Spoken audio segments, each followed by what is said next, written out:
Ow! You're just going about your day when suddenly you're hit with a wave of pain. What's your body trying to tell you, and why does it have to hurt you to do it? Here are 20 things you never knew about pain. Number 20. Pain is your body's warning system. Remember as a kid when you decided to touch the stove, your hand only glanced it for half a second before you pulled it away in pain and wound up with a blister, and a stinging lecture from mom about safety. This was a case where pain was very useful. As soon as you touched something that could hurt you, your pain receptors kicked in and sent the very strong message that you should stop before you caused more serious damage. This nerve signal indicates to the body that it should withdraw from a dangerous stimulus immediately and avoid it in the future, saving you a lot of future pain. But not every pain serves a useful purpose. Number 19. What the hurt? There's another kind of pain that just seems to linger even when there's nothing on the surface causing it. This is called chronic pain, and it lasts more than 3 to 6 months. It can be caused by problems in the body's various systems, but it's most often caused by the nervous system. Something gets damaged, and the brain or spinal cord sends signals to a part of the body that indicates something's wrong here. Solving or relieving chronic pain can be tricky, and sufferers often spend a lot of time visiting doctors to try to find the right combo of therapy or medication to make their pain finally go away. But there's another cause for chronic pain, and it comes for all of us. Number 18.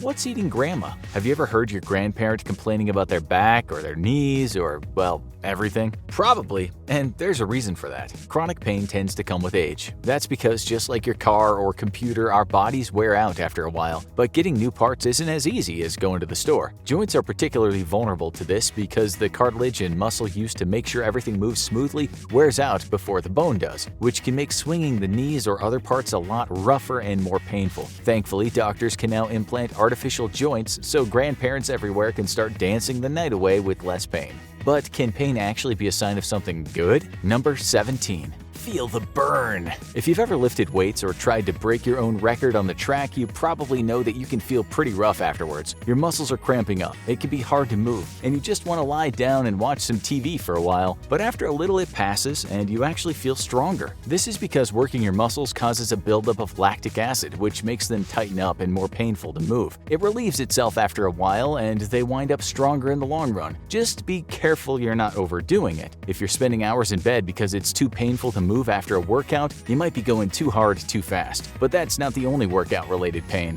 Number 16. Hip to the burn. Have you ever gone for a run and suddenly the front of your hip starts hurting? This doesn't always come with running too hard, and it doesn't seem like there's a recurring injury, but it's painful enough to stop you in your tracks. This is the hip flexor region, and it can be caused by a number of things. It can be the sign of a more serious problem like a stress fracture or a hernia, but it's most often a hip flexor strain, which is often caused by overuse or a lack of proper stretching. The best way to avoid this is to rest, take some anti-inflammatories if you need them, and do exercises to increase your mobility before you get back on the track. But sometimes the pain isn't as straightforward. Sometimes it's not the hip, sometimes it's above it, in the side, a pain called a side stitch. It's most common during running, but it can happen during any intense activity like swimming or horseback riding. It's not caused by any specific injury, but it's common enough that it affects 2/3 of runners per year. The pain is usually gone by the time the athlete gets it checked out. But while it's going on, it's an intense shooting pain that can stop an athlete in their tracks. So, what causes it? Serious shooting pain in the side can be a sign of a major problem like appendicitis, but in most cases, the pain of a side stitch disappears quickly after the athlete stops running. Most sports medicine experts believe the cause is an irritation of the abdominal lining or the ligaments surrounding the diaphragm, and can be relieved by stopping, breathing deeply, and putting some pressure on the area. But one other factor can affect it. It's been proven to happen more often to people who eat or drink something sweet before running. Might want to cut out that pre-workout cola. Running can cause pain, no surprise, but what about homework? Number 15. It's all in the wrist. You're typing away on that report that's due, well, best not to look at that. Then suddenly a shooting pain in your wrist hits you, and your fingers seem to be getting numb. That's going to make it difficult to type. This is one of the most common repetitive stress injuries, and it doesn't hit athletes but office workers. Carpal tunnel syndrome happens when the median nerve gets compressed as it sends signals from the wrists to the fingers. It can be linked to rheumatoid arthritis, but the most common cause is repetitive work work involving the wrists. It can be alleviated by injections and splints, but surgery is an option for more serious pain. But what about pain that isn't there at all? Number 14. Ooh, ghosts. Spooky. When someone has an amputation, be it due to chronic issues or a sudden injury, at least they don't have to worry about pain there anymore. They can get a prosthetic and move on with their life, right? Not always. Many amputees find themselves experiencing serious pain in their limb, even though the limb isn't there anymore. Over 80% of amputation patients report feeling some strange sensation in their missing limb, which indicates it's a common response to an unusual nerve stimulus, and the body has to adjust its nerve reactions before this bizarre response resolves itself. It's not the only case where pain involves psychological stimuli. Number 13. Calm down already! Pain is largely a physical response to your body either sending or receiving messages, but it has a mental element too. It causes you stress, which leads to frustration and fear. This is especially common with chronic pain, where it's not clear what's actually causing the pain or how to stop it. The problem is, stress can actually heighten the body's pain response and make it more difficult to focus and solve the problem. If you doubt this, try solving a math problem while getting shocked with a joy buzzer repeatedly. One of the best ways to cut down on pain, though, might be surprising. Number 12. Get smoked. You know what causes stress? Pain. You know what many people use to relieve stress? Smoking. The problem is, it's doing the exact opposite of relieving pain. Smoking is actually a serious risk for people with chronic pain caused by conditions like fibromyalgia. That's because smoking decreases the blood flow going to joints and can actually delay the healing of injuries. That's why doctors will often tell people not to smoke before or after surgery. It can also interfere with some medications, so it may be time to think about quitting. But that's not the only unexpected thing that can enhance pain. Number 11. What's for lunch? One of the biggest culprits in chronic pain is inflammation. While this redness and swelling is actually a sign of your body healing in most circumstances, it can be too much of a good thing, causing consistent pain and difficulty with moving. And it can actually be caused by what you eat. Processed and fried food and refined grains and sugars can lead to increased inflammation, as can alcohol. Definitely a downside for those looking to drink their pain away. But for those looking to reduce inflammation, healthy fats and proteins and many fruits and vegetables can help. But one unlikely thing that can actually help relieve pain? Number 10. Get moving. We know the last thing you want to do when you're in pain is to get up. The couch is awfully inviting, and there are a lot of shows to binge watch on your 30 streaming services, but studies have proven that sitting or lying down while in pain can make the pain worse. When you actually do have to get up, the pain may be too intense. Instead of waiting for moving to become essential, it's best to keep moving and change position occasionally, especially since moving can produce the pain-killing brain chemicals called endorphins, giving you a similar effect to many pain medications. But if you're looking to relieve pain, there's another more exciting way. Number 9. Get busy. Few pains are harder to get rid of than a migraine. These chronic headaches can make it impossible to focus on anything, and the last thing you want to do is be active, but one type of activity may have an unexpected benefit. If you've got a ready and willing partner, the best medicine for a migraine may be a roll in the hay. While it might not be a natural activity, after all, how many times has someone said, "Not tonight, I have a headache"? But a majority says that sex relieves their symptoms during a migraine attack, and the culprit is the same endorphins that are released by exercise. But sometimes the cure is worse than the pain. Number 8. That stings! Remember when you skinned your knee as a kid? It hurt, and then your folks said they had to clean it, and then they used rubbing alcohol. Now that set your knee on fire. Why the heck does rubbing alcohol hurt so much? It does its job, but the problem is that the cut or scrape exposes the nerve cells under the skin. These are the cells that usually have the job of detecting extremely hot temperature. When exposed to alcohol, their pain threshold gets lowered, and it's not the alcohol that causes the pain, but your own body temperature. They're doing their job a little too well, and that's not the only time something good betrays you and causes pain. Number 7. Brrr. Ow! There's nothing like an ice cream cone on a hot summer day, or a Slurpee or Italian ice. You're digging into the frozen treat when suddenly, ow! It's like a jackhammer going off in your brain. You've fallen prey to the notorious brain freeze, but your brain hasn't actually frozen. This condition, actually called sphenopalatine ganglioneuralgia, happens because the pain receptors in your mouth are linked to the ones in your forehead. Thus, the signals get crossed, and when your mouth gets the news that something's too hot, it gets transmitted to the brain. Oh well, that ice cream still looks pretty good, but some food could cause more lasting pain in the past. Number 6. pass the meat. Usually, kings had access to doctors who could help them avoid or treat many common diseases. But one disease was so common to royals that it became known as the disease of kings – gout. This painful disease, which involves serious pain and swelling in the joints, was caused by a buildup of uric acid in the blood, a condition caused by too much rich food and drink. That wasn't something peasants had to worry about. But this disease wasn't new. Evidence of it has been found in the bones of Tyrannosaurus rex, who definitely had a meat-heavy diet. But not everyone experiences the same pain. Number 5. War of the Sexes. You've probably seen men and women handle pain differently. Maybe dad cursed up a storm after hitting his thumb with a hammer while mom finished her dinner before washing out that burn. But there's actually a biological difference in the way men and women feel pain, and surprisingly, it's the women who feel more pain. Studies show that women have more nerve receptors than men and report being in pain to their doctors more often. This has led to a common problem where some doctors dismiss women when they report being in pain. After all, they've never felt the same thing. Everyone feels pain differently, and some doctors have adapted.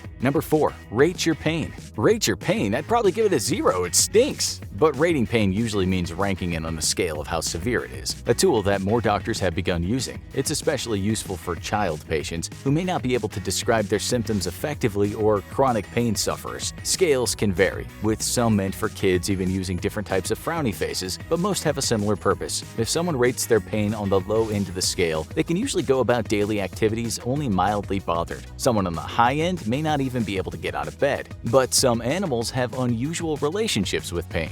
Number 3. Snake bitten. It's one of the deadliest animals in the world, the black mamba. This venomous snake packs a powerful, potentially fatal bite. So one would assume it's pretty painful when this creature bites you, right? Wrong. The black mamba's venom actually contains pain-relieving compounds that may be more effective than morphine. Scientists are working on developing it as a painkiller, as long as they can separate it from the toxic parts. And hey, for one of the most venomous snakes in the world, he actually looks pretty friendly. But some animals don't feel pain in a normal way either. Number 2. Not your average rat. The naked mole rat is atypical in a lot of ways. It's a small, bald rodent that is mostly blind and lives underground in large colonies that resemble insect societies in some ways. They also don't seem to have the same pain receptors as humans despite being mammals. Studies show they don't feel pain when affected by acid or chili peppers. This has gotten scientists pretty interested in how these critters can provide human pain relief. And they're not the only animals who lack certain pain receptors. A 2005 report said lobsters don't feel pain when boiled, a relief to diners everywhere, even if it's still hotly debated. But a very small number of people are in the same boat. Number 1. Feeling no pain.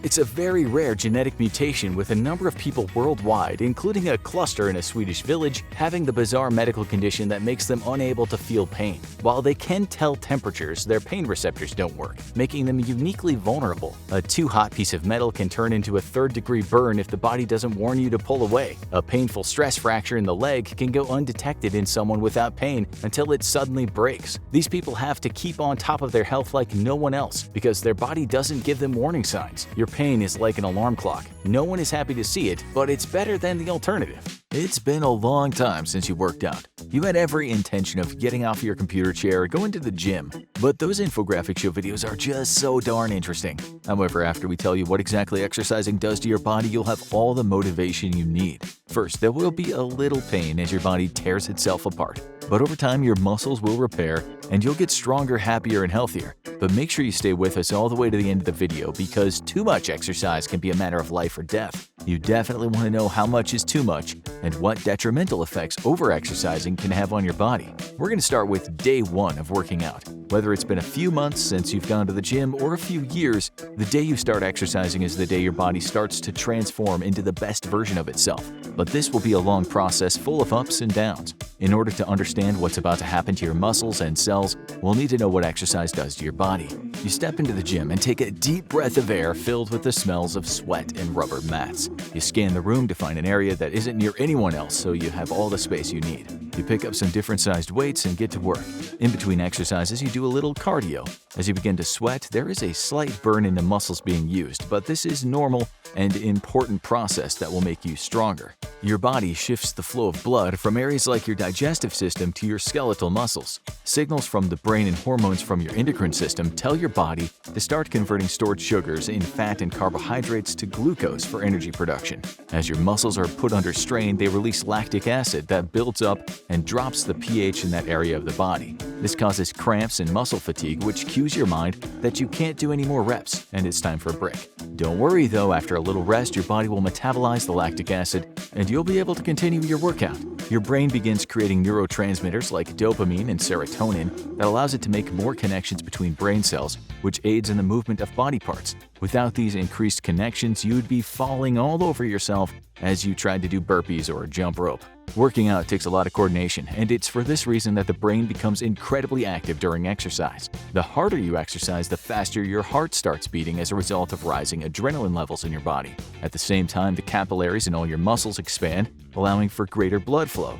This allows nutrients and oxygen to reach your cells where energy production is in overdrive. The muscles in your midsection, which allow you to breathe by causing your diaphragm to expand and contract, work even harder to bring more oxygen into your lungs. As your cells generate more and more energy and your muscles work harder than they have in a long time, your body temperature increases. Your sweat glands release fluid to help it cool down and maintain homeostasis. This is one of the reasons why you feel so thirsty as you exercise. Sweat causes the body to lose water, which can lead to dehydration. So it's important to replenish your H2O supply by drinking water throughout your workout routine. You're hoping that by the time you're done, you'll be ripped. But that's not how it works. After an hour of working out, you collapse from exhaustion. As you lay on the floor, your breathing begins to slow and your heart rate decreases. You try to stand up, but you can't move. Your body's still metabolizing the lactic acid that's built up in your muscles. But if you think you're sore now, just wait until the next day. When you finally manage to get your muscles working again and stand up, you realize you now feel dizzy, and your reaction time is a little slow. This is natural, as the body is still trying to return its numerous functions from a high state of stress and awareness to normal levels. It takes a toll not only on the cardiovascular system, but on your nervous system as well. The heightened amount of dopamine and serotonin in your bloodstream gets used up, and fewer signals are sent to the rest of the muscles as it's time to relax. Since your last workout, your body's been busy breaking down the fibers and blood vessels in your muscles since they were not being used frequently. This is one of the reasons your muscles shrink in the month after you stop exercising. But your body doesn't just do this to make you feel weak and pathetic. The reason it breaks down muscle fibers is to help conserve energy in parts of the body that aren't being used often.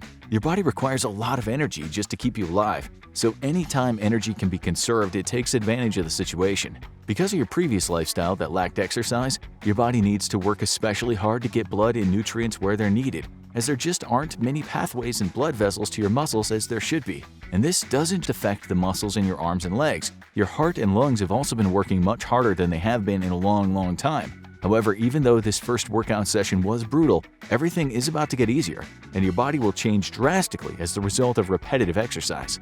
The downside is that while you were exercising, you were also tearing apart what little muscle fibers you have. They will grow back stronger and your cells will multiply, but this process is going to be painful, take time, and require a lot of energy. When you go to bed the night after your first exercise session, you might find that you fall asleep faster and sleep better than you have in a long time. This is because your body does a lot of repairs while you sleep.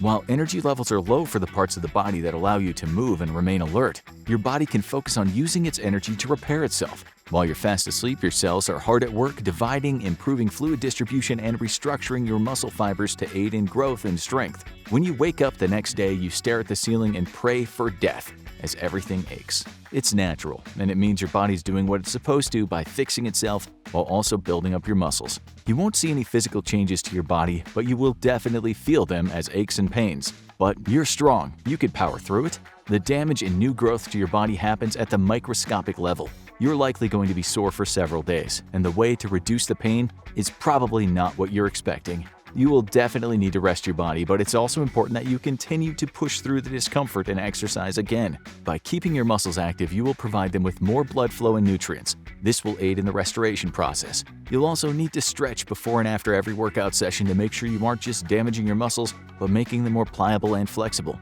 This will help them grow and allow for a wider range of motion. If you're in severe pain and can't move after a day of exercising, you did too much and went too hard. Give your body time to recover, then try again with a less intense workout regimen once you feel better.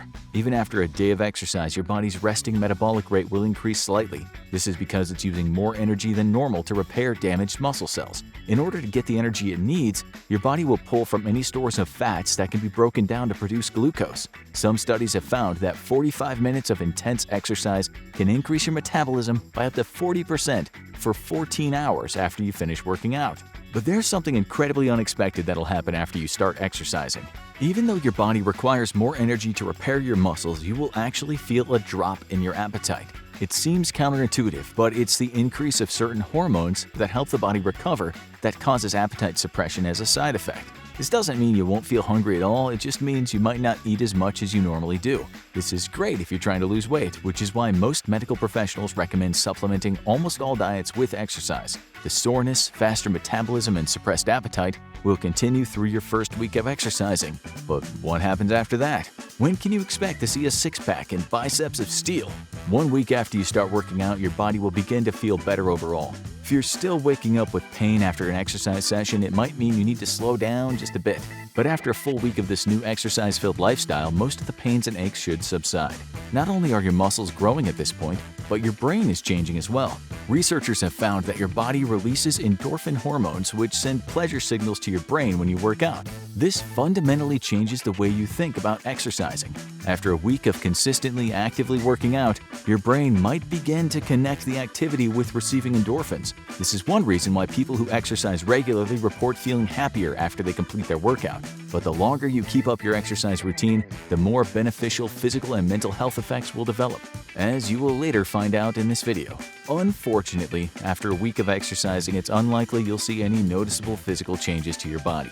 This is where people start to falter in their exercise routine. It is a difficult mental hurdle to overcome, but the long-term benefits will definitely make it worth it. Since you've been working so hard, it's only natural to want to see results. But it's just too soon for your body to have repaired and built up enough muscle for the change to be visible. However, you will feel more rested due to getting a better night's sleep, and you probably have lost a pound or two, but you were expecting more noticeable results. As long as you can push past the disappointment and finish out the first few weeks of exercising, the next things that happen to your body will most definitely be noticeable. After 1 month of going from a sedentary lifestyle to exercising consistently, you'll notice that your strength and stamina have improved. You might not be at your final goal yet, but you've come a long way from that first workout session. There are now more muscle cells and fibers throughout your body, which will not only make your muscles more defined, but you're probably doing more reps, lifting heavier weights, and able to lengthen your cardio routine. You'll also notice that your body takes less time to recover after workout. This is because not only are your skeletal muscles getting bigger, but your heart has become stronger as well. It allows for more blood and oxygen and nutrients to be pumped around your body more efficiently. And something even crazier is happening at the cellular level. The mitochondria are the powerhouses of the cell. It's these organelles that turn sugar and oxygen into energy. As more cells are created to allow your muscles to grow, more mitochondria are being produced in each cell. The more mitochondria you have, the more energy can be produced. This will aid in your exercise routine, as well as the growing of new cells and repairing of damaged muscle cells. Just by exercising regularly for a week, your body will feel less tired in general because your cells are more actively converting sugars to energy. Most of the strength gains you feel during your first few weeks of working out are a result of your brain being able to use your muscles more efficiently. Now that you've built up more fibers in your muscles and your brain knows what to expect during an exercise session, your balance and ability to complete your routines becomes almost second nature. Your muscles are definitely getting stronger, but up until that first month of working out consistently, it's mostly your brain using what you have more efficiently that makes each session easier.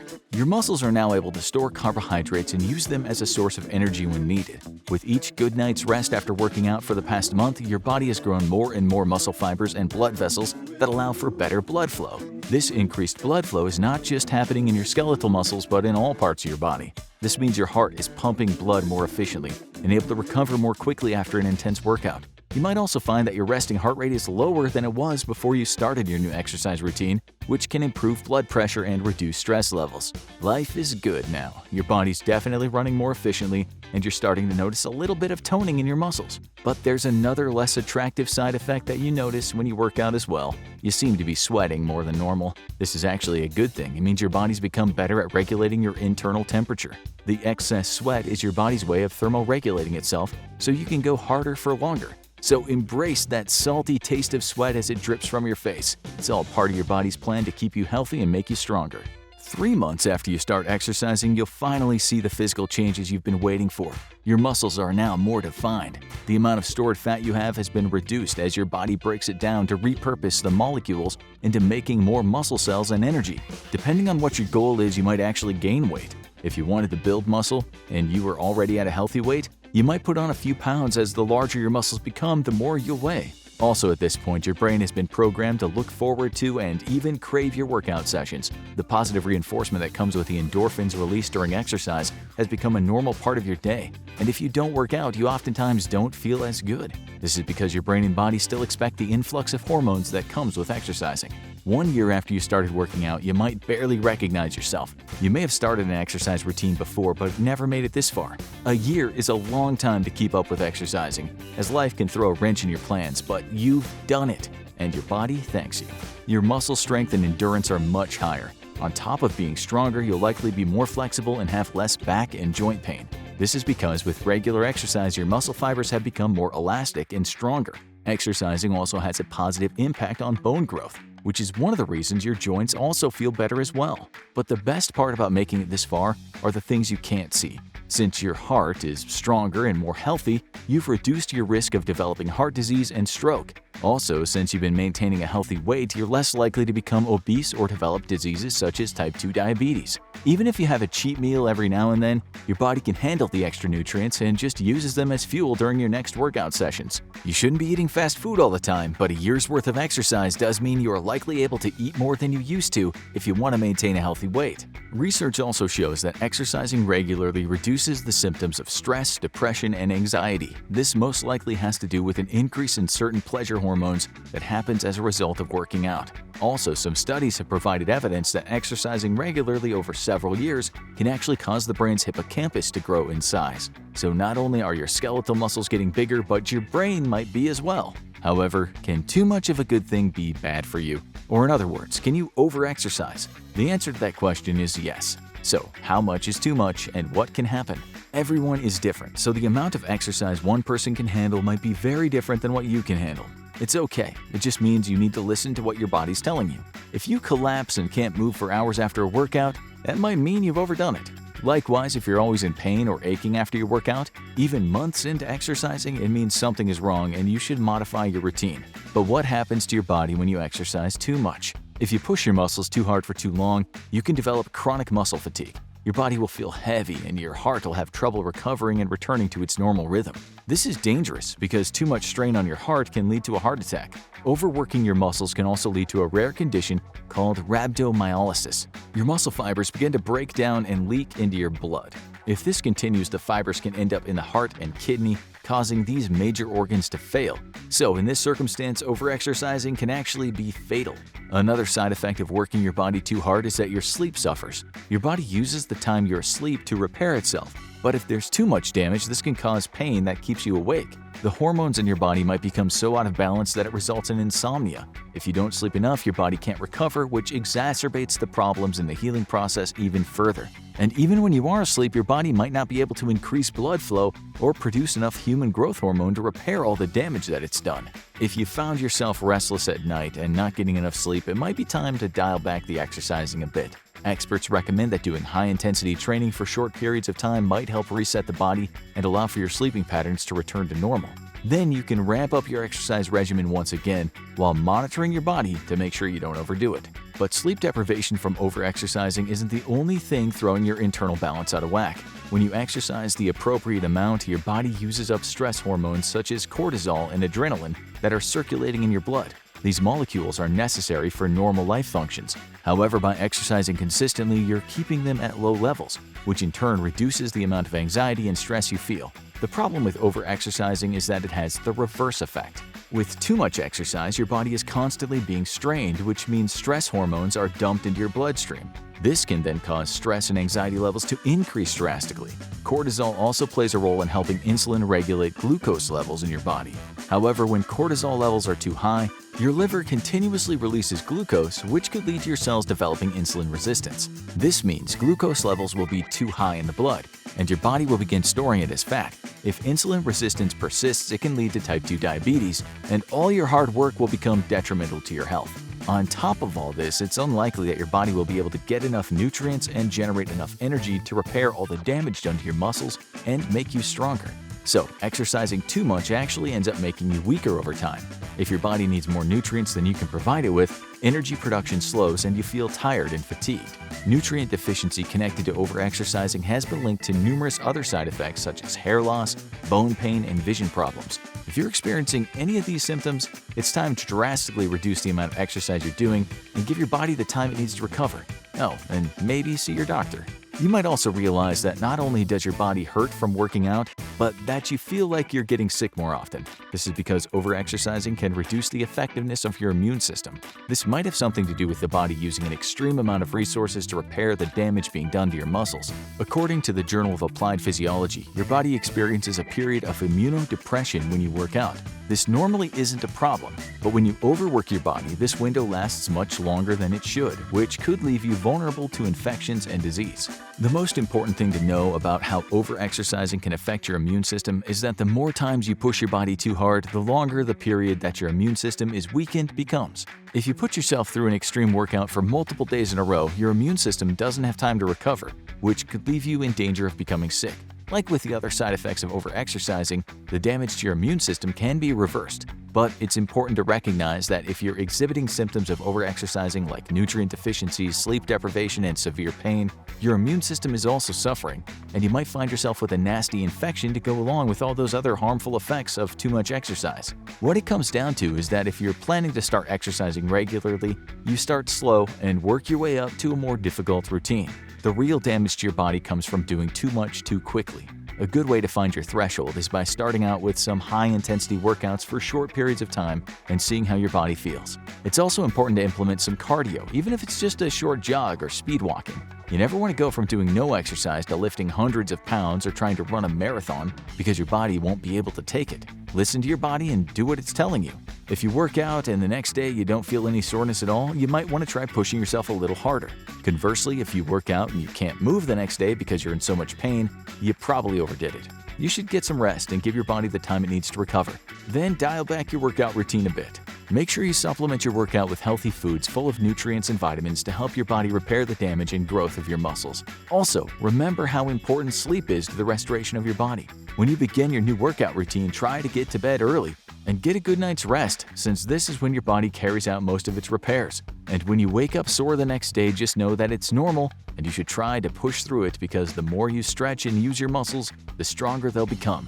One of the most arresting images ever seen in the media was the photograph of a Buddhist monk setting himself on fire on a busy road in Saigon in 1963. His act of what's called self-immolation was in protest against how Buddhists were treated by the South Vietnamese government. An American journalist named David Halberstam witnessed the burning monk with his own eyes. He later wrote, "Flames were coming from a human being. His body was slowly withering and shriveling up, his head blackening and charring. In the air was the smell of burning human flesh. Human beings burned surprisingly quickly." But what is perhaps more surprising are these words. As he burned, he never moved a muscle, never uttered a sound, his outward composure in sharp contrast to the wailing people around him. It was as if the monk was able to control his pain completely. How did this monk achieve this state of calm and seemingly become impregnable to the pain of burning? We've all burned our hands on something before and know how much that hurts. Until the nerves are dead, the pain a person feels from being burned is intense, to say the least. But the monk who set himself on fire was an extreme circumstance, and today we're looking into whether smaller events that involve pain can be controlled. For instance, what about when an evil infection in your tooth has created a pocket of pus that causes an intense toothache? Some of you will know how that feels and might have wanted to perform some ad hoc surgery and knock out your own tooth to stop the pain. But imagine that you could just eliminate the pain, or at least manage your own brain in a way that you could handle it. The same goes for chronic backaches, broken bones, ingrown toenails, the humming and throbbing caused by an insect bite. Could you really avoid all these aches and pains using only your mind? In 2011, researchers in the USA wanted to get to the bottom of pain management and meditation. They weren't researching monks who had devoted a lifetime to meditation, but ordinary people. According to NPR, the neuroscientists who led this study took normal, healthy individuals and asked them to attend 4 sessions on mindfulness and meditation. They then subjected those people to pain by burning their legs. The outcome of the study was that the subjects reported less intensity of pain after the sessions, and measurements measurements of brain activity showed that the parts of the brain that normally lit up in response to pain were less active. The conclusion was that meditation might help people deal with pain, and that you don't have to be a Buddhist monk to reap the benefits. But that's not totally blanking out pain, it's just a slight reduction in pain. So how do we get to the point that we can almost eliminate pain completely? We found a scientific paper online called Pain Sensitivity and Analgesic Effects of Mindful States in Zen Meditators, a cross-sectional study. In this study, non-meditators joined a group of seasoned meditators, and they were all subjected to varying levels of pain, sometimes intense. Unsurprisingly, the meditators reported experiencing less pain, and the scientists believe this was related to how they managed to slow their respiratory rate. A former student of Vipassana meditation explained that when someone is asked to sit in the lotus position for many hours in a day, that the position alone can be very painful. He talked about being hit by an arrow, in that first there's pain of the piercing of the skin, and after that there's the emotional pain that follows. He said monks will observe the first pain and then ignore the second emotional response. A trained monk might be able to sit and feel pain, observe it, but then accept it. They don't react to it emotionally. They cut off all attachment to the emotional part of the pain. Being able to disassociate yourself enough to cut off your emotional attachment to pain doesn't sound like the kind of thing most people can do. But we wanted to know more, so we looked online at forums where this kind of meditative pain management was discussed. Many people who had been students of meditation said they didn't think they could get to a state where they felt no pain at all when it should be extreme. We did find one person who said he practiced Zen meditation for 26 years and said, "I've actually had a crown done without Novocaine, using meditation alone." Wow! Meditation master or masochist. If we take him at his word, then it seems even a novice can use meditation to lessen pain, and perhaps an expert might be able to deal with more significant pain. But let's look deeper into this. While you probably won't ever be in a position where you'll be setting yourself on fire, it is very likely that at some point you'll experience chronic pain. You know, the kind of pain that lasts a while and either never fully goes away or keeps coming back. Before you ask, no, you're never going to escape the sudden jolt of pain that comes from standing on a Lego brick, but you might be able to reduce other kinds of pain.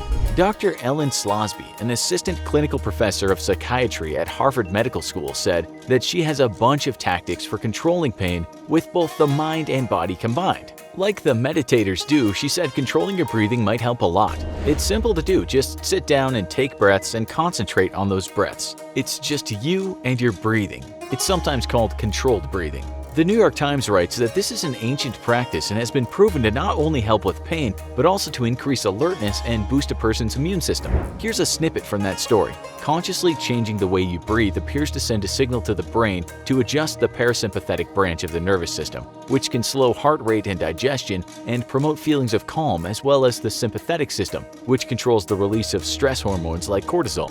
It sounds crazy, but one doctor who was interviewed said he had seen some of his patients transformed by simply taking some time each day to breathe in, pause, breathe out. Okay, we know that if you didn't do that all day, you'd die, but what we're talking about is a kind of focused breathing here, not the unconscious kind. Countless health professionals say that this will calm you down, and if you're calm, then the emotional response to pain we discussed earlier might well be lessened. Humans can exaggerate pain by letting it control us. Pain is, painful, but we can learn to respond to it better. Pain is, of course, in the brain, and so if we understand that our brains might exaggerate pain, perhaps we can reverse that and lessen pain with these pieces of advice. You might say we need brain relief to achieve pain relief.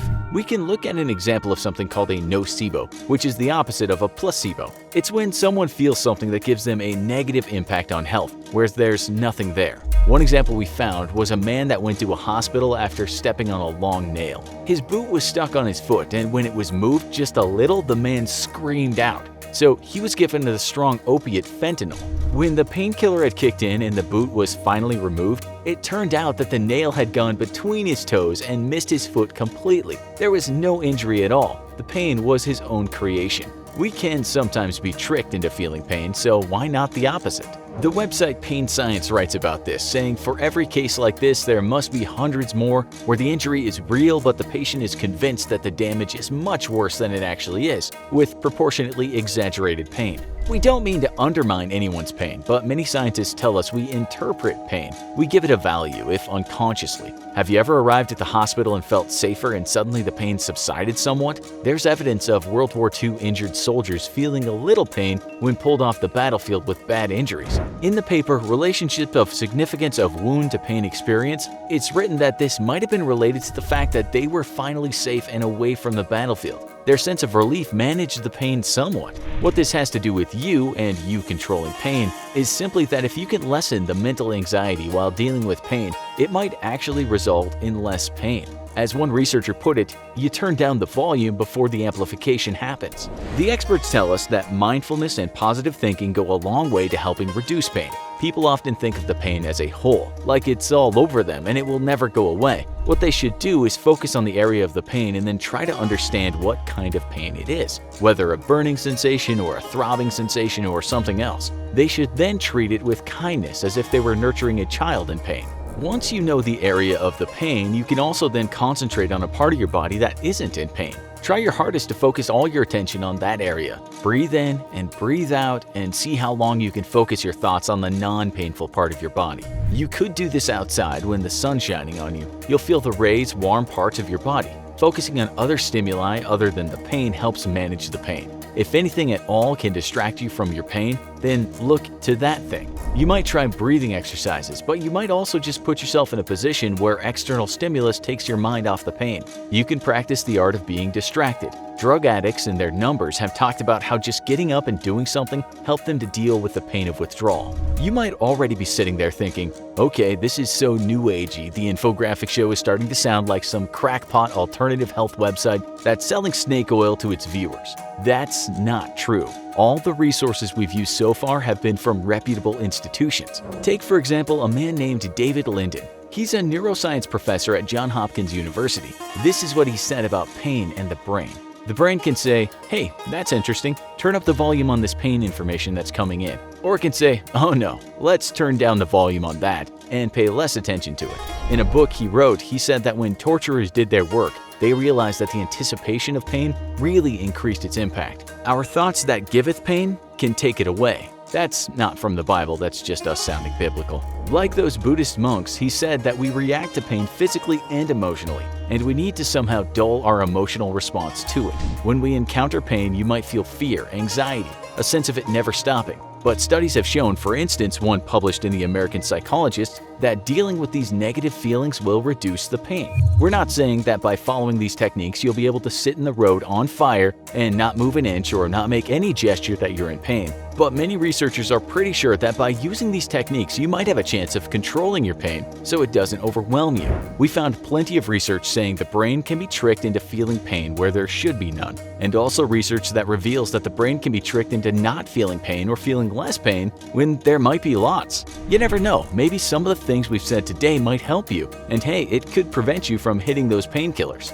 Fasting is the new fad, and if you check numerous forums where people talk about their fasting experience, you'll find it has helped a lot of people lose weight. You'll see people talking about how they tried all kinds of diets, the low carb, the keto diet, low fat, reduced sugar, all kinds. But for some folks, none of those worked for them. Then they fasted, and the weight came off. On top of that, they talk about mental clarity, feeling light on their feet, more agile. You can watch David Sinclair, a professor in the Department of Genetics at Harvard Medical School, telling people they should skip meals, something in the past that was seen as an unhealthy way to live.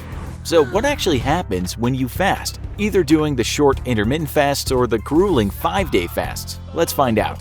Harvard University is where we decided to go to find out about intermittent fasting, only because we believe we can trust the school's research over some other more dubious health guru websites. Scientists at Harvard, including David Sinclair, who we just mentioned, have done all kinds of tests on rats to see what makes them healthier or unhealthier. When it comes to fasting, the rats came out looking pretty good. The results were often the same with any of the rats on a fast. It would lose weight, and its blood pressure, cholesterol, and blood sugars would often improve. The U.S. National Institutes of Health agreed that when rats fasted, there were health benefits, including a more efficient energy metabolism. That's rats though, not humans. So what scientists then had to find out is, would humans get the same benefits? Should we give up 3 square meals a day or lots of small meals and just deprive ourselves of food now and again? Let's have a look at what happens to the body when we fast. The experts tell us that when we don't feed ourselves for somewhere between 12 and 16 hours, our glycogen stores in our liver become depleted. The body then switches from using sugar as a source of energy to using fat. If you did a lot of exercise, this can also happen. This metabolic state that happens during this time we call ketosis, and this brings about changes in the body. Most of us don't actually reach this state because we've grown up being told to eat when we're hungry, don't go to school on an empty stomach, or we just put sugar in that morning coffee at the office. Fasting means trying to avoid calorie intake, although there are some that say that a few calories might still keep your body in the fasting state. That's debatable, as some say only have water or tea. As we said, some leading researchers around the world did lots of tests on rats, allowing some to eat what they wanted and others were only given food now and again. This is the conclusion we found in one paper that was published by the National Institutes of Aging. Emerging evidence suggests that intermittent dietary energy restriction might improve overall health and reduce risk factors for diabetes and cardiovascular disease in humans. Our new findings in laboratory animals provide evidence that similar intermittent eating patterns can enhance the beneficial effects of aerobic exercise on endurance performance. You can read a lot of books on why our obesity crisis happened, and the long and short of it is many people are too sedentary or just eat way too much and way too much sugary processed food. It won't surprise you that the book The Obesity Code tells people they shouldn't constantly be snacking and they should try and eat healthy foods, more veggies, fruits, healthy proteins, and less refined grains, processed foods, and sugar. It's no surprise that some of the fattest countries in the world have a snacking culture and a fast food culture. Still, some people do eat quite well and can't seem to lose weight. It's as if the body has a certain calibration and wants to stay at a particular weight. That's where fasting has helped people. It's worked where diets have failed. You see, there's some evidence that even when we restrict our bodies of calories, the body thinks, "Oh God, I'm starving." And so it slows down and takes what it can from the few calories you put in. Even if you're a big person, if you reduce calories, you might not lose weight because your body goes into survival mode. It slows down its metabolism. If you watch enough Joe Rogan, you'll know that this is an ongoing argument. But what most people do agree on is that fasting seems to work for most people. But if you look at human studies, which had some people on a plant-based healthy diet and some others doing one-day fasts, the results weren't much different. Some people lost weight, others weren't affected much at all. Then again, there's lots of evidence out there from people who actually tried fasting, and the results for most people were positive. But we'll get around to that later. Researchers from the University of Alabama were interested to see if fasting might help people with pre-diabetes, meaning that they were on their way to getting full-blown diabetes. It's well known that if you eat a ton of food before you sleep, it can increase your chances of getting diabetes. We don't need to tell you that if you are very obese because your fingers are hardly ever doing anything other than putting chips, cookies, and all kinds of processed junk into your mouth, you're at risk of getting diabetes. The proof is in the pudding, and America has a big pie of evidence. In 2018, the U.S. Centers for Disease Control and Prevention told us that 1 in 7 Americans has diabetes. And while lifestyle is not to blame for around 5% of the cases, the vast majority of the remaining 95% have diabetes because of a poor diet and resulting obesity. So can fasting help? Well, in one study, the researchers put pre-diabetics on a plan called early time-restricted feeding. This meant some participants could only eat from 7 a.m. until 3 p.m. and nothing else after or before. The other group could eat between 7 a.m. and 7 p.m., a kind of normal time frame for most people. Both groups actually didn't gain weight or lose weight, but those in the 7 to 3 time frame showed a drop in insulin levels. They also showed a lower blood pressure, and another important factor was they just got used to it and showed a decrease in appetite. There's no doubt that this kind of intermittent fasting has worked for a lot of people, but most researchers do say that if you do it, also try to have a healthy diet and a healthy lifestyle. Dieting may also help, but the fact is some people just find it easier to skip meals. Sometimes it's hard to find healthy food, and sometimes it takes too much time to cook. So fasting is a good option if you want to try and lose weight without much planning or effort. What about fasting not just for a certain part of the day but missing an entire day's foods? The American Journal of Clinical Nutrition published a study from independent researchers who took a bunch of participants and put them on this 1 day a week fast for 5 weeks. Its conclusion was that indeed people lost weight, but they were also hungry during that fasting day. It said perhaps adding one healthy meal in a fasting day would be better. That's why you'll hear a lot about 16-hour fasts, 18-hour fasts, 20-hour fasts. Maybe start with the 16-hour fast and build up to 24 hours. All over the web, there is scientific and anecdotal evidence that fasting can help reduce a person's weight and also help people with type 2 diabetes. Some evidence also points to fasting increasing something called the BDNF protein in the brain, which is why some people claim they have enhanced mental clarity when fasting. Others say that giving the body a break from food can help reduce pain and inflammation and also help repair cells. Some studies have concluded that chronic pain can be eased if fasting is done in tandem with a vegetarian diet. While there is some quite strong evidence that tells us that fasting might help with other chronic degenerative and inflammatory diseases, we found one paper in which scientists wrote that fasting might help regenerate stem cells and so could have a positive effect on cancer patients. Studies on animals show that fasting might even reduce the chances of getting Alzheimer's disease or heart problems. But so far, these studies have been done on animals, so right now we should say it's only a possibility it could do the same for humans. We should say, however, that doctors don't recommend pregnant women fast, nor malnourished people, nor people with a history of eating disorders, children, or women who are breastfeeding. Basically, it's best to do it when you're an adult and you feel like you need to lose some weight or lower your blood sugar. During your fasts, drink lots of liquids, mainly water or tea or coffee with no sugar or milk. You can also work out, and don't worry, it's not dangerous to do that according to the health experts. Some people online say they feel great exercising on their fasts, but others have said they felt weak or got a headache. If you do it, take it easy and see how you feel. Just head to any forum and see what people are saying about intermittent fasting, and indeed you'll find scores of people saying that they lost weight, felt more mentally alert, while after fasting they just didn't need as much food as before. As one doctor said online too, his clients found fasting a lot easier to do than following a strict diet plan.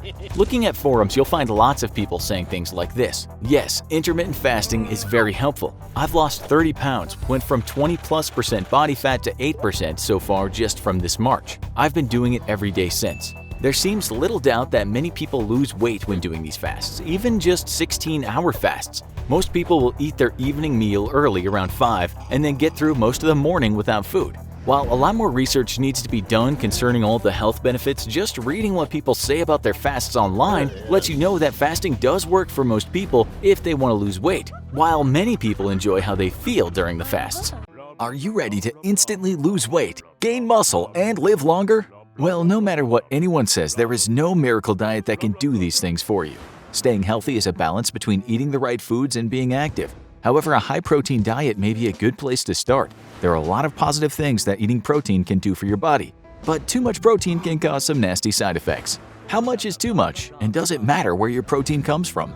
Let's find out. Proteins are arguably the most important molecules in your body. They make up your cells, allow your body to carry out essential functions, and without protein, you die. There are over 80,000 different proteins in the human body, and each one has a function. In fact, proteins make up around 20% of your entire body, so it should come as no surprise that consuming enough protein is vital to your survival. Proteins are made up of smaller molecules called amino acids that are joined together and aligned in a unique way to create different shapes. The crazy thing is that out of the 21 amino acids used by the human body to make proteins, there are 9 that can't be synthesized by your cells. This means the only way to get them is by eating foods that have these amino acids stored in them. Which foods contain the amino acids and proteins I need to stay alive, you might be wondering? Don't worry, the infographic show's got you covered. We'll tell you exactly where to find the protein your body so desperately craves later on in the video. But let's start with the basics. When you eat something, your body tears it apart, breaks it down, and then circulates the molecules and nutrients contained within the food around your body so that your cells can get what they need. For example, you eat a slice of pork belly. The fats, proteins, and other molecules that are contained within that piece of meat don't go straight into your belly. Instead, the meat is broken down in the stomach and intestines, and the individual nutrients get circulated to every part of your body via your circulatory system. Therefore, we eat to provide our bodies with the molecules necessary to function and keep us alive, and proteins are one of the most important molecules of all. So, how much protein should you actually be eating, and what does it do to your body? Everyone's body is different, which means everyone's daily intake of protein will need to be different to provide the optimum effect. Researchers suggest that the average male should consume around 56 grams of protein per day, while females should have approximately 46 grams of protein each day. However, since everyone is a different size and weight, there might be a better way to calculate how much protein you should be eating. You should be consuming around 0.365 grams of protein a day for every pound you weigh. An easier way to think of this is for every pound of body weight, you should eat 3.65 grams of protein. This means if you weigh 150 pounds, you should eat around 55 grams of protein throughout the day. However, this is just a baseline. People who are more active will need to consume more protein to maintain or build their muscle mass. But these calculations are a good baseline to start with. Surprisingly, there's still a decent amount of debate within the scientific and medical community on how much protein someone should actually consume in a 24-hour period. Some experts put that number twice as high as previously mentioned, but more research still needs to be done to justify these numbers. Regardless of what the exact amount of protein a person should consume is, there's even a more important question. What does the protein you eat physically do to your body? Since proteins play a vital role in many life functions and literally make up the cells in your body, a better question might be, what don't proteins do? There are definitely a number of noticeable effects that a high-protein diet can have on your overall health and physiology. Scientists have found that high-protein diets end up reducing your appetite. A number of studies revealed that out of all the nutrients you consume on a daily basis, protein is the one that makes you feel the fullest. The reason for this is that protein reduces the amount of a hormone called ghrelin in your body. Ghrelin is one of the molecules that tells your brain that you're hungry. Therefore, less ghrelin in your system, the less hungry you feel. Protein also boosts the level of peptide YY, which signals the body that it's full. With the reduction of ghrelin and the increase of peptide YY, the body feels nutritionally satisfied much sooner than you would with a low-protein meal. This reduces the urge to overeat, which in turn can help you lose weight and stay healthier. In a study conducted at the University of Washington School of Medicine, people who increased the number of calories they consumed from a protein source from 15% to 30% ate around 441 fewer calories per day than someone on a lower protein diet. The craziest part was that the people in the study were allowed to eat as much as they wanted. The group that increased their protein intake just felt fuller quicker, so they ate less. What this implies is that subbing out foods that are higher in fat, sugar, and carbohydrates for meat or high-protein veggies might make you feel more satisfied with fewer calories. Along with suppressing appetite, high-protein diets can help you lose weight in another way. High-protein intake has been shown to increase metabolism, at least for a short period of time.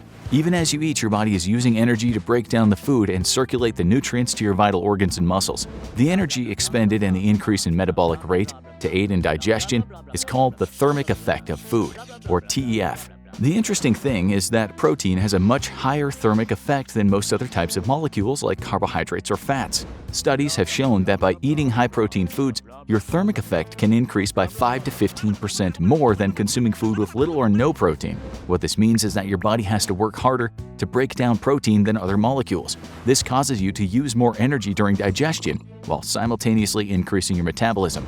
All of these factors combined can cause your body to burn 80 to 100 more calories a day just from eating. And this might be a conservative number. One study showed that a group of people eating a high-protein diet burned on average 260 calories more per day than a group of people on a low-protein diet. This is the equivalent of the amount of energy expended from a moderate workout session. Who knew that eating could be such good exercise? And speaking of working out, protein is literally the building block for all your muscles. So does eating more protein correlate to increased muscle size? Not exactly. However, increasing the amount of protein in your diet will impact your muscles in a number of different ways. Eating more protein does not necessarily build more muscle, but it does help maintain muscle mass and promote growth. If all you did was eat protein, your muscles would not magically become bigger. However, if you engaged in a weightlifting regimen on a regular basis while also increasing protein intake, your muscles would likely get larger more quickly than if you stuck to your typical diet. Someone who's active and trying to bulk up their muscle mass should definitely increase the amount of protein they put into their bodies. There's also another important factor to consider when trying to build, or more importantly, maintain muscle mass. If for some reason you need to stop lifting weights or reduce your time working out due to an injury or life just getting in the way, you should still maintain a high-protein diet. The rationale for this is that if you go from being highly active to less active, you'll begin to lose weight as your muscles shrink. However, a high-protein diet can slow the rate of and even prevent muscle loss if the right types of food are consumed. Perhaps the biggest selling point for high-protein diets is that not only will they help you lose weight, but they will help you keep the pounds off as well. Over the course of a year, high-protein diets seem to be much more effective at helping people maintain weight loss. Now, it's important to remember that just eating a lot of protein will not cause you to lose weight instantly. However, there may be some huge benefits if you stay active, eat the right types of protein, and keep track of your calories. For example, a study that tracked 130 people on high-protein diets over the course of a year found that they lost 53% more body fat, compared to a control group of people on a regular protein diet. In a clinical trial conducted by the Department of Human Biology at Maastricht University in the Netherlands, researchers found that high-protein diets reduced weight regain by around 50%. This is huge for people who want to lose weight and keep the weight off. As many dieters know, losing the weight is only half the battle. It's keeping the weight off that can be hard. But it seems from a number of studies that a high-protein diet and healthy lifestyle might be one of the best ways to do just that. You probably have heard that one side effect of a high-protein diet is that it can be damaging to your bones. Is there any truth to this? The myth probably originated from the idea that protein can increase the acidity level of your body slightly, which in theory could cause calcium to leach from your bones. To be fair, if your blood's acidity was high enough, it most certainly could cause the calcium on your bones to break down and weaken your skeletal system. But if your blood ever ended up at that high of a level of acidity, you'd be dead, so it really wouldn't matter. What long-term studies have shown is that both animal and plant protein can actually help people maintain bone mass as they get older. According to some research, people who maintain a high-protein diet over extended periods of time also seem to be at a lower risk of osteoporosis and bone fractures. It's important to point out that this does not mean you should immediately start consuming mass quantities of beef to increase your bone health. There are better sources of protein which will break down for you in a bit. The same thing goes for this next health benefit. It's all contingent on what type of protein you're eating. It might seem counterintuitive, but a high-protein diet can actually lower your blood pressure. The exact mechanism for this is not completely understood yet, but in one study it was found that a high-protein diet did not just lower blood pressure, but also reduced LDL cholesterol and triglycerides. This is important because these factors in high levels can be a recipe for heart attack, stroke, and kidney disease. Although a high-protein diet can have harmful effects on the kidneys, you probably don't need to worry too much as long as you're in good health. Doctors recommend that people with kidney diseases reduce the amount of protein they eat. This is because high amounts of protein can exacerbate problems in kidneys that are already damaged. However, the same thing cannot be said about people with healthy kidneys. It's always important to follow the advice of doctors and medical professionals when they recommend lifestyle changes. However, no studies have connected high protein consumption to causing damage to healthy kidneys. Protein may even be able to reverse and repair the damage done to the body. Since it's the building block of your cells, muscles, and organs, eating more protein actually provides your body with the resources it needs to help repair itself. Several studies have even claimed that after you suffer an injury, consuming more protein could help speed up the time it takes to recover. Some researchers even claim that if you're on a high-protein diet before you get injured, it may cause your body to heal faster than someone who is not. More analysis needs to be done, but it's possible that in the future doctors will recommend foods high in protein after an injury, along with other already established treatments. So we know that high-protein diets have several immediate and short-term benefits for the body. But what about as you get older? It might sound crazy, but a high-protein diet in the middle stages of life can have lasting benefits even to your more mature years. It's no secret that as you age, your body becomes weaker, your muscles start to shrink, and your bones become more frail. However, studies have shown by eating more protein, these effects can be mitigated. It's also important that you maintain some form of activity as well, because if you don't use your muscles, they will begin to atrophy no matter how much protein you eat. But eating a high-protein diet during your life and into your latter years will help your body retain some of its strength and keep you in better overall health. There are definitely a lot of positives to eating a high-protein diet, but is there a downside? Unfortunately, yes. So before you go on a meat-buying spree, make sure you watch the rest of this video.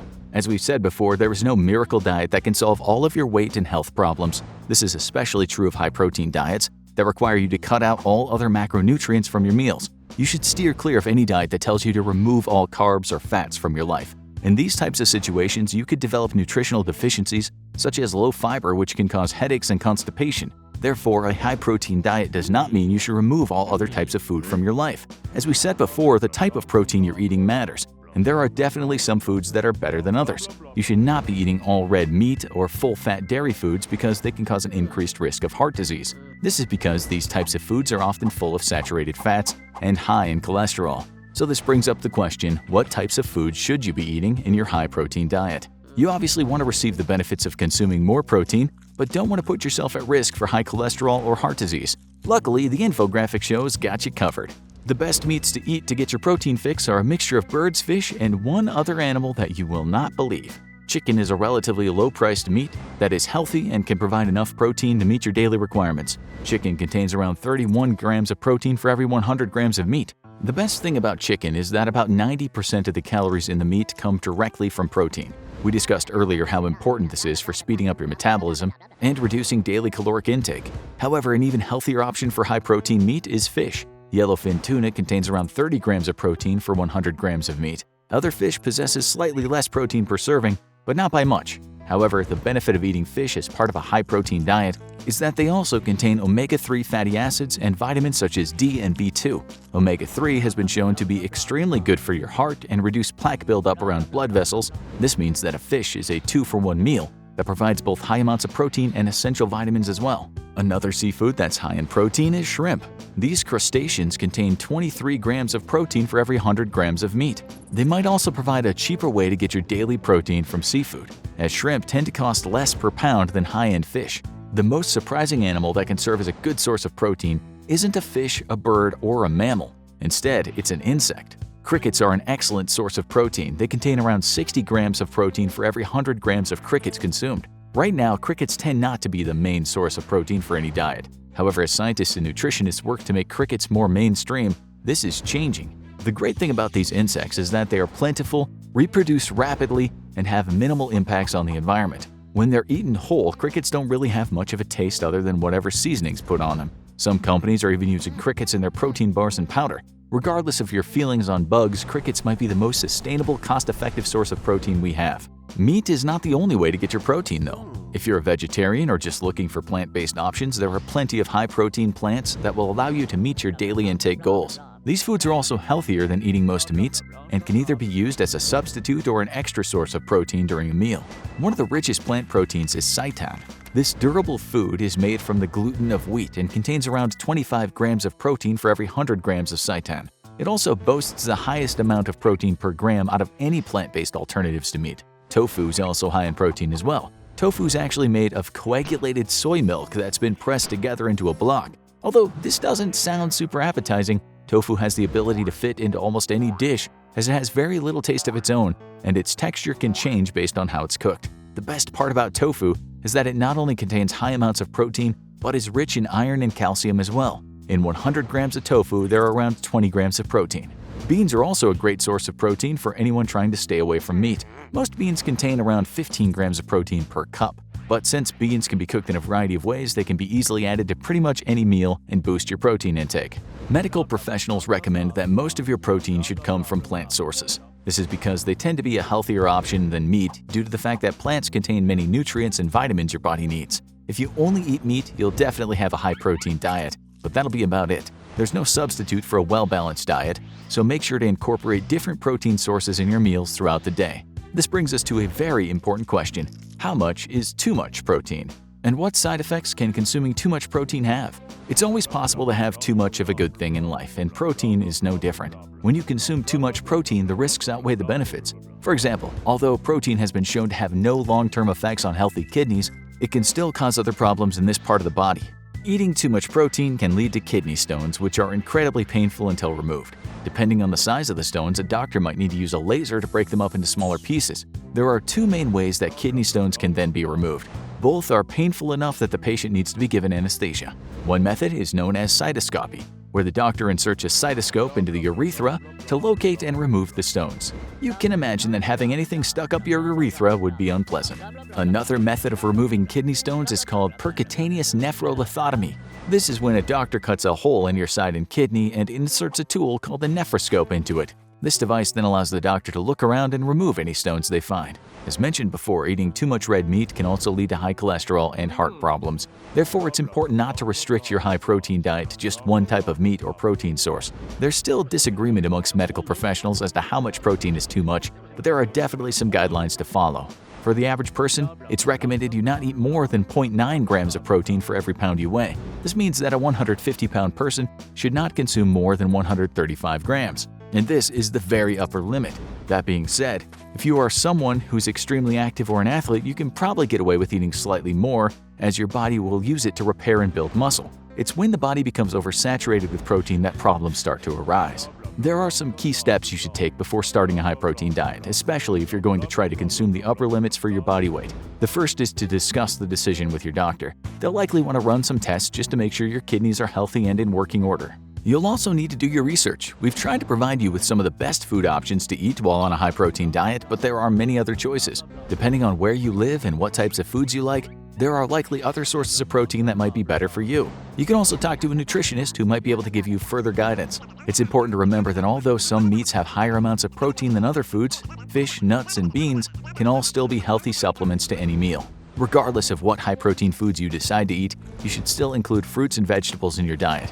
They might not have as much protein as meat, but they are rich in vitamins and minerals your body needs. You should also identify exactly why you are starting your high-protein diet. If your goal is to lose weight, you don't need to consume as much protein as someone who's working to bulk up and gain muscle. Or maybe you're just planning for the future and want to have a healthier body in the long run. There are many benefits to eating a high-protein diet, but there can also be risks. This is why it never hurts to discuss your dietary plan with medical professionals. Meet Jack. Jack is a master of the art of idleness. He's a slouch without a cause, a slug without a place to go. Jack really doesn't want to move. And with a phone full of apps to address his extreme laziness, he doesn't really have to. But what's going to happen to Jack over time?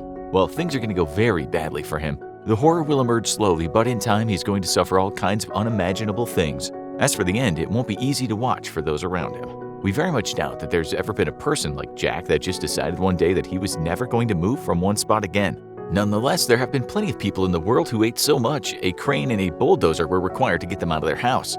Food did this, but also a lack of movement. We'll come back to some of those people later. You wouldn't necessarily turn into a Jabba the Hutt type character if you decided not to move for quite a while. But the fact is, if you had a regular diet, the total lack of exercise would very likely result in weight gain. How fast you'd put on the weight would depend on a number of factors. That is, it's not just about how much you eat, but what you eat and also some genetic factors. With an unmoving person, in time their metabolism would slow down. So if they kept eating at a normal rate, it just makes scientific sense that they'd get bigger. The reason is that if a person moves, the mitochondria within their muscle cells increase. One scientist called mitochondria power plants, and it's these plants that keep burning energy. But in the absence of much movement, those plants would slow down so much that the energy wouldn't get burned.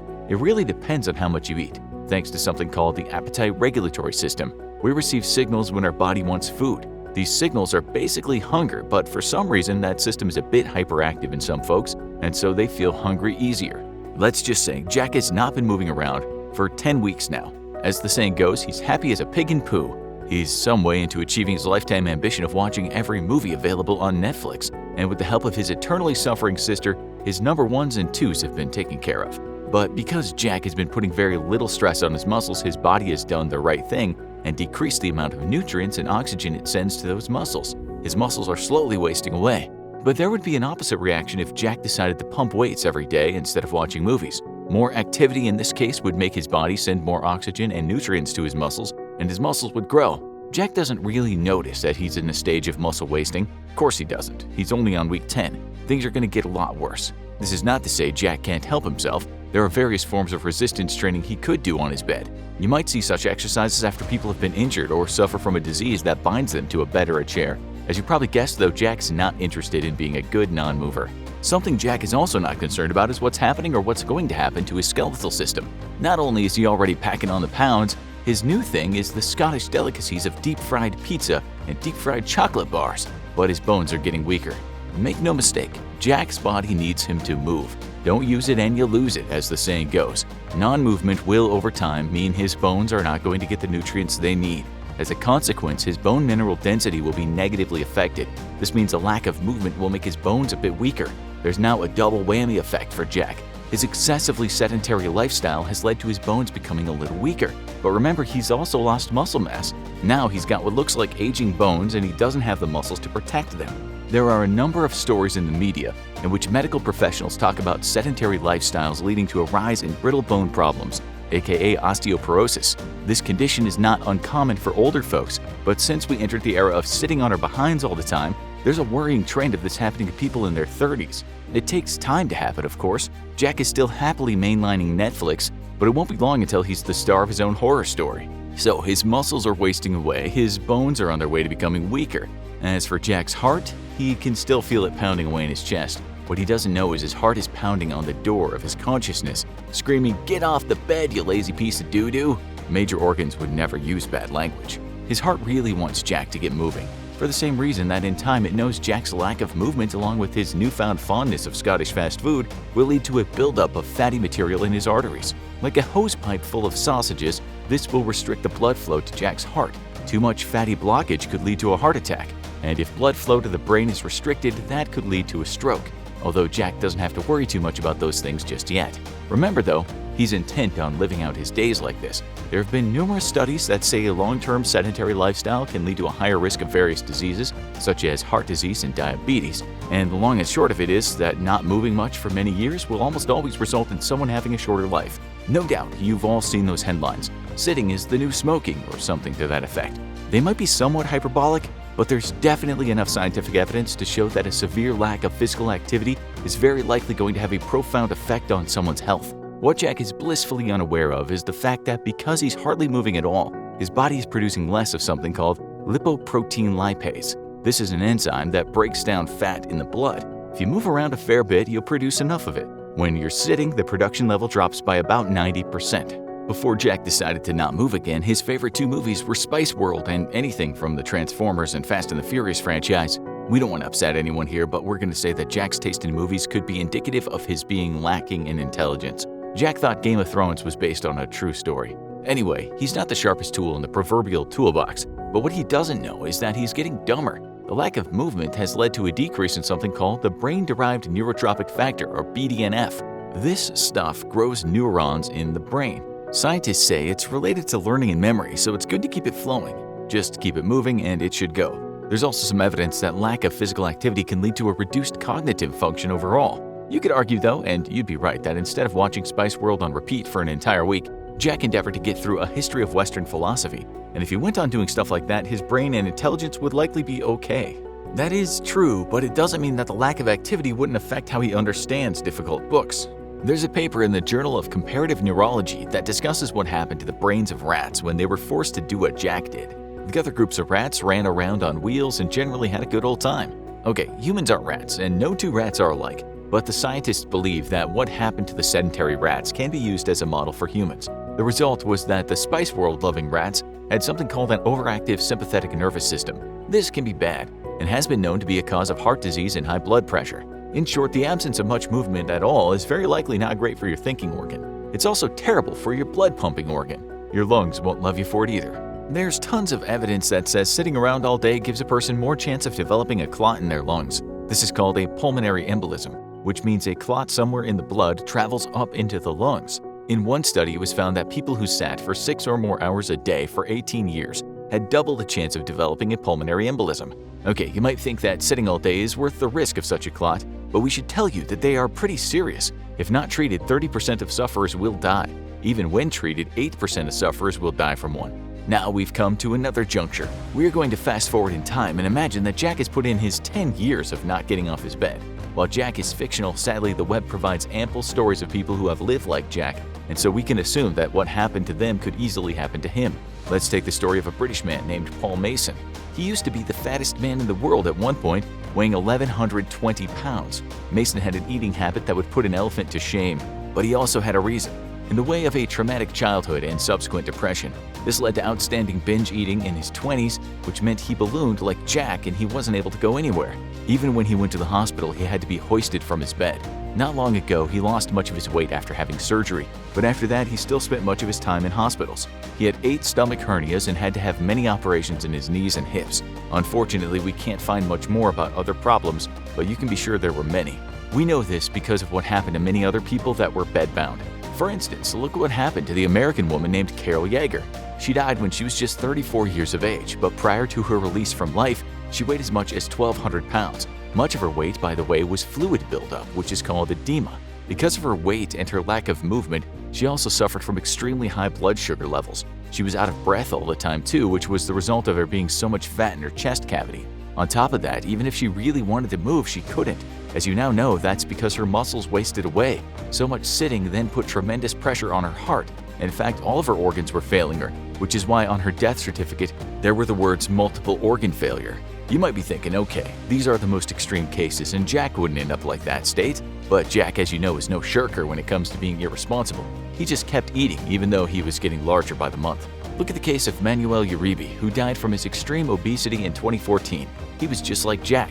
When he was growing up, he lived in Mexico and had a fairly normal Mexican diet. Although the diet was far from being perfect when it came to avoiding obesity. He once said it included beans, rice, flour tortilla, corn tortilla, French fries, hamburgers, subs, and pizza, whatever regular people eat. At the time, he weighed just 254 pounds, which made him only a bit overweight, since he was over 6 feet tall. Then he moved to the US, where he said all his problems started. He embraced the infamous American fast food culture with enthusiasm, and his job, technician, meant he spent most of his time sitting. He once said life in the United States is like that. You just go from your desk to your car. I used to drive my car to and from work, so I didn't get any exercise. The upshot was that his weight peaked at around 1,230 pounds. And this, he said, was a result of eating a lot and hardly moving rather than trying to smash eating records. When his mother was asked by the press what she most wanted for her son, she said that he can get up and walk. At that point, he could only get out of bed with the help of a forklift. He did try to lose weight, but in the end, his many extra pounds caused problems that proved too much for him, and he had severe heart problems. He also had liver damage, which can happen to anyone who's obese. A form of it is actually pretty common in the US, called non-alcoholic liver disease. The organ first gets fatty. That can lead to a scarring of the liver, fibrosis, and over time this can result in irreversible damage called cirrhosis. And if you think that only happens to habitual boozers, think again. About 24% of American adults suffer from non-alcoholic liver disease, and you could bet your life that Jack would get it. In the end, it was said Mr. Uribe died after suffering liver failure as well as multiple cardiac arrhythmias. With these stories in mind, if Jack really didn't move much for a decade while eating anything he liked, he would almost certainly get sick, very sick, and possibly die. If he survived a decade, you can bet he wouldn't last another without some serious kind of illness. The good news for people if they really can't move but want to is that with professional help and an exercise regimen coupled with a healthy diet, while they will likely suffer some related health problems, they can at least keep the weight off. Also, good news is that if you're watching this and you know you're severely overweight and you don't do much moving, much of the damage can be reversed. There's no time like the present to get off your butt. So you let things get out of control. The pounds seemed to pile on, and it was as if you weren't noticing the changes in your body. Then one day you looked in the mirror and thought, wow, I have really let myself go. Don't worry, that happens to most of us at some point in our life. As we age, love handles appear, the belly grows. There seems to be flaps of flab growing under your arms, and in general, you just don't feel as fit, strong, or flexible as you used to. The other day, you bent down to pick up a fallen coin and pulled a muscle, and you decided it was time to get fit again. Today, we're going to tell you how not only to look good and feel good, but how to get shredded. It's not as hard as you think. We're going to start by telling you a true story of a man that in his prime was a competitive weightlifter, only for an injury to sideline him for quite a long time. His couch-bound days transformed his body, and what was once a chiseled physique became an ordinary body replete with bulging belly and a set of love handles a small person could hang off of. Don't worry if you've never been in great shape before like him, because his road back to being ripped is one anyone can follow, regardless of what body shape you have or have had. Although thanks to muscle memory, it'll be a lot easier for him to get back to being shredded than it would if you're not used to exercising. It's all basic stuff, and you don't need to be an expert to do it, nor spend a ton of money. What you will have to do is make a plan and stick to it. We're asking you to commit maybe 30 minutes to an hour a day, and make some other small changes. The transformation will be noticeable in a short period of time, and the payoff will change your life. So first of all, you need to lose some weight. You know this because bending down to tie your shoes is an effort, and well, the mirror doesn't lie, nor does your doctor. You might be strong, but it might not be noticeable on the outside. You want to look strong, and you also want flexibility back. It's a cliche these days, but it's true. To lose weight, you can't just rely on exercise alone. Many studies have shown that Americans in general are exercising more, but many people are still overweight. Diet is important, and that's an understatement. The U.S. Centers for Disease Control and Prevention released a report in 2018, and this was their conclusion. Americans are exercising more, but the obesity rate is growing. The first thing you can do might sound extreme, but it's not that extreme. This is what the former weightlifter did. Go into your kitchen and look at what's in the cupboards and the refrigerator. All those highly processed foods, the stuff with empty calories, you'll throw away, or at the very least don't buy them anymore. The chips, the cookies, the stuff you keep snacking on that couldn't be said to be a whole food. These things must go. You want to be eating wholesome foods, raw foods such as chicken, lean beef, vegetables for salads, whole oats, fish, some fruit, nuts, you get the picture. You don't want to be eating those sugary cereals, frozen pizzas, etc. There are a plethora of websites out there that can tell you what healthy foods are, but for now, look at what you have that's highly processed and get rid of it. We're not saying all processed food is bad, but just try and concentrate on eating what we might call nutritious food and certainly cut back on the sugar. We might also add that for many people around the world, intermittent fasting has helped them lose weight. This might mean just having a meal in the evening and then waiting 16 to 24 hours for the next meal. That includes not having sugar in your drinks. This is really not as hard as you think, and some people have even said it's the lazy person's diet because essentially it requires less effort than eating or shopping for food.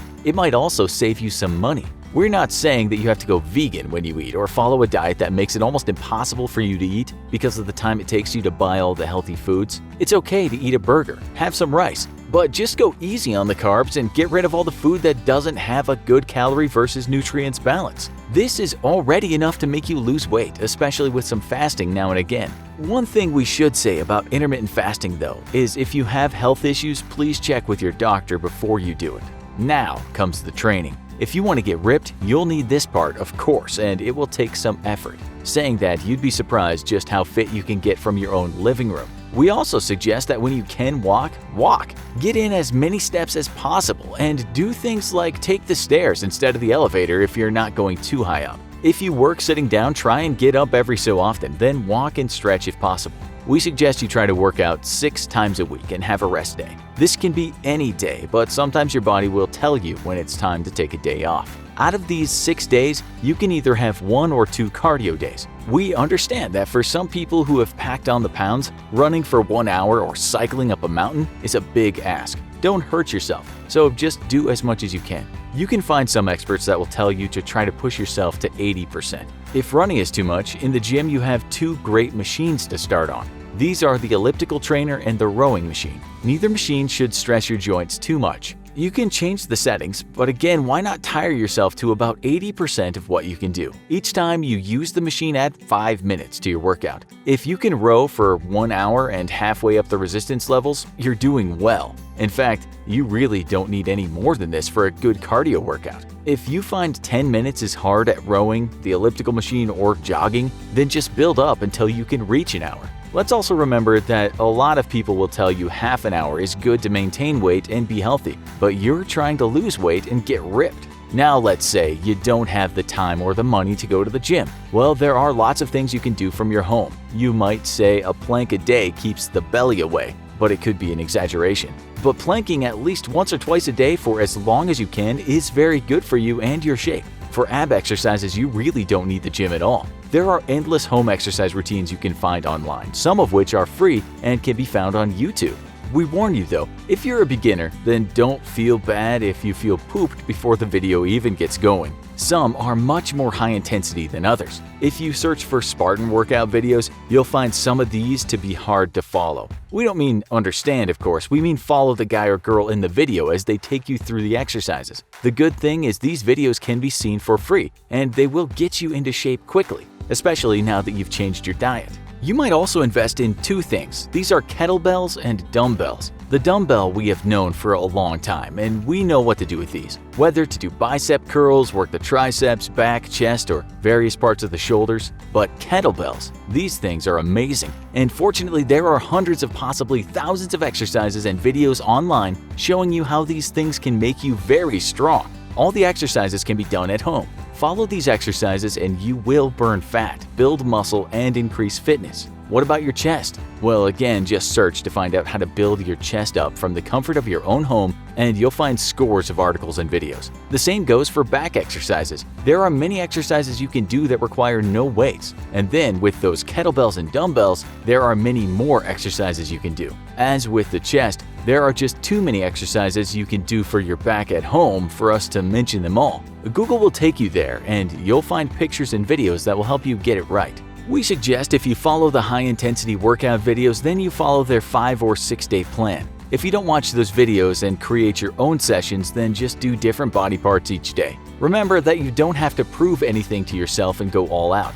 Go at 80% and make sure you have perfect form before you add more reps or increase the weight. In all, try and do 1 hour of these exercises a day. But if that's not possible, start with what you feel comfortable with and just build up to 1 hour. With these strength exercises covering all parts of your body, as well as 1 or 2 days of cardio, plus the change in your diet, we assure you that in 6 months you will look like a different person. And try to see it this way. Most of us spend 1 hour a day just wasting time. That time wasted could transform you, give you loads of confidence, and the best thing, stave off sickness and make you live longer. As for the man we talked about at the start of the show, he lost 50 pounds in 6 months and he looked completely transformed. His advice is envision what you will look like in a few months and don't let that vision out of your mind. It's not always easy making the first move, but you'll find that once you start, you won't want to stop. You'll even feel bad for missing a day.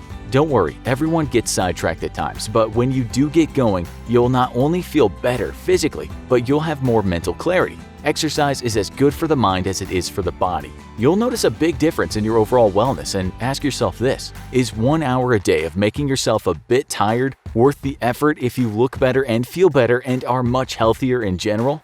What can cause your heart to work so hard that it stops beating? Junk food. What can cause your intestines to burst and spew their contents into your abdomen? Junk food. What can cause you to fall into a spiraling form of depression?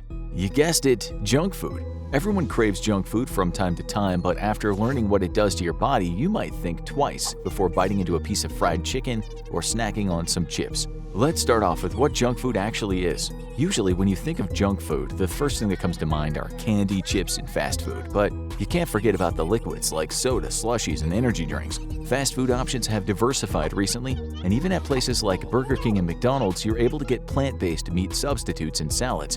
However, pretty much all the things you crave at those types of joints are considered junk food. No one's going to KFC and asking for a salad with no dressing or croutons. They're there for that salty, fatty fried chicken. Therefore, when we're talking about junk food, what we're referring to is anything that has high amounts of added sugar, salt, or saturated fat in them. If you think about what you've eaten today, you can probably identify at least one item as being junk food. So, what are all these delicious yet unhealthy foods doing to your body? The short answer is nothing good. We're going to start with the short-term effects of eating only junk food before moving to the long-term health risks. Although long-term is relative, because if all you eat is junk food, you won't be alive long enough to even notice long-term effects. It's scary just how quickly junk food can change your body and cause serious health problems. Studies have shown that eating one meal made up of junk food a week can be detrimental to your health if you're not an active person. So can you imagine that only eating junk food every day will cause mayhem to all the systems in your body in a very short amount of time? The immediate effects of junk food are based on what you're consuming and how active you are. If you binge eat an entire bag of chips or a whole fried chicken, you're consuming a massive amount of sodium or salt. And after a very salty meal, your blood pressure might become elevated. This can cause all sorts of problems in the body, from fatigue to heart attacks. Obviously, a heart attack would be an extreme unlikelihood, and you would have to be very unhealthy for that to be a concern, but it is possible. This is especially true if you have a pre-existing heart condition or a non-active lifestyle. When you consume very salty junk food, it causes your blood vessels to constrict as the salt extracts water from them. There's a reason that over half of your body is made up of water. It plays a vital role in the circulation of all nutrient, cell function, and chemical reactions in the body. Eating extremely salty foods all the time can mess with your body's ability to maintain homeostasis or its internal balance. When your blood vessels constrict, your body needs to work harder to get oxygen and nutrients circulated to all your vital organs.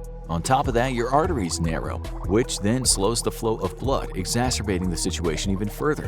When all of these things happen as a result of eating too much salt, you begin to feel fatigued since your body is working harder than it should to keep you going.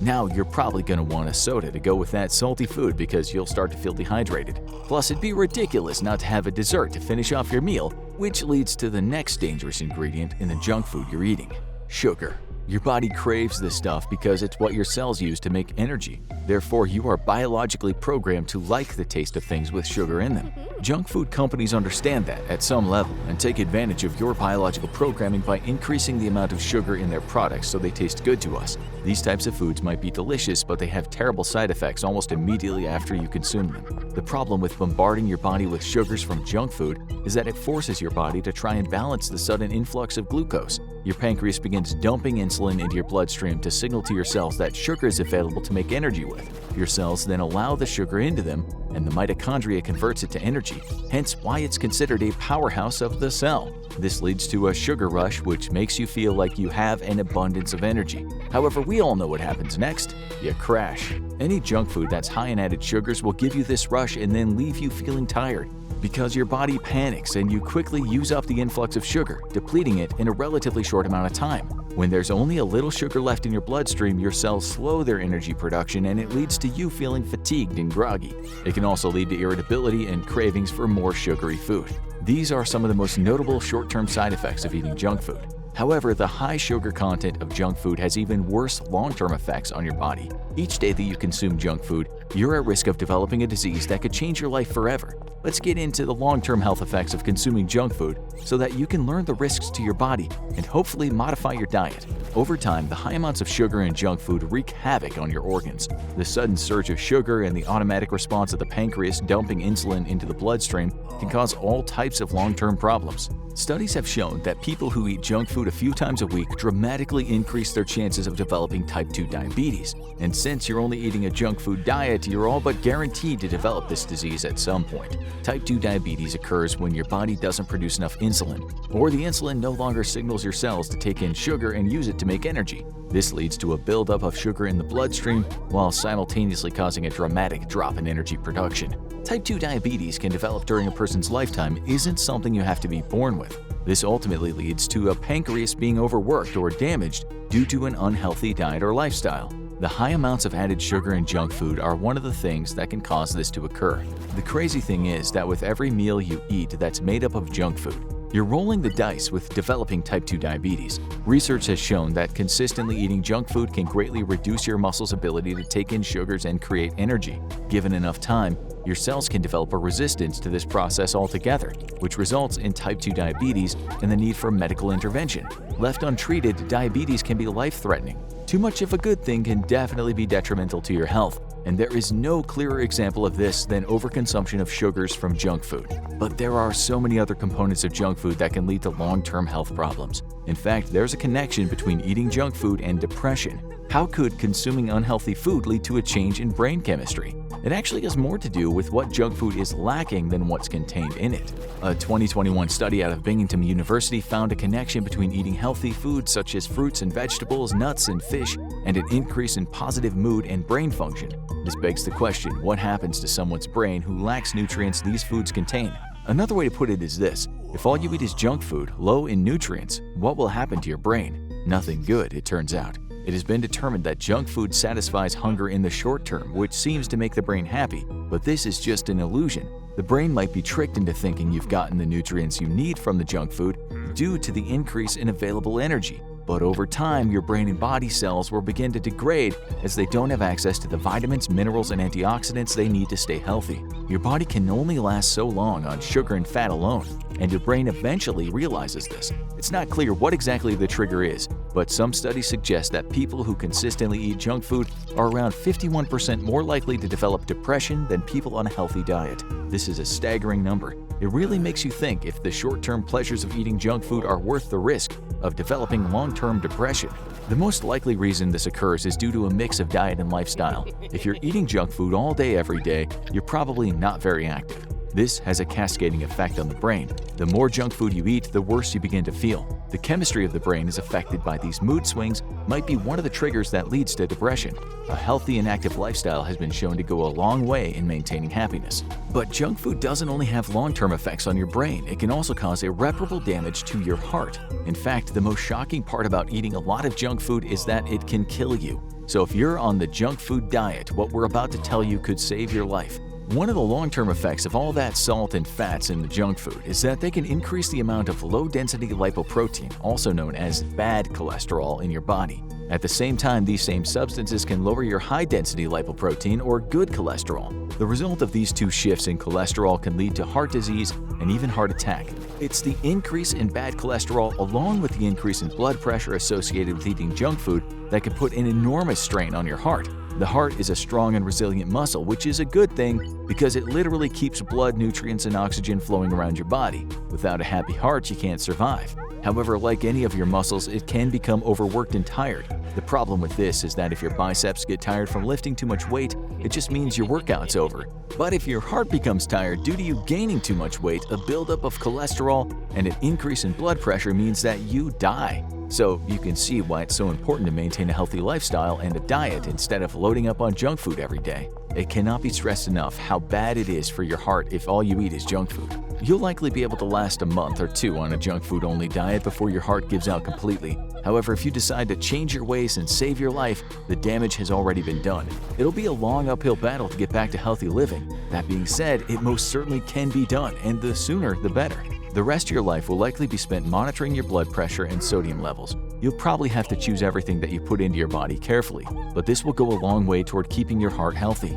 The American Heart Association recommends that adults consume less than 2,300 milligrams of sodium per day, and this number is for someone who is relatively healthy and making good choices as to what they put into their body. If you're eating only junk food, you're likely not making good choices and consuming many times more sodium than recommended by the AHA. In fact, one full meal of junk food would be enough to put you over the threshold, as a bag of chips and a cheeseburger gets you around 2,000 milligrams of sodium between the two of them. If you're eating 3 meals a day filled with junk, you're consuming 3 times as much sodium as recommended.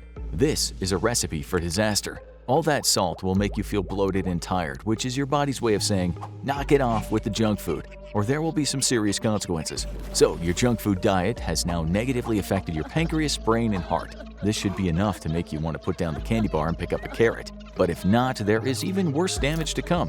What if you couldn't poop?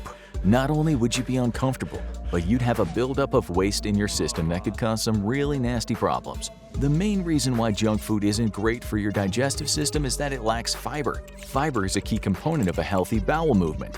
High amounts of fiber are found in foods like fruits, veggies, beans, and oats. None of those ingredients are in your typical junk food diet. What that means is that all those fats, salts, and sugars you consume get backed up in your digestive tract, where they sit until they become too much for your body to handle, and they have to be evacuated. Unfortunately, they might not come out the end you want. But the real problems begin with the constipation that results from only eating junk food. Being constipated puts a lot of strain on your body, especially the digestive system, which can lead to hemorrhoids and hernias. It also has been found that junk food can be harmful to the microbiome in your body as well. You have trillions of little bacteria that do important jobs inside your guts, especially when it comes to digestion. This means you want to keep those microorganisms happy because if they're not, they can begin to cause you some serious problems. For example, if there are a lot of sugars and carbohydrates available, certain bacteria might begin to grow uncontrollably. Most often, the ones that do this are not the helpful microorganisms. This can lead to fewer resources for your helpful microbes. We're just beginning to understand how important a person's microbiome is, but according to some scientists, it plays a major role in several processes throughout the body. If your microbiome becomes damaged due to a poor diet, it could initially lead to a buildup of gases and incredibly painful cramps as harmful bacteria begin to reproduce inside of you. As time progresses, you might find yourself in need of a fecal transplant or any number of other unpleasant procedures to try to regrow that healthy microbiome once again. One of the most frightening risks to your digestive system as a result of consuming too much junk food is the development of diverticulitis. This disease happens when there's an infection or inflammation in your intestines. It can end up being incredibly painful and includes symptoms such as fever and nausea, as your body tries to fix the damage that's been done to it. The worst part is the pain doesn't go away overnight, and there's no quick fix. In extreme circumstances, peritonitis can occur, which is when an inflamed pouch in the digestive tract ruptures and spills its contents into your midsection.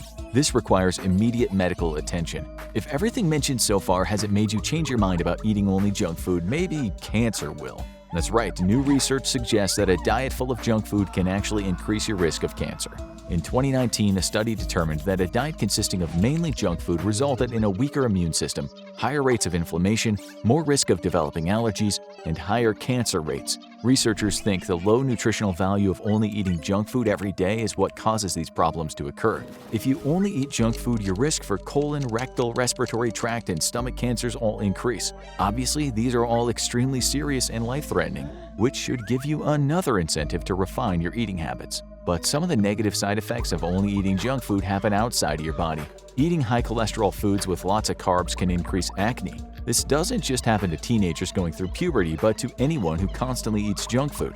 Even young children are at risk of skin diseases if they consume too much junk food. One study found that adolescents who eat junk 3 times a week are more likely to develop eczema than children on a healthy diet. These skin conditions are not life-threatening like many of the other effects of junk food on your body, but they can also become irritating and uncomfortable. Everything mentioned so far is an unpleasant consequence of a junk food diet. But there is something else that is unavoidable with this lifestyle. With high amounts of fat, sugar, and salts come high amounts of weight gain. Obesity is a major problem that results from consuming too much junk food. If you gain too much weight, your heart has to beat more frequently to circulate blood around your body. Your lungs need to suck in more air to get you the oxygen you need, and your muscles need more energy to support your weight. Any of these factors can eventually become too much for the body to handle and cause it to shut down. Eating junk food has also been connected to an increase in respiratory illnesses, including asthma. This goes hand in hand with obesity, as the airways and channels of your circulatory and respiratory systems become constricted or blocked. All of these factors increase your chances of having a heart attack, suffering a stroke, or developing diabetes. And the larger you become, the more calories your body will need to keep itself going. This means that you'll need to eat more, and if you continue to eat only junk food, there's only one inevitable outcome. An organ in your body will fail and you will die. So, what it comes down to is that you need to relinquish your junk food diet immediately and switch to a healthy alternative. We're not saying you can't eat any junk food. In fact, some research suggests that indulging in junk food occasionally might help you with weight loss and can be a morale booster. However, there is absolutely no benefit to eating only junk food. So the recommendation by some nutritionists is to allow yourself a junk food meal once every week or 2 and savor it. But once you've had your fix, you should go back to eating healthy alternatives. That being said, there are definitely some junk food options that are worse for you than others. Here are 5 different ones that you probably didn't know were causing your body distress. Pizza is delicious, there's no denying it. However, not all pizza is created equal. An average slice can contain 680 milligrams of sodium, 12 grams of fat, and 300 calories. And when was the last time you had just one slice when you ordered pizza? To be fair, there are some pizzas that are made with more fresh ingredients and less grease than others, which adds nutritional value while reducing the junk part of the food. On the other hand, a fast food meal of burgers and fries has very little upside to it. One of those meals can consist of 1,200 calories and up to 1,700 milligrams of sodium, and that's not even counting drinks or dessert that you probably will have with it. Basically, one fast food burger puts you very close to your recommended daily dose of sodium and saturated fats. So hopefully everything else you eat that day is made up of plants and fruit. You might think having a homemade sandwich might be a healthy alternative to eating out at a fast food restaurant, but this might not necessarily be the case. Cold-cut meats can contain large amounts of sodium. 3 ounces of processed meat can have up to 1,300 milligrams of sodium, which means that if you're consuming a large deli sub every day for lunch, those sodium levels might lead to your blood pressure potentially skyrocketing. Also, some research suggests that when lunch meats aren't processed or stored properly, they can contain nitrates and nitrites, which are known carcinogens. To put it plainly, processed meats might cause cancer. If you ever watched a hot dog eating contest, you probably wondered how the contestants can have so much of the universally loved fast food treat. What you probably didn't know is that one hot dog can contain half the amount of saturated fat you're supposed to consume in one day. Also, hot dogs are full of sodium to the point where a single hot dog can make up 33% of your allotted daily sodium intake. This means those people who are eating dozens of hot dogs in a sitting are literally consuming enough junk food to last them for months. This might be an activity that is one of the worst long-term effects on the body out of any competition in the world. You can put anything that's fried into the junk food category, and one of the most common fried foods is chicken. It's not the calories that make fried chicken so unhealthy, but the amount of fat and salt in it. One piece of fried chicken can contain 34 grams of fat and 1,200 plus milligrams of sodium. After just 2 pieces of fried chicken, you probably overshot your recommended fat and sodium intake for the day. So what is a junk food lover to do? We're going to say this again because it's so important. Eating a junk food-only diet will end up killing you in one way or another. Depending on who you are and how active your lifestyle is, you might be able to live a couple of months if you only eat junk food. However, most medical professionals agree that your body would give up sometime between 1 and 10 weeks if all you ate was junk food. If you really need to get your junk food fix from time to time, that's okay, just don't do it every day. Most nutritionists agree that having a cheat meal every now and then is alright as long as the majority of your meals consist of healthy food. In order to protect yourself and the people you care about from succumbing to one of those nasty side effects of eating too much junk food, there are a couple of things that can be done. Education is always key. Make sure to read the food labels of the things you put into your body. You might be surprised to find your favorite snack is incredibly high in salt or sugar, and it might be time to cut back a bit. Also, it's important that kids from a young age begin to think about what's healthy versus what's not. Many people who rely heavily on junk food for sustenance were never taught about the detrimental effects it can have on their bodies. Therefore, cooking meals with lots of vegetables, fruits, lean meats, and fish is a great way to start introducing others to delicious foods that are good for them. When making decisions about your own diet, some nutritionists recommend using the 80-20 rule. This means 80% of the food you eat should be healthy and full of nutrients, while 20% can be from the junk food realm. Ideally, you'll want to find healthy foods that you enjoy and satisfy your hunger so that more than 80% of your daily intake is from those sources, but this is not always possible. Even if you try and eat one healthy meal every day, it can have a huge impact on your overall health. Any reduction in junk food is going to be good for you, no matter how small. As a rule of thumb, if you're trying to stay away from junk food, you should cut out fried food, highly processed food, and anything with added salt or sugar from your diet. And if you're just not sure what the best options are, don't be afraid to ask your doctor. They'll be able to point you in the right direction. We are coming out of 2 years of lockdown, so most people are ready to shed a few COVID pounds. But what exercises are best for burning calories? Get ready to feel the burn with our 12 best exercises for burning calories, enhanced by our official infographics weight loss tips. Number 12. Hiking. Hiking is a great exercise for those who love the outdoors or if you're into urban exploring. However, don't count on it being the best for shedding pounds because it comes in pretty low on the calories per hour scale. An average hike without too many steep inclines will burn about 350 to 400 calories per hour. Add some elevation gains to that hike and you can really boost the burned calories. Another good tip is to load up a backpack with extra weight. In the military, this is called rucking, and it's great for building endurance. Infographics tip. A great way to burn extra calories on a hike is to find a large animal and make it angry. Running away from an irritated bear or a large elk can easily add hundreds of calories burned to your hiking workout. And remember the infographics rule of wildlife safety. You don't have to be faster than the bear, just faster than your slowest friend. Number 11. Jogging. One step up from hiking is jogging, which can burn between 400 and 550 calories. It doesn't really seem fair because jogging definitely feels like a lot more work than a pleasurable hike through nature. Trust us, we've checked.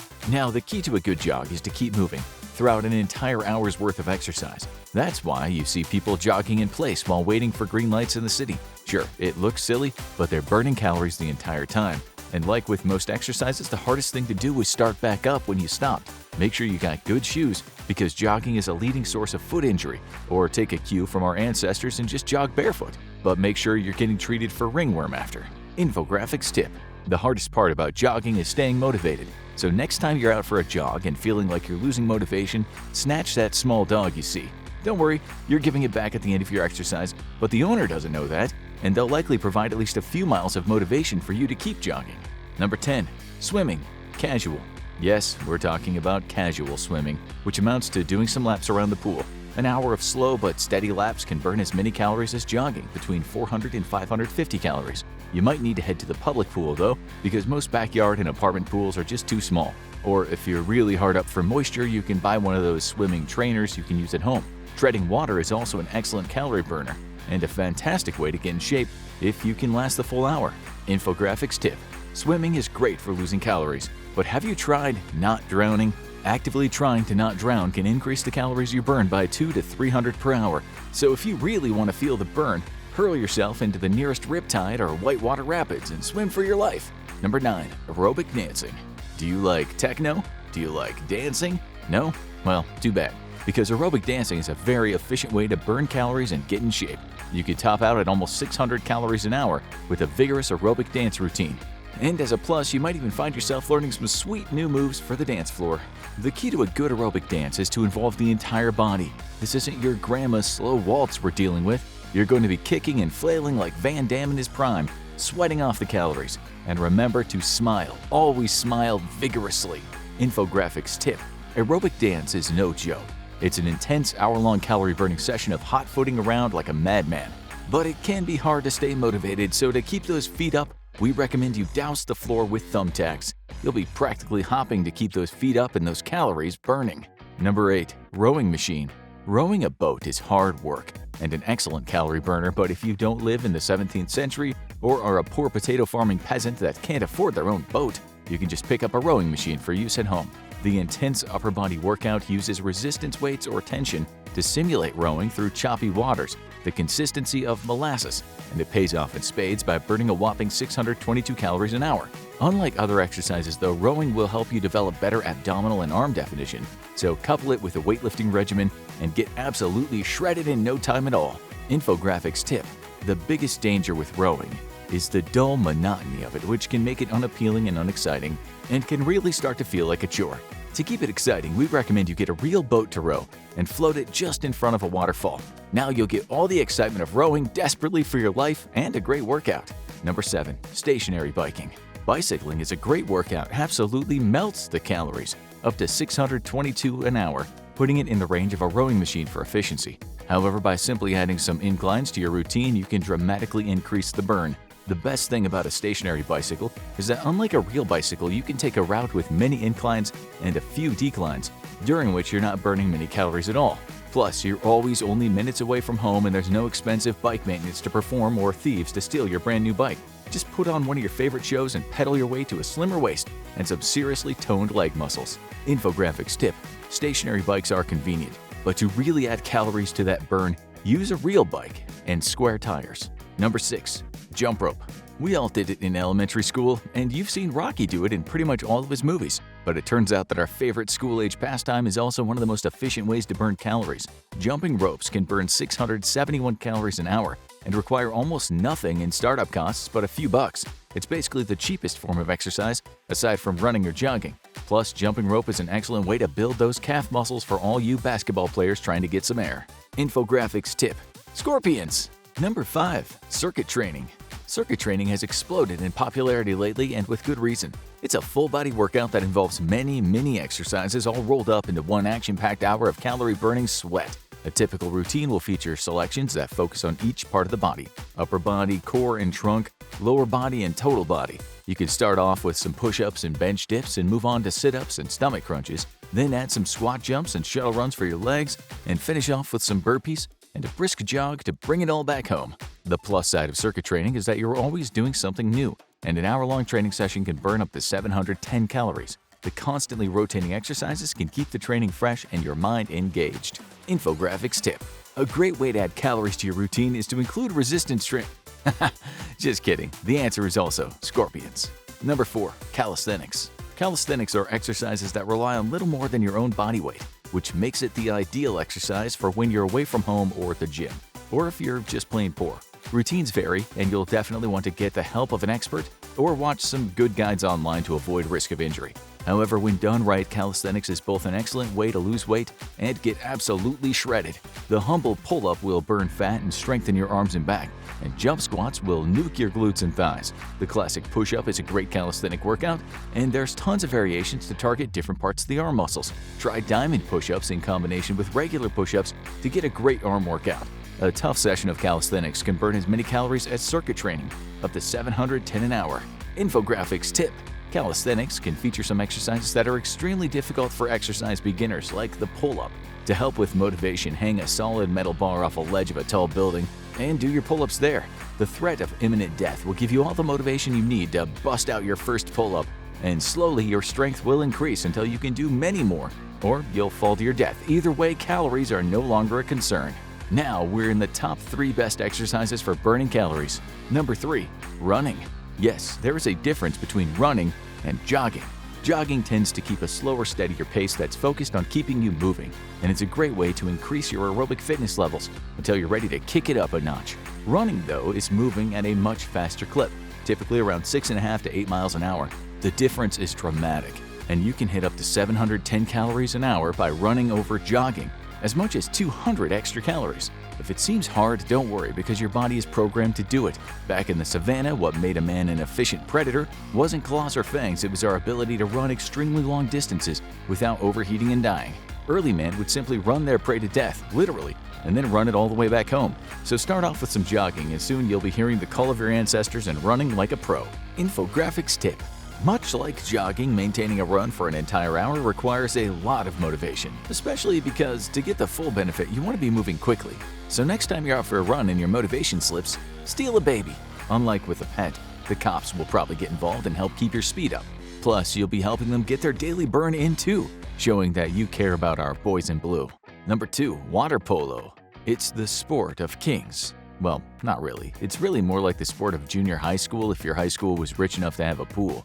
The game is simple. You toss a volleyball around to your buddies who try to throw it into a net. The real challenge, though, comes from the fact that you're constantly swimming, which is a full-body workout. If you ever wonder why water polo players are shredded like lettuce mix, it's because water polo is played in deep water, and there's no standing up when you're tired. What it lacks in skill, dignity, popular interest, and clothing, water polo more than makes up for in sheer calories burned, with a whopping 839 calories melting off your body every hour. Infographics tip. Add sharks. Number 1. Kickboxing or other martial arts. Martial arts can offer very high-intensity workouts, especially if they involve full or partial contact. Even just a casual spar can shred calories as you're constantly moving, jumping, attacking, or defending. This is a full-body workout that has the side benefit of teaching you some great self-defense moves, which puts it at the very top of our list. A vigorous training session can burn as many calories as running, but with the bonus of teaching you how to defend yourself. Just make sure you've gotten a physical checkup first and that you and your training partner know each other's limits. Infographics tip. To get the ultimate workout, you're going to have to go beyond the limits of human endurance. So ditch your training partner. Break into your local zoo. Pick a fight with the biggest animal you can find for a complete and total full-body workout.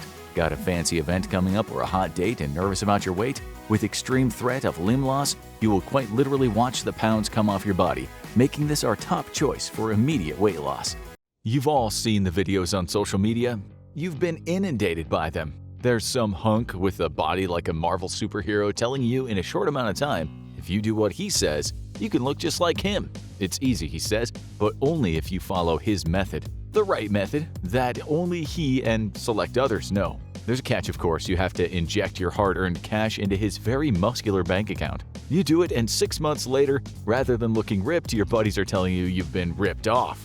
Breaking out in massive muscles is not easy, even if you think you're doing everything right. Some of you will know this already. You've tried and you've failed. You've thrown buckets of money down the black hole of the internet. You followed the instructions to the letter. You have a shelf stacked with supplements. But rather than looking like Brad Pitt in Fight Club or Cristiano Ronaldo when he takes his shirt off post-match, you could quite easily be cast as one of the 3 little pigs. The lazy one, of course, that elects to use straw for the foundations of his house. You're not alone. Many of us have fallen for the internet's magical solutions. Today, viewers, we have your back, and your legs, and your chest, and your stomach. We hope in about 20 minutes' time you'll feel confident that you will never again answer one of those wolves at the door when they come knocking on social media. Okay, so we just mentioned Brad Pitt and the fact that he looked great in Fight Club. Well, we'll also discuss Ronaldo in this section. We aren't talking about just improving muscle mass a bit here. These guys are extreme examples of male physiques, but their discipline and effort show us what direction we should go in if we want to build muscle. We'll talk about normal people later.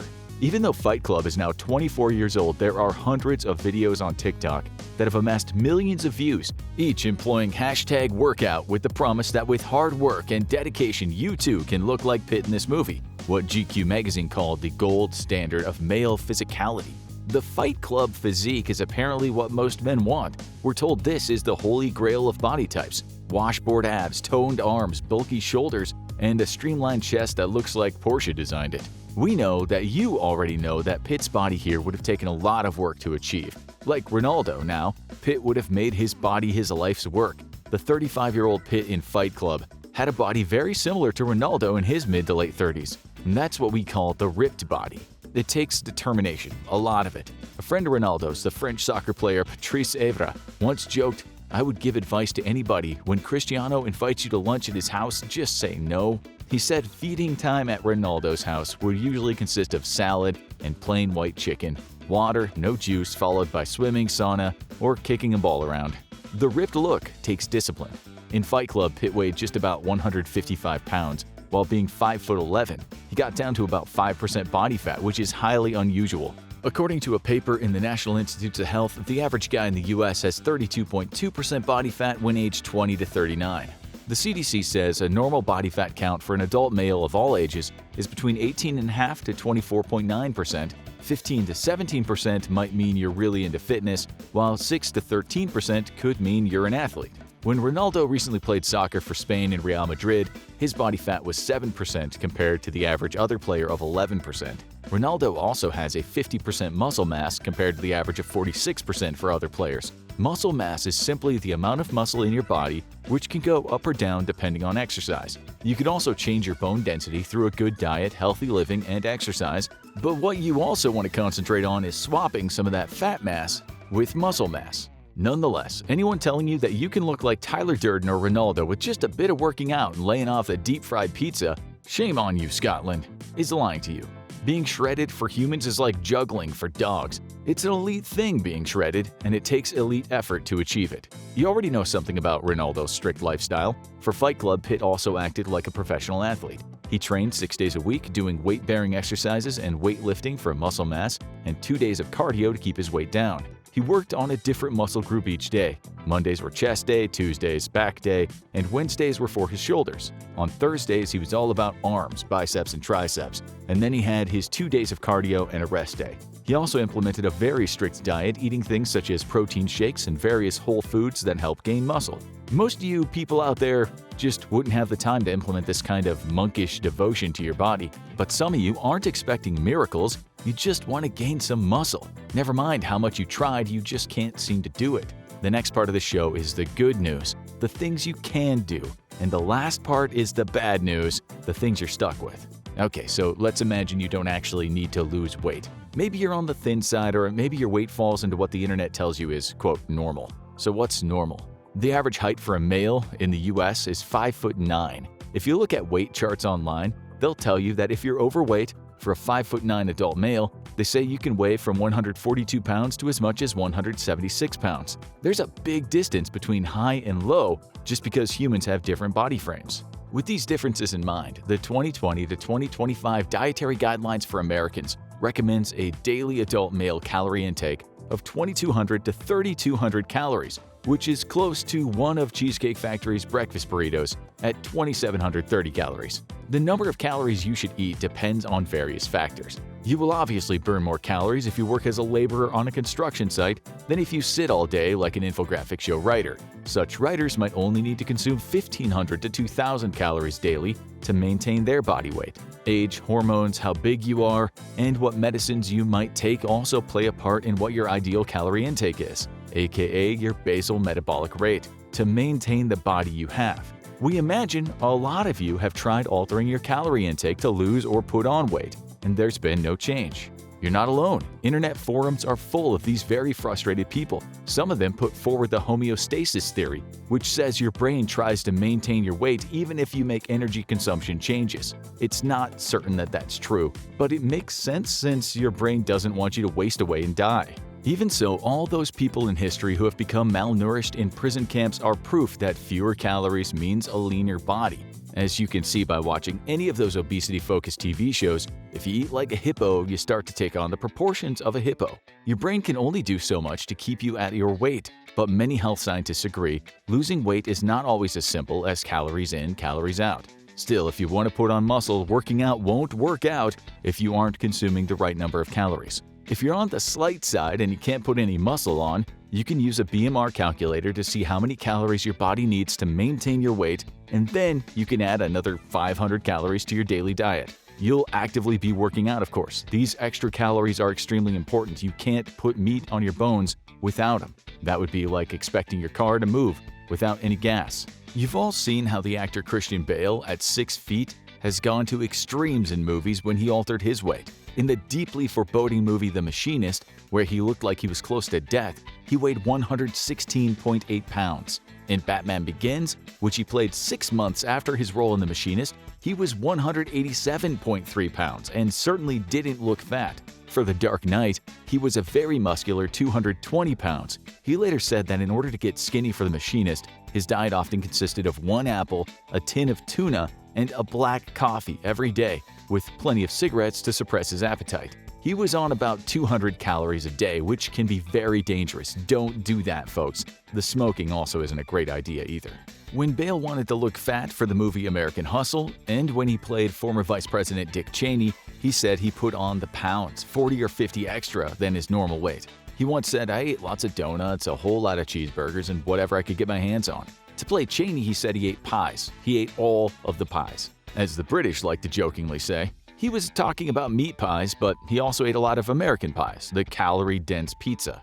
But to put on muscle, not fat, he was actually very watchful of the types of food he ate. This is because it's not just about the extra calories, but consuming the right calories. He said to play Batman, he would eat smaller meals every 2 to 3 hours. He added each meal, I would aim for balance of lean proteins, carbs, and good healthy fats. That's what Brad Pitt did, and it's what Ronaldo does right now. After being fat for American Hustle, Bale had to achieve another perfect body physique to play Moses in Exodus, Gods and Kings. To accomplish that, he said he ate healthy foods again and engaged in a grueling fitness regimen consisted of swimming, running, and what Men's Health called a 3-day power weightlifting routine. If you want to look like Christian Bale, you might have to act like Christian Bale. By the way, he said it's gotten harder doing these body transitions as he's gotten older. We'll come to this topic of aging later in the show. What and how much you eat is very important if you want to gain muscle.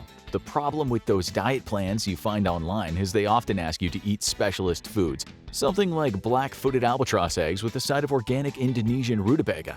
We're sort of joking here, but those plans do often contain a lot of non-regular food. Forget those finicky diets. You can eat normal stuff too, just foods that are not sugar-laden, are high in protein, and are low in saturated fats. The average American wouldn't find it difficult to get these foods such as eggs, tuna, fish, chicken breast, and lean meats such as turkey and lean beef. We're not going to go through all the right foods to gain muscle. You can find many articles online. All we'll say here is you don't have to be a monk or a wealthy person to get the right calories. Just cut out the crap and replace it with something half decent. You won't start if the diet looks too oppressive, so don't overthink it. You should generally stick with the 30-50-20 plan to gain muscle, which means 30% protein, 50% carbs, and 20% cigarettes. Just kidding, 20% fat.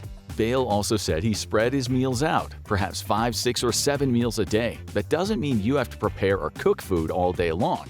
Eat healthy snacks, or what many people do when trying to gain muscle, have a protein shake to replace some of those meals. And by the way, drink plenty of water. You'll need it if you want to gain muscle. Water delivers the materials you need for your body's protein and glycogen structures, which you require for muscle gain. Muscle hydration is a thing, as they're 70 to 80% water. Feed them like you feed a beloved plant. It also helps a lot to eat after you work out, replenishing your body's glycogen stores to aid recovery. Ideally, if your objective is indeed solely to build muscle, you want to replenish the protein, creatine, and glycogen that have been depleted during your workout. Shakes can do the business, and then maybe you can wait an hour or two and have a proper meal containing plenty of protein, complex carbs, and fats. Still, ideally, you need a combination of protein and carbohydrates before a workout to have high energy levels and also build muscle. We hope we're not making it sound confusing and difficult right now. Our intention today is just to make things easier for you.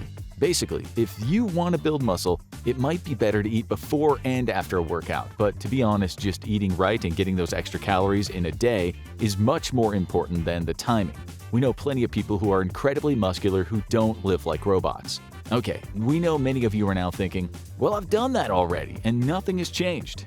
We know, we feel your pain. You still look like one of those 3 little pigs, or maybe you have the body of Shaggy Rogers. Zoinks! So now let's talk about your workout routine. What you can do in a gym or in the safety of your own home to build muscle is endless, so we're not going to tell you exactly what exercises you should be doing. Resources are free online. It's not rocket science, but there are some tricks of the trade. Like Brad Pitt for Fight Club, work out your different muscle groups on separate days. You can keep the same routine for several weeks, but you should also switch things up now and again, especially if you're finding something too easy or if it feels like there's no progress. There are endless things you can do for the same muscle group. Find out what they are and spend several weeks doing them before you change to another. Many people do a change-up after 4 or 8 weeks. Progression is the operative word here. You have to keep pushing yourself. No pain, no gain. Keep a log if you can. There are plenty of free apps for that kind of thing. You should be trying to get better constantly. So now and again, add reps or more weight. 4 to 6 workouts per week would be ideal. If you're overweight, throw in some cardio workouts. Whatever you do, make sure your form is right when you're working out, otherwise you could give yourself an injury. If you're doing an exercise that at the end of your rep makes you lose your form, do less until that doesn't happen. The exercise should be hard, but not so hard that other people in the gym start fearing for your life or making you a viral star on TikTok. Don't be a shaggy in the gym. It might cause an injury that isn't easy to get over. You should mix compound exercises with isolation exercises. Often people choose to do 2 or 3 compound exercises for every isolation exercise. Compound exercises are the ones that strengthen more than one muscle, such as a chin-up or a press-up. Isolation exercises are something like a biceps curl. They isolate a particular muscle. So remember, more compound than isolation. Some people say you don't need isolation exercises or even weights or weight machines. Plenty of famous hunks only do bodyweight-based workout routines, but if you want to get muscular fast, the machines and free weights might work out better for you. Evidence shows the latter may help build muscle faster, though it's often a bit more expensive. Right, so now you have the basics. We imagine a lot of you are feeling just a little bit frustrated as you've heard all this before, and you've done all these things, and you still haven't built much muscle.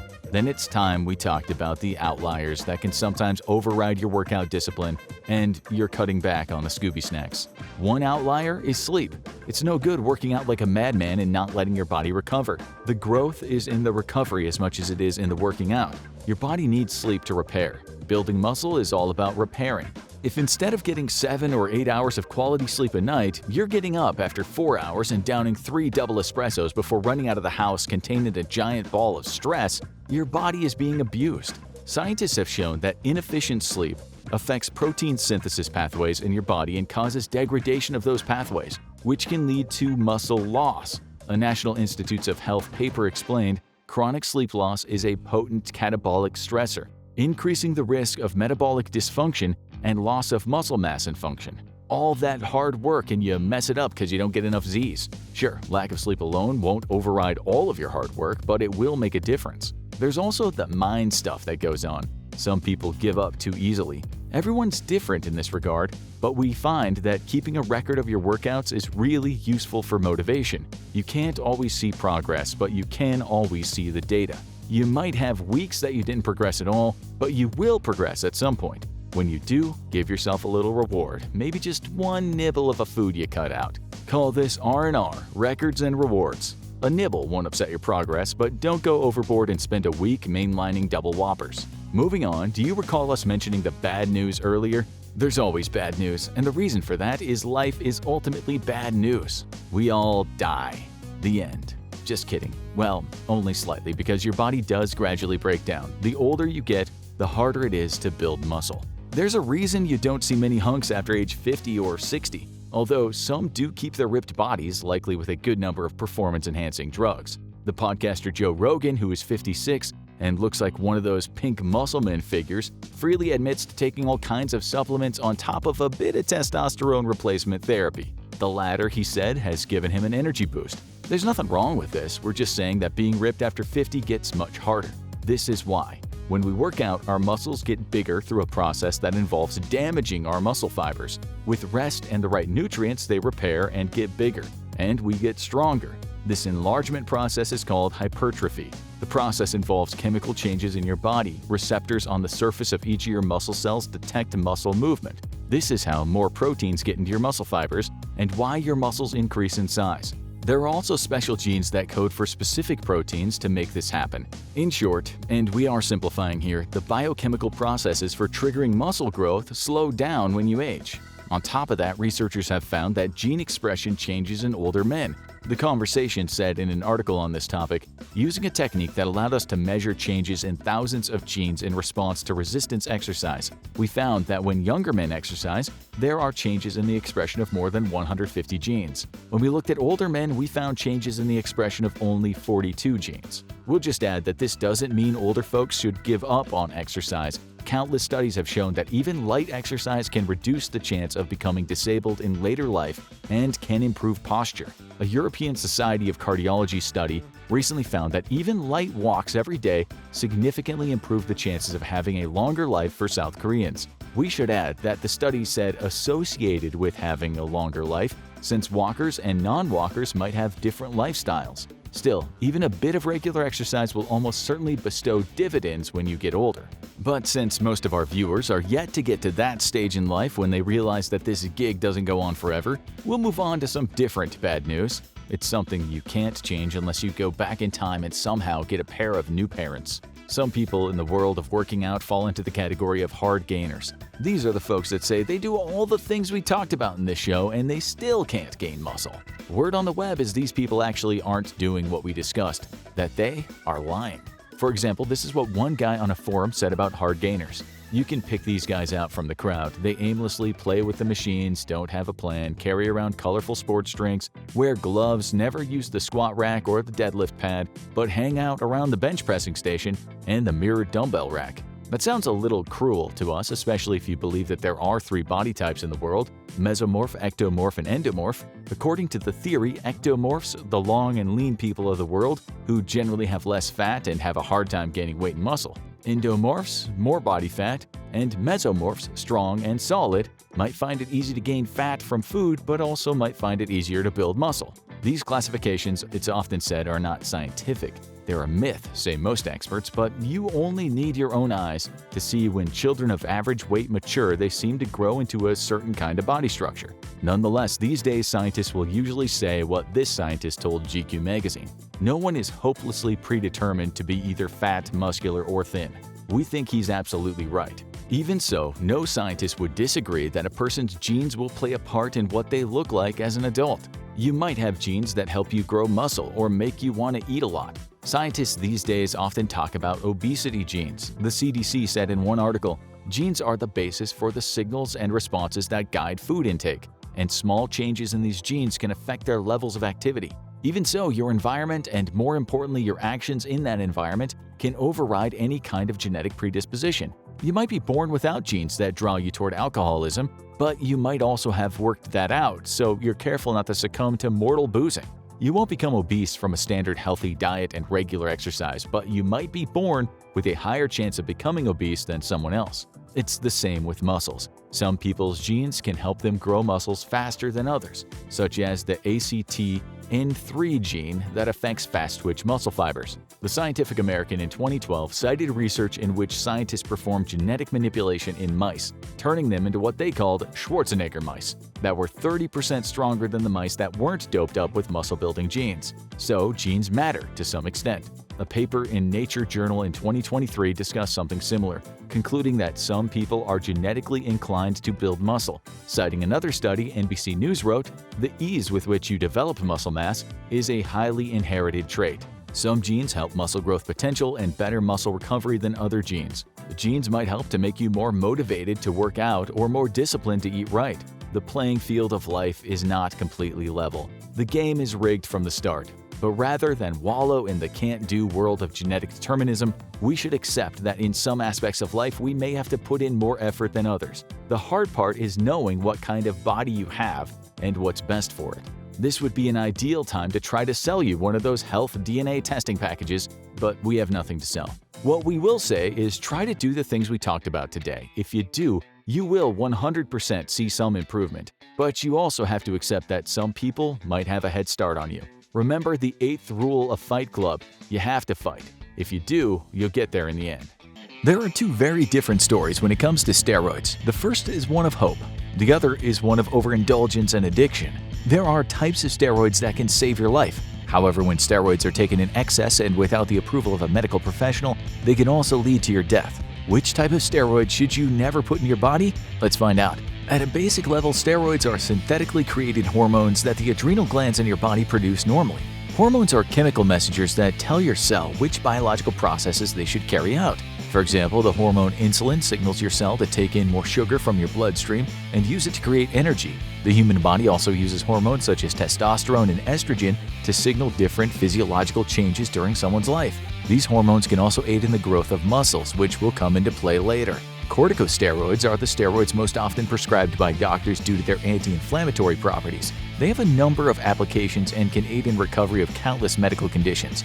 The other, more dangerous type of steroids are anabolic androgenic steroids. These are the steroids that bodybuilders and athletes use to enhance their muscle strength and performance. It's these types of steroids that can be dangerous if used incorrectly. First, let's understand why steroids, if used properly, can help you or even save your life. Again, remember that most steroids need to be prescribed by a doctor to ensure the right dosage and type of steroid is given. You're struggling to breathe. Every time you take in air, it feels like your windpipe has been sealed shut. You scramble for your inhaler and fumble it. The precious device falls to the ground. Your lungs feel like they're going to explode as you reach down to pick up the device. You stick the inhaler in your mouth and push down. A cool, moist mixture of air is forced down your throat.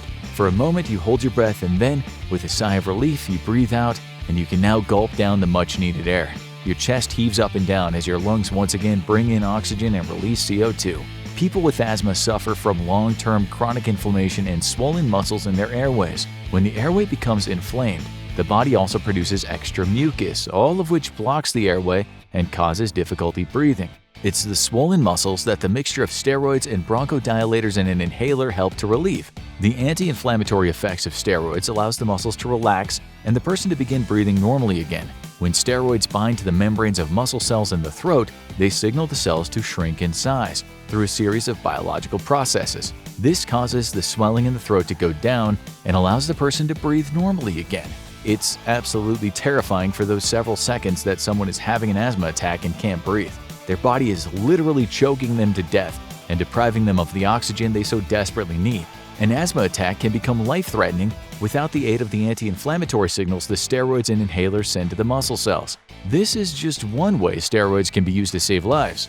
Doctors can prescribe steroids for a number of different reasons. Many times, they're used to relieve uncomfortable conditions that can arise in the body but might not be life-threatening. However, without them, people would be in an incredible amount of pain and discomfort. So you're sitting at home when your eczema begins itching like crazy. The condition is caused by an overactive immune system along with environmental factors that affect the skin.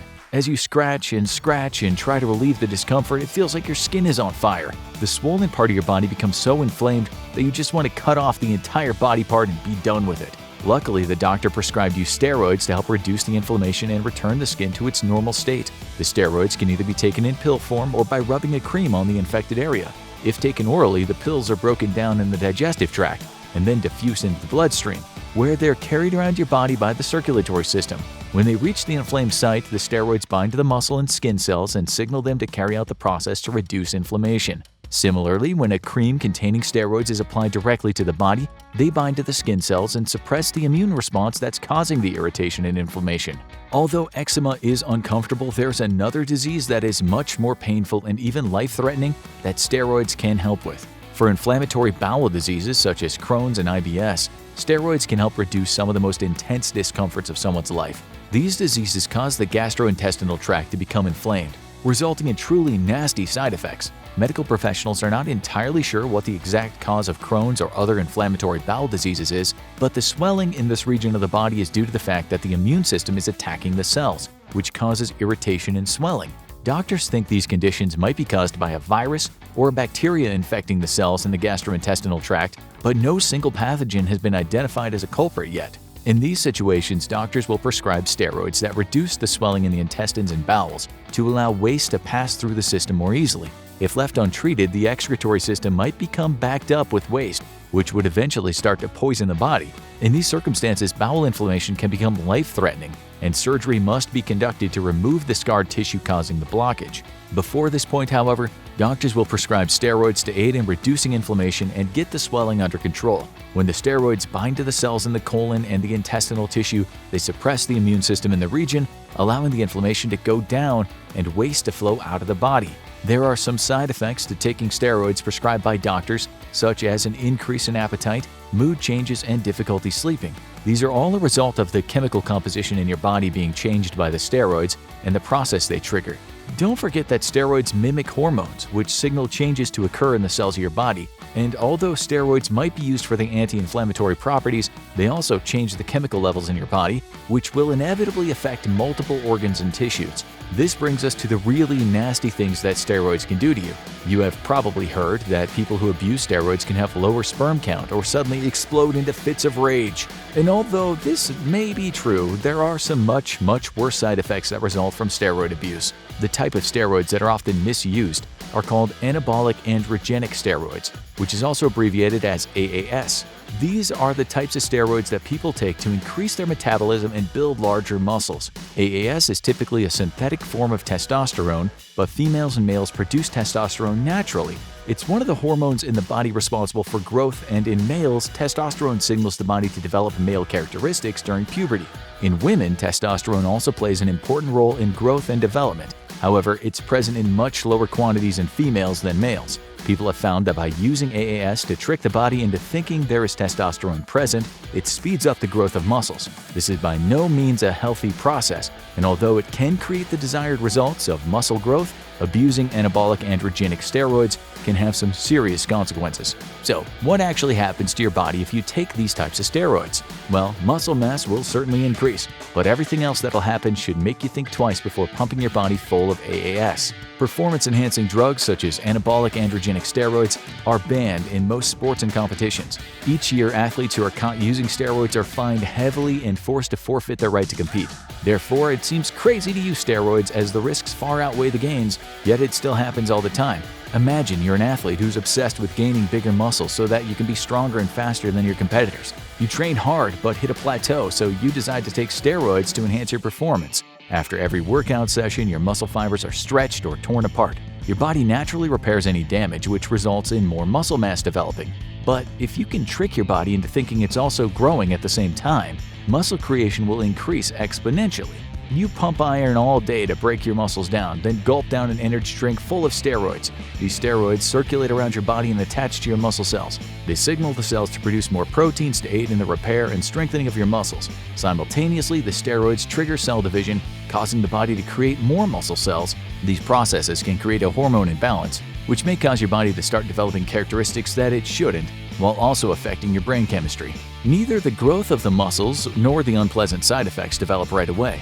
It may take weeks for these things to happen to your body, but it's estimated that anabolic androgenic steroids increase strength by around 5 to 20%, which is why people abuse AAS. Each time you take steroids, the cells in your body ramp up protein synthesis. This is important for muscle growth but can also lead to the overdevelopment of certain male traits. This happens in both men and women who take anabolic androgenic steroids. Since your cells are working harder, they require more energy, which is why you experience an increase in appetite. The feeling of hunger is just your brain telling you that your body needs more nutrients to make more energy. Anabolic androgenic steroids also trigger the body to break down fat stores and use the fuel in them to increase muscle mass and promote growth. This causes body fat to decrease drastically in people who take steroids. The steroids also signal the body to create more red blood cells to aid in oxygen delivery around the body, so more energy can be made. These might all seem like good things, but it's what comes next that should worry you. Anabolic and androgenic steroids contain a combination of different chemicals. It's the ratio between the anabolic chemicals and the androgenic chemicals that determines what the steroid actually does to your body. Anabolic refers to chemicals that signal and promote muscle growth, while androgenic signifies the chemicals that promote the development of male sex traits. A steroid needs to contain both these properties to work effectively. For example, a steroid that only contains anabolic chemicals will not allow muscles to grow at the desired rate due to the fact that the other hormones and proteins are needed to facilitate the process that can only be triggered by androgenic chemicals. The ratio of androgenic to anabolic steroids can also cause a certain negative reaction in the body to occur. Using steroids increases your blood pressure and heart rate, as the body needs to circulate nutrients more quickly to fulfill the needs of the cells that are now producing more proteins and dividing more frequently. Unfortunately, both high blood pressure and heart rate can lead to heart disease or stroke. Therefore, the very thing the steroids are telling your body to do might also kill you. With a steroid that simulates testosterone, like with many anabolic androgenic steroids, there are some mental side effects as well. One of the byproducts of high levels of testosterone, especially in males, is that they can become aggressive and prone to mood swings. Again, this is due to an imbalance in chemical levels as a direct result of the steroid stimulating protein synthesis, among other cellular processes. The new proportions of biochemicals in the body affect the neural pathways and the composition of the chemicals in your brain. When these symptoms are taken to the extreme, it can cause you to lose control of rational thought and lash out in aggressive ways. This has come to be known as roid rage. There also seems to be a correlation between steroid use and body image disorders. The chemical imbalance caused by anabolic androgenic steroids might distort your view of your own body and push you to work out more to lose fat you don't have and gain more muscle.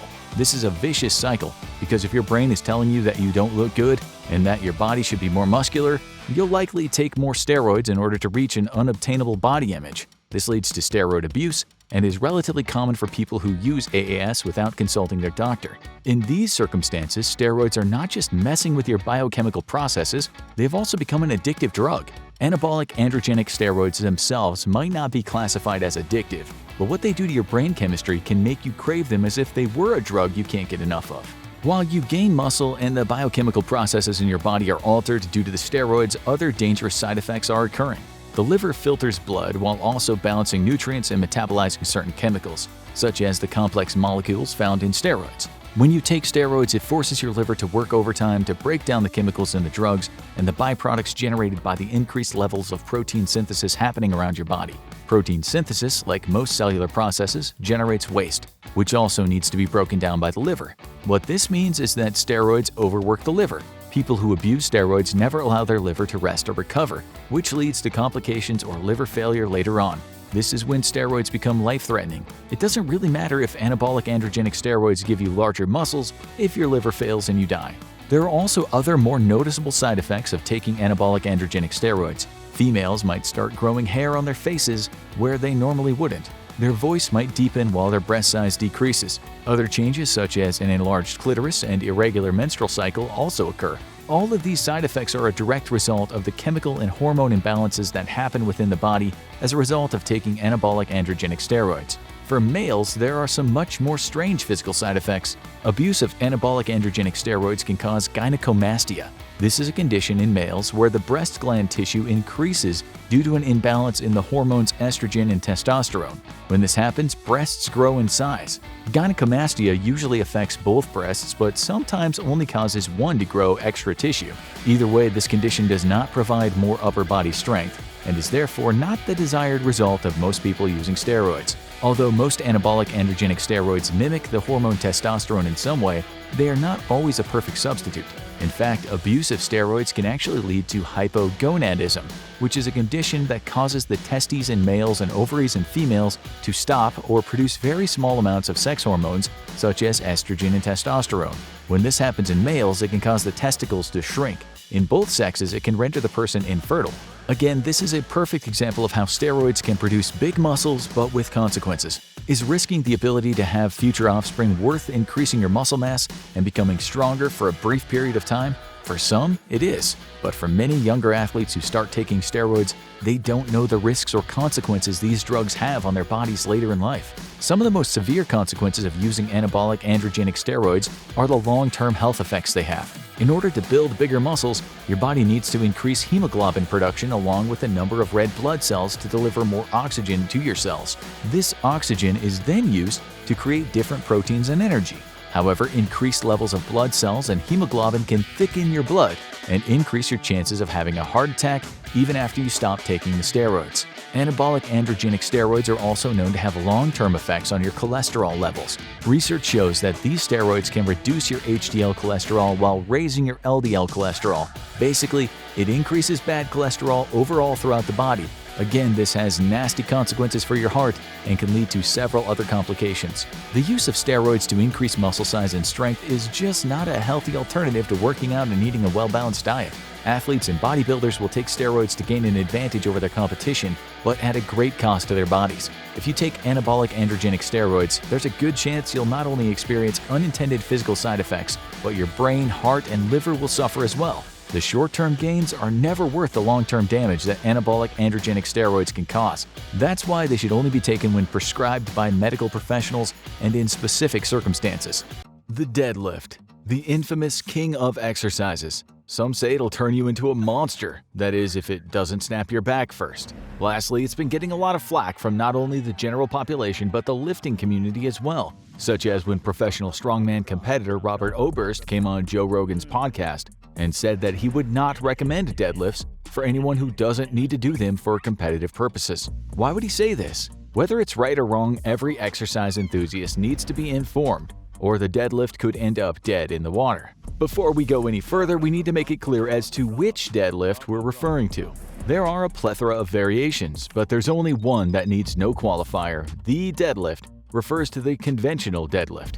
The conventional deadlift is performed with a hip-width stance and hips pushed back significantly. This flexes the hips, thus allowing the torso to drop and grab the barbell, shoulder-width apart. Then from a dead stop, you pull the bar up off the ground all the way until your body is fully extended. We'll go over it in more detail, but that's the gist. Due to its rawness, it's generally considered the hardest and toughest exercise there is. Ironically, it's also the exercise that allows you to lift the most weight. In addition, it's one of the few competitive lifts. Together with the bench press and the back squat, it's one of the 3 key exercises in powerlifting.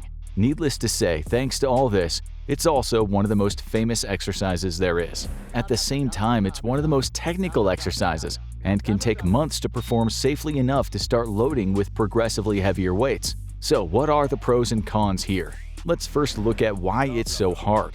One major reason the deadlift is so difficult is that it starts with the concentric contraction.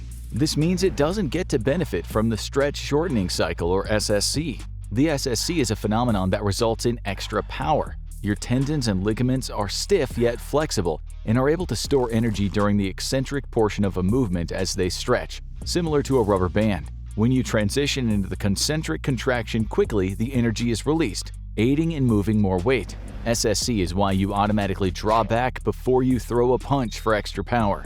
Unfortunately, you get no such help with the deadlift, which differs from most exercises, especially using the large amount of weight it does. Now let's go through the movement and see what's going on. The setup is vital for optimal performance of the deadlift. Many people use a foot placement that's too wide. The easiest way to locate the perfect width is to jump vertically as high as you can and see where your feet naturally land. For most people, this is simply hip-width apart, as this is where you're able to direct force straight down into the ground. From there, stand so the barbell is over the midfoot, which is generally an inch or so in front of the shin. Next, bend over and grab the bar with a shoulder-width grip. This will be outside your legs. Then you'll push your hips back and sit while allowing your knees to bend slightly. This bend will cause your shins to move forward and touch the bar. From here, you lift your chest up and straighten your lower back. One of the first cues to look for is your shin angle. There will be a slight angle, but it shouldn't be dramatic. It should be closer to vertical than not. This would allow the bar to travel straight upwards rather than go around the knees if they were forward. Because you only have a slight bend in your knees, your quadriceps aren't used to the same degree as other exercises, such as the back squat. In a back squat, your knees will come forward, which ultimately closes the angle in the knee joint, creating a greater range of motion that requires more knee extension. This is exactly what was found in a study that compared the back squat to the deadlift, with the deadlift experiencing significantly greater movement and work in the hip extensors, while the back squat saw more in the knee extensors. However, this doesn't mean that there's no activation in your extensors. In fact, your extensors are one of the primary muscles to get the bar off the ground, as it must push the floor away, one of our favorite deadlift cues. This was shown in a study comparing the conventional deadlift to the Romanian deadlift, where the conventional had more activation in the quadriceps. Keep in mind that when compared to the Romanian deadlift, there's more flexion in the knees as the bar must travel further down. A study that examined EMGs of muscles during the deadlift verifies this, as the quadricep muscles were more active while the knee was extending at levels of greater flexion at the beginning of the deadlift. As the knees extended more throughout the movement, the activity in the quadriceps lowered. The exact opposite happens in your hamstrings. As you rise and bring the bar to knee level, your hip flexion doesn't change too much. Rather, your posterior muscles flex in more of an isometric fashion and hold the position to keep your shoulders over the bar. Therefore, your hamstrings are at their lowest levels at takeoff and gradually rise as you ascend. We should note that we're saying their lowest levels, not low levels. In other words, all your muscles have high activation throughout the movement. It's just some places are lower and some are higher. When looking at the upper back, primarily the trapezius muscles, they follow a similar path as the hamstrings. They're at their lowest levels during the beginning of the lift and increase dramatically as the lifter ascends, tending to peak at knee level. Due to the high activation in the back during the latter part of the movement, lifters will utilize what's called a rack pull to train their backs. A rack pull or a block pull are variations where the bar is set so the bar stands around knee level. When it comes to the lower back and lumbar spine, the conventional deadlift does tend to be the most taxing, especially when using heavier weights. This is caused by the load being on a longer moment arm away from the hips. This essentially creates more torque, which places greater stress on the lower back. Regardless, your core muscles are under extreme stress throughout the movement as a means to keep the torso stable and protect the spine. This has made the trap bar deadlift attractive to coaches lately. We'll discuss why later in the video. One part where the deadlift differs from most other exercises is the lack of an eccentric contraction due to the funky biomechanics of lowering the bar safely. Rather, lifters tend to use a controlled drop to safely lower the barbell. All in all, the deadlift will stress just about every muscle in the body due to its rawness. But it isn't just the muscles that are impacted by the raw power of the deadlift, when done correctly. Did you know your bones can actually grow in size and strength just like your muscles? When excessive stress is placed on a bone, it'll bend slightly, creating tiny little fractures. Those little fractures are then filled in with what are called osteoblasts, which then form new bone. This is what happens to college-aged men and women after 24 weeks of resistance training. While the participants utilized a whole-body training program, the squat and the deadlift were specifically chosen to drive bone growth. After training, it was found that participants' bone mineral density increased on average by 1% at any given site. However, the average bone growth in men was greater and occurred anywhere from 2.7 to 7.7%. In women, the range was lower, at negative 0.8 to 1.5%. Now let's talk about every new lifter's most pressing question. Do deadlifts wreck your back? Yes, you can get injured performing deadlifts, but it's probably not as bad as you think. Overall, weightlifting has a rate of injury of 1 to 2 injuries per athlete per year and 2 to 4 injuries per 1,000 hours of training exposure. Compare this to male soccer players' experience at a rate of 8.1 per every 1,000 hours. When it comes to the type of exercises that cause injury, deadlifts are overrepresented, but they tend to differ by type of training. For example, it's one of the top 3 injuries for powerlifters, but not seen in the top injuries for bodybuilders. There's a very clear association between serious deadlift injuries and those who use heavier loads. Now, while we always want to hear about the dangers of deadlifting, we rarely hear the flip side. It actually helps protect the body. As we mentioned earlier, the deadlift is a powerful exercise to train your posterior chain. This not only includes building a strong, powerful core, but it also improves the functionality of these posterior muscles. At the same time, it can actually reduce the pain in your lower back. A review examined the available literature on deadlifts being used in therapy programs for lower back pain.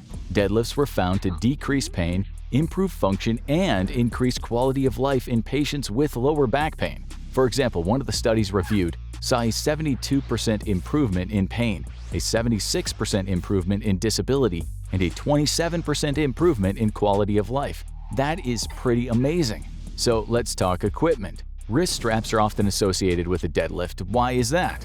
Essentially, using wrist straps heavily mitigates the amount of force your grip must produce to hold the bar by attaching the load to your wrists. This is critical as everyone gets to a point where their deadlift performance is limited by their grip strength. With straps, you can simply worry about lifting as much weight as possible as your grip is taken out of the equation. This is estimated to be about 20 to 30% more than without straps. This much load places a significant amount of more work on all your muscles, minus the forearms. Another interesting variable is that wearing straps increases time under tension, or TUT. TUT refers to the amount of time a muscle is actually working and how long a rep takes you. It's been found to be a significant factor in improving both strength and muscle growth. As the wrist straps allowed a heavier load, the reps actually take longer to complete. So not only are you able to lift heavier loads, straps can increase TUT, thus magnifying the amount of fatigue and stress placed on the body. Sure, some people abuse straps, using them to cover for poor grip. However, when used strategically, they're able to significantly improve your deadlift, thus adding muscle and strength. One thing we know for sure is that the deadlift generates more fatigue. Well, actually, maybe not. This is something that caught us off guard. The deadlift is notorious for being draining. After a good deadlift session, it's fair to say it feels like you've been hit by a truck. When speaking about fatigue, there are 2 types: central fatigue and peripheral fatigue. Central fatigue is fatigue that tires the central nervous system, or the CNS. This is the fatigue that makes you feel mentally exhausted. It may even present itself with strength loss, yet no soreness. Peripheral fatigue is physical fatigue. This is when mentally you feel fine and have normal levels of energy, however your muscles are tired or even sore, like when stairs become a torture device after leg day. Well, a study from 2019 put the squat up against the deadlift, and had participants lift 95% of their 1-rep max for 2 reps. Your 1 RM is the maximum amount of weight you can lift for 1 repetition. Therefore, 95% 1 RM is very close to your max. Fatigue levels were measured, and they found that central fatigue was the same for both exercises, while peripheral fatigue was greater in the squat. Another study from 2019 compared the fatigue levels of the squat, bench press, and deadlift when training 4 sets to failure using 80% of 1 rep max. That is, they performed as many reps as they could. They then measured numerous variables including limb swelling, joint range of motion, delayed onset muscle soreness, average concentric velocity (ACV) at 70% of 1 rep max, creatine kinase, lactate dehydrogenase, and cell-free DNA or cfDNA. Even with all the variables, the deadlift did not present a greater amount of muscle damage or need for longer recovery time. This may be due to there being a lack of an eccentric phase, as it's known to cause a greater amount of muscle damage. It may also have something to do with the effort when not in a laboratory setting. Generally speaking, people will try harder with the deadlift. Lifters are much more likely to push themselves past their limit, as nothing happens if a lift is missed, assuming there's no injury. Lifters are more likely to push farther. Compare that to a bench or squat, where the load is directly over your body.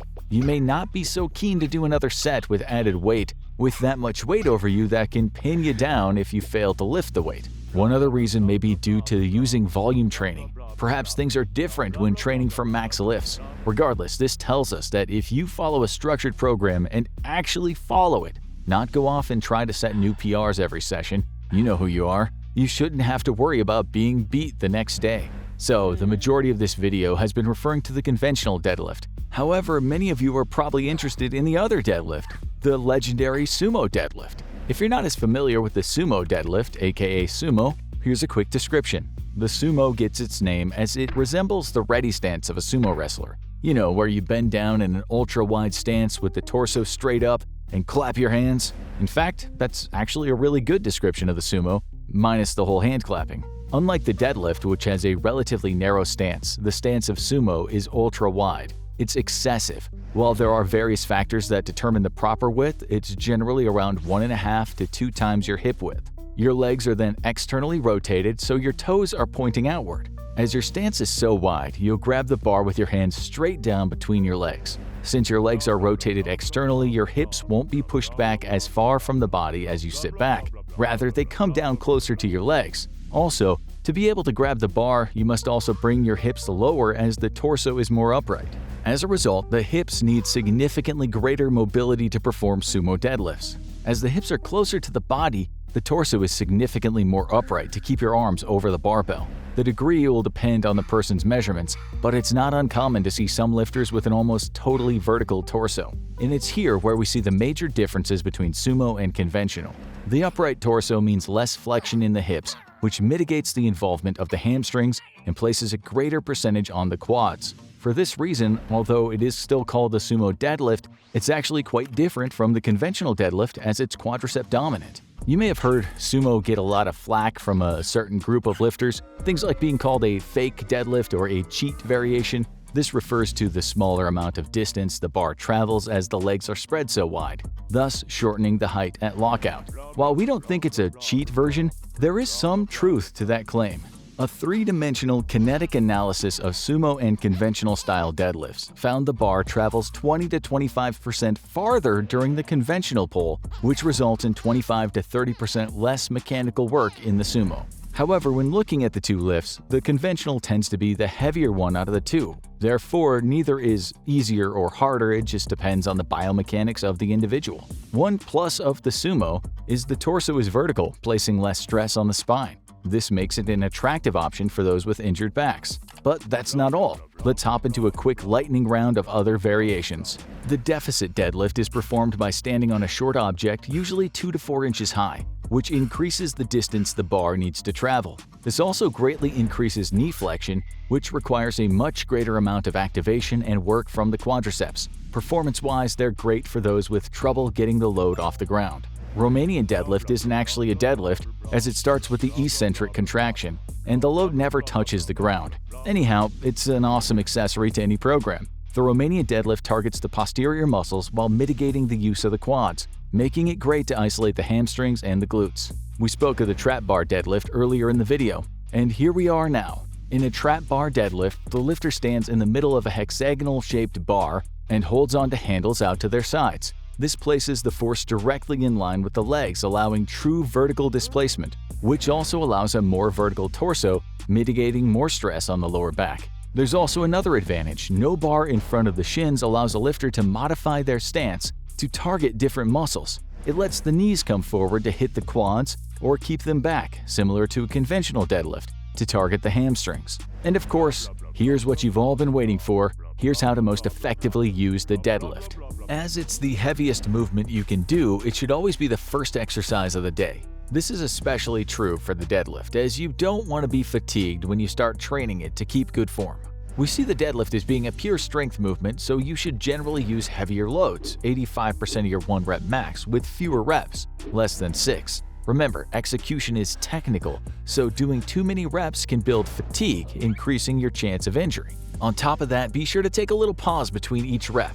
A good setup is vital for safe performance, so you should take the time to make the needed adjustments between each rep.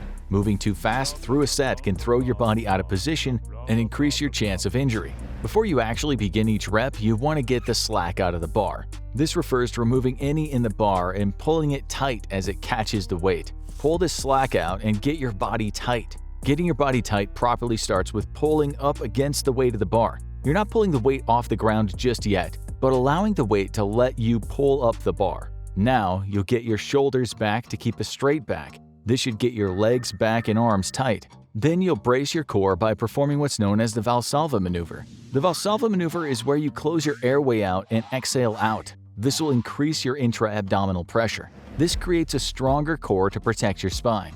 Start each rep smoothly. Don't try to jerk the load off the ground. Think if you had a rope tied to a tree and yourself, and you start sprinting away, you're going to get snapped back when the line catches. Same thing here. So again, get the slack out and pull firm but smoothly. As you begin each rep, think about pushing the floor away rather than pulling the bar up. This causes the lifter to utilize your quadriceps to a greater degree. At the same time, lifters tend to keep their back pulled back more.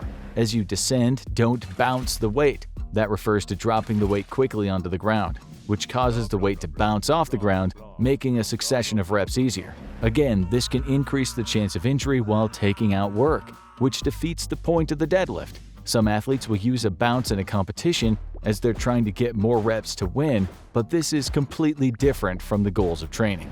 The conventional deadlift is an amazing exercise. The deadlift variations are amazing exercises. The deadlift is simply amazing. Much of the bad rap it's received is due to improper technique or progression. If trained properly in a structured program, the deadlift will be the most powerful exercise in your arsenal. Not to mention, it's actually going to make you injury-proof by building a strong, formidable core. And if you are injured or have mobility issues or special needs, there's a variation to meet your needs. While you don't have to perform deadlifts, it could very well be the best if you've got the drive and dedication to master it. Maybe you want to up your cardio game, build muscle, or simply live a healthier lifestyle. But whatever the reason, the result is the same. You want to start working out. Great job! But what happens to our muscles when we work out, especially during strength-based training? And what happens to our bodies as we build muscle mass? Can testosterone really help you build muscle mass? And will some warm-up stretches actually hurt your muscles more than help? Fear not, fellow gym goers, as we have the answers. Today on the Infographic Show, we're answering the question, what really happens to your muscles during a workout?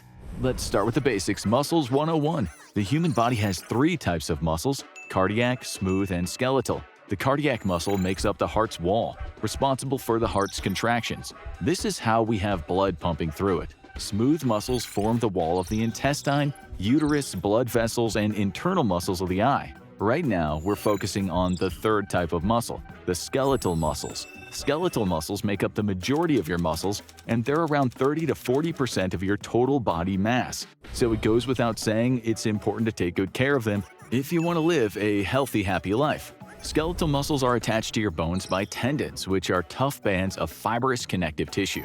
And if you break one, whoo boy, you're gonna have a bad time. You've probably heard of trainers or exercise enthusiasts talk about shoulder muscles, hamstrings, abdominal muscles. All of those are skeletal muscles. They're composed of thread-like myofibrils and sarcomeres that come together as muscle fiber. Motor neurons communicate to your muscles when to contract, and the better those signals are at telling the muscles to contract, the stronger a person can get. And there are a lot of skeletal muscles in the body. There are at least over 650 named skeletal muscles, although that number might even go up to 840. Why is it so unclear? Well, the dissension comes from how to count complex muscles. The biceps brachii is one of those complex muscles that's difficult to categorize. It has 2 heads and 2 different origins, but they insert on the radial tuberosity. Therefore, doctors and scientists argue whether to count it as 1 muscle or 2. The science of good exercise can be surprisingly complex in that way. When you exercise, you're forcing your muscle fibers to contract and stretch repeatedly. Muscle contraction is when the muscles tighten, shorten, and lengthen during physical activity. It can happen when you do something as simple as pick up something or stretch. After the muscle contracts, it returns to its normal state of muscle relaxation. When your muscles contract, they offer stability for your joints and connective tissue. Sometimes your muscles will contract involuntarily. Our body needs our muscles to contract in order to be able to move. It also produces heat to maintain your body temperature, hence why you heat up so much during exercise. Did you know that around 40% of your body's temperature converts into muscle movement? One prime example is that whenever someone feels cold, they might shiver. It's your body's way of activating your skeletal muscles to help warm you up. Your muscles also help you maintain your posture, which can be as simple as standing up or sitting down. Your muscles do a lot in day-to-day life, so what are they doing when you hit the bench press or the elliptical? First, let's talk about the different ways that muscles contract. The first is isometric or stationary contraction. The muscle contracts, but the length doesn't change and it doesn't really go anywhere. During isometric exercises, the joint also doesn't move. It can be used to help build strength, but it's not the most efficient way to go about it. 2 examples of isometric exercises would be a leg lift or a plank. Since you don't move during these exercises, it'll only improve your muscle strength in that one position. The second is concentric, which is when the muscle gets shorter. It's the one we're most used to. One example of a concentric contraction is the upward movement you perform during a bicep curl. The third is eccentric, where the muscle gets longer as the tension is produced, like when you're lowering your arm during a bicep curl. When your muscle contracts during a workout, it causes tiny tears within the muscle fibers, and the size of those tiny tears in the muscle varies based on the intensity of your workout. That's what causes that sore feeling after you worked out. Your body is getting to work repairing those muscles. If this is causing you to freak out about your exercise habits, don't panic about tearing your muscles. These tears are absolutely normal and are essential to building muscle. It's only a problem if you overexercise. Overexertion can lead to much larger tears and injuries like muscle strain. But don't worry, as long as you don't overdo it and get plenty of rest, those small muscle tears your body's repairing are actually what causes the muscles to grow and get bigger as you rest. And that's why I'm so happy about the sponsor of today's video, because it's something you can actually do during those downtimes while you're taking a break from working your body, and instead work your mind. I'm collaborating with a gamified learning app, Habby Academy, which is the perfect way to become smarter and more productive during your downtime. They've made learning into games that you'll actually want to play, and there's something for virtually any topic you're interested in, from history to geography, biology, and more. We've been working with them to create a game that goes even further into how the muscles inside your body work. So when you're finished with this video, be sure to use my link in the description to download Habby Academy for yourself. It's free to try, so what are you waiting for? But as we were saying, the duration and intensity influence the effect it has on your body.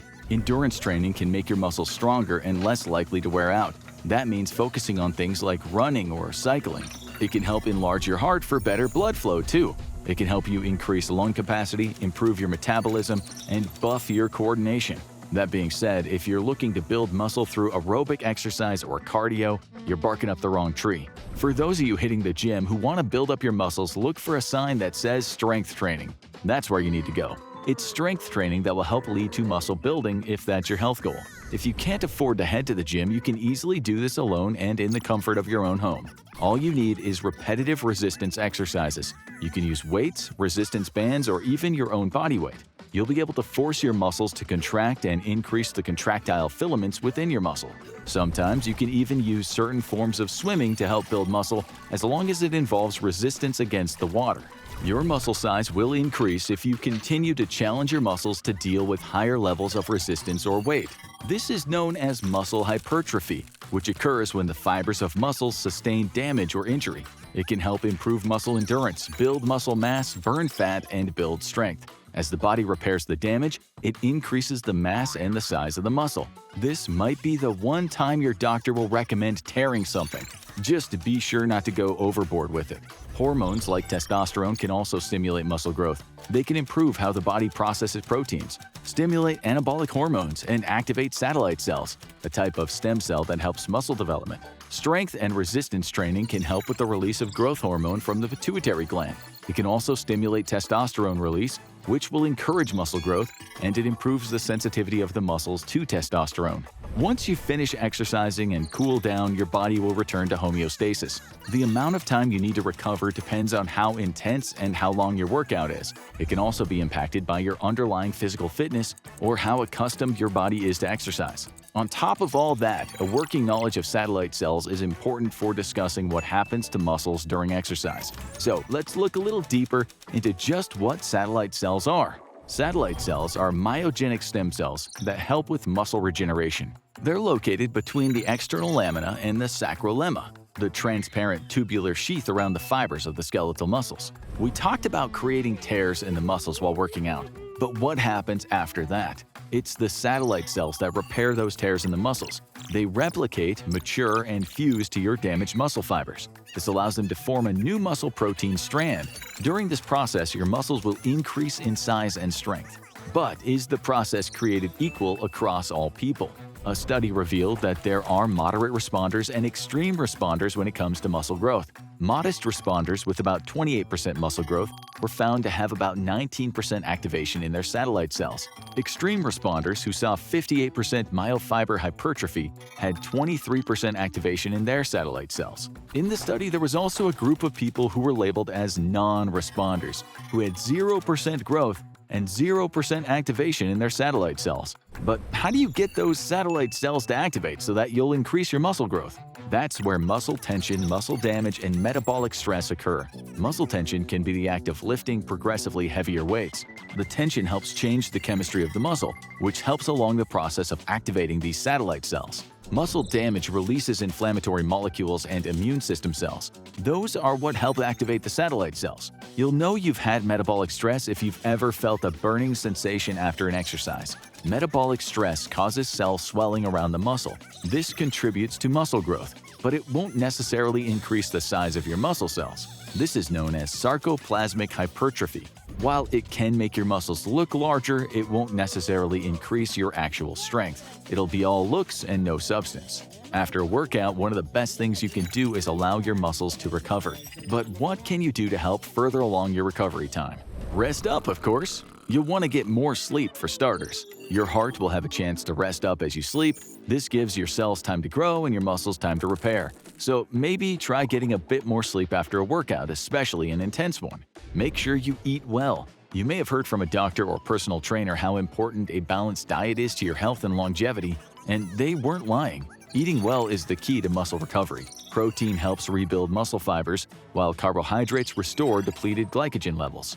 Glycogen is a form of glucose. Glucose is one of the main sources of energy for your body. When your body doesn't need to use the glucose you're eating immediately, it'll store it in your muscles and liver. So while there's a lot of hype around low-carb diets, your body needs carbohydrates to help you form glucose and glycogen. The process of your body turning glucose into glycogen is known as glycogenesis. Doctors recommend a diet rich in antioxidants, complex carbohydrates, and lean protein to help build muscle. These can help make the right changes to your body between workouts and give it the strength it needs to keep improving. Staying hydrated will also help with muscle repair, especially during hot weather or in a sweaty environment like a gym. Your body will lose a lot of water through your sweat and breathing. If you're dehydrated, your muscles won't be able to repair themselves as efficiently. And that's why you'll need plenty of drinking water. Even minor dehydration can have a negative impact on muscle performance and function. If your muscles are dehydrated, you increase the risk of injury. You need to hydrate so that your muscles are lubricated. When they aren't lubricated, they're not able to contract properly. Dry muscles can make you feel fatigued too, and it doesn't just impact your athletic performance, it can negatively impact your regular everyday movements as well. There are several signs your body gives you that you are dehydrated. A dry mouth, lips, or eyes can indicate you haven't been getting enough water. Headaches, feeling tired, and dry skin are also signs of dehydration. Prolonged dehydration is particularly worrisome. If you notice the signs of severe dehydration, you want to find medical help.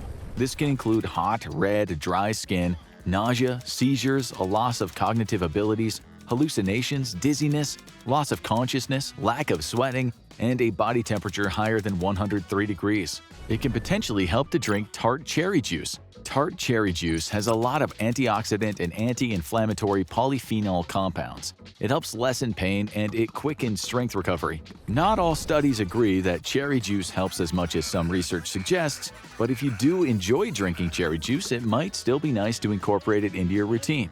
Just make sure to drink plenty of water along with it. If cherry juice isn't for you, you can feel secure knowing that just drinking water is fine. Hydration is the ultimate goal to help with recovery. If you had an intense workout, you might want to give yourself a few days to recover and let your muscles heal as well. If you work out daily, it might be best to start with light workouts as you build your muscle strength. If you're feeling sore after a workout, you can do quite a few things to help relieve the discomfort. Make sure you always stretch before and after a workout. Stretching before your workout will help reduce the risk of injury and may help reduce soreness afterward. It'll help your muscles loosen up and increase your range of motion while working out. When you stretch after you work out, you're engaging in maintenance stretches. It'll decrease soreness, move lactic acid out of your muscles, and help your blood flow return to normal. All of this aids your body in recovery, and it can help lessen how sore you feel after. However, an important note you may not have known about is that dynamic stretches are the most effective. These are stretches that entail compound movements, otherwise known as keeping yourself mobile while you stretch. Think lunges, air squats, and hip circles. Static stretching, just stretching out your body parts while standing still, has actually been proven to have negative effects on the body. Experts have discovered that it can lead to fatigue and even muscle damage if overused.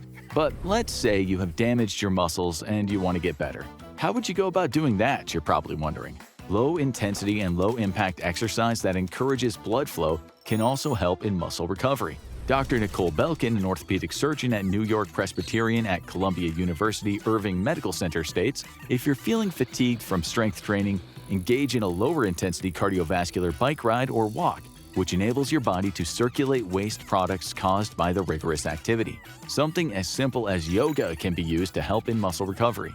Aside from rest, hydration, and stretching, there are a few things you can do to help with soreness. Ice can help reduce inflammation, or heat can be used to increase blood flow to your muscles. This can be just taking a warm shower or bath. Some people enjoy taking Epsom salt baths to help relax muscles and loosen joints. Studies on Epsom salt haven't proven it can help, but it also doesn't hurt. So if you enjoy a nice warm Epsom salt bath, let yourself enjoy it. At the very least, the warm water should help soothe your sore muscles. But at the end of the day, the best thing for your body after a workout, easy to intense, is just let yourself rest and drink plenty of water. As exercise stops and we enter the cool-down period, our bodies gradually return to homeostasis, and normal operation is resumed. Recovery time depends on the intensity, type, and duration of the exercise, as well as your underlying physical fitness. It can also be dependent on age. Children, teenagers, and older adults often require more post-workout recovery than young or middle-aged adults. People new to exercising or just out of shape in general might also need more time to recover from working out. They may even want to engage in passive recovery to repair their muscles and rebuild energy, like sleeping and drinking plenty of water. However, just because you're fit doesn't mean you won't need plenty of recovery time. If you're used to more intense workouts, you'll need to let your body rest and recover from them. For example, let's say you go to the gym 4 or 5 days a week, and you're mixing high-intensity workouts, cross-training routines, and active recovery days. You'll most definitely want to take 2 to 3 days off to really recover. Regardless of who you are or where you are in your health journey, rest is as important as training itself, as this is where the muscles are rebuilt and grow back bigger. Pushing yourself might be important to achieve your goals, but pushing too far will have the opposite effect. Recovery looks different for everyone, so be sure to show yourself kindness as well. For someone who is an elite marathon runner, they might be able to engage with a 4 or a 5-mile run as an active recovery workout. Someone who isn't as experienced may want to focus on something less strenuous, like a 20-minute cycling or jogging session.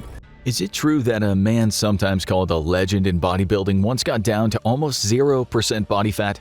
Is that even possible? And how low is too low?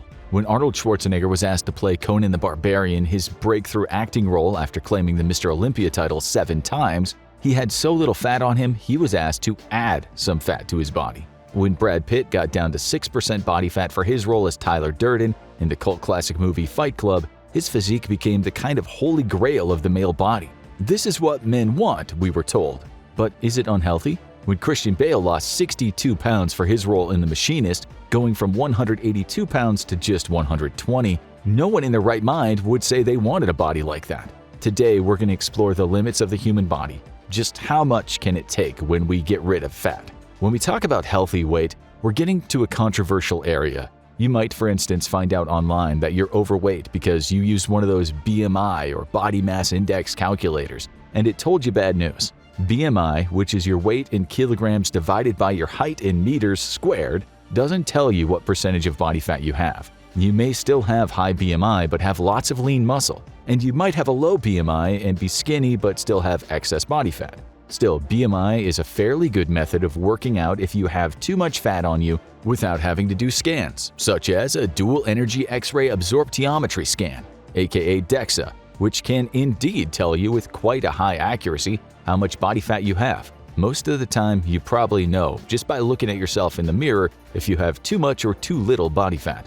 The fat under your skin is your subcutaneous fat. You can feel that fat on your belly or your arms, but you can't feel visceral fat, the fat inside of you, wrapping around your internal organs. As you can guess, you don't want too much visceral fat. An excess of this stuff has been linked to all kinds of badness, including high cholesterol, high blood pressure, heart disease, type 2 diabetes, stroke, and even Alzheimer's. A fatty liver, aka non-alcoholic fatty liver disease, NAFLD, affects 1 in 4 adult Americans. You might need a CT scan or an MRI to know if you have too much visceral fat. But there's a very crude way to measure the visceral fat on your belly. If you grab a hold of a tape measure and wrap it around your waist, if you're a woman and it's over 35 inches, this could mean you have an excess of visceral fat. With guys, over 40 inches is when you might want to be concerned. If you have a high BMI and a worrying amount of weight around your belly, you might have an unhealthy amount of fat on you. A study at Oxford University said when this is severe, it could reduce someone's average life expectancy by 10 years, similar to smoking. The researchers wrote, obesity increases death rates for some types of cancer, but the main way it kills is by increasing risk of heart disease and stroke. They also said life expectancy was reduced for people who were very thin, too thin, according to what are deemed healthy standards. The U.S. Centers for Disease Control and Prevention says a normal BMI for someone over 20 falls between 18.5 and 24.9. So anything under that can be said to be underweight, and anything just over that is called overweight. A 25 to 29.9 BMI is called preobesity. The WHO says between 35 and 39.9 is obesity class 2, and anything above 40 is obesity class 3. The term you've all likely heard is morbid obesity, relating to the word morbidity, an illness or condition that can affect mortality. In case you haven't been looking, there's a lot of obesity in the USA. The average BMI in the US is 26.6 for adult men and 26.5 for adult women.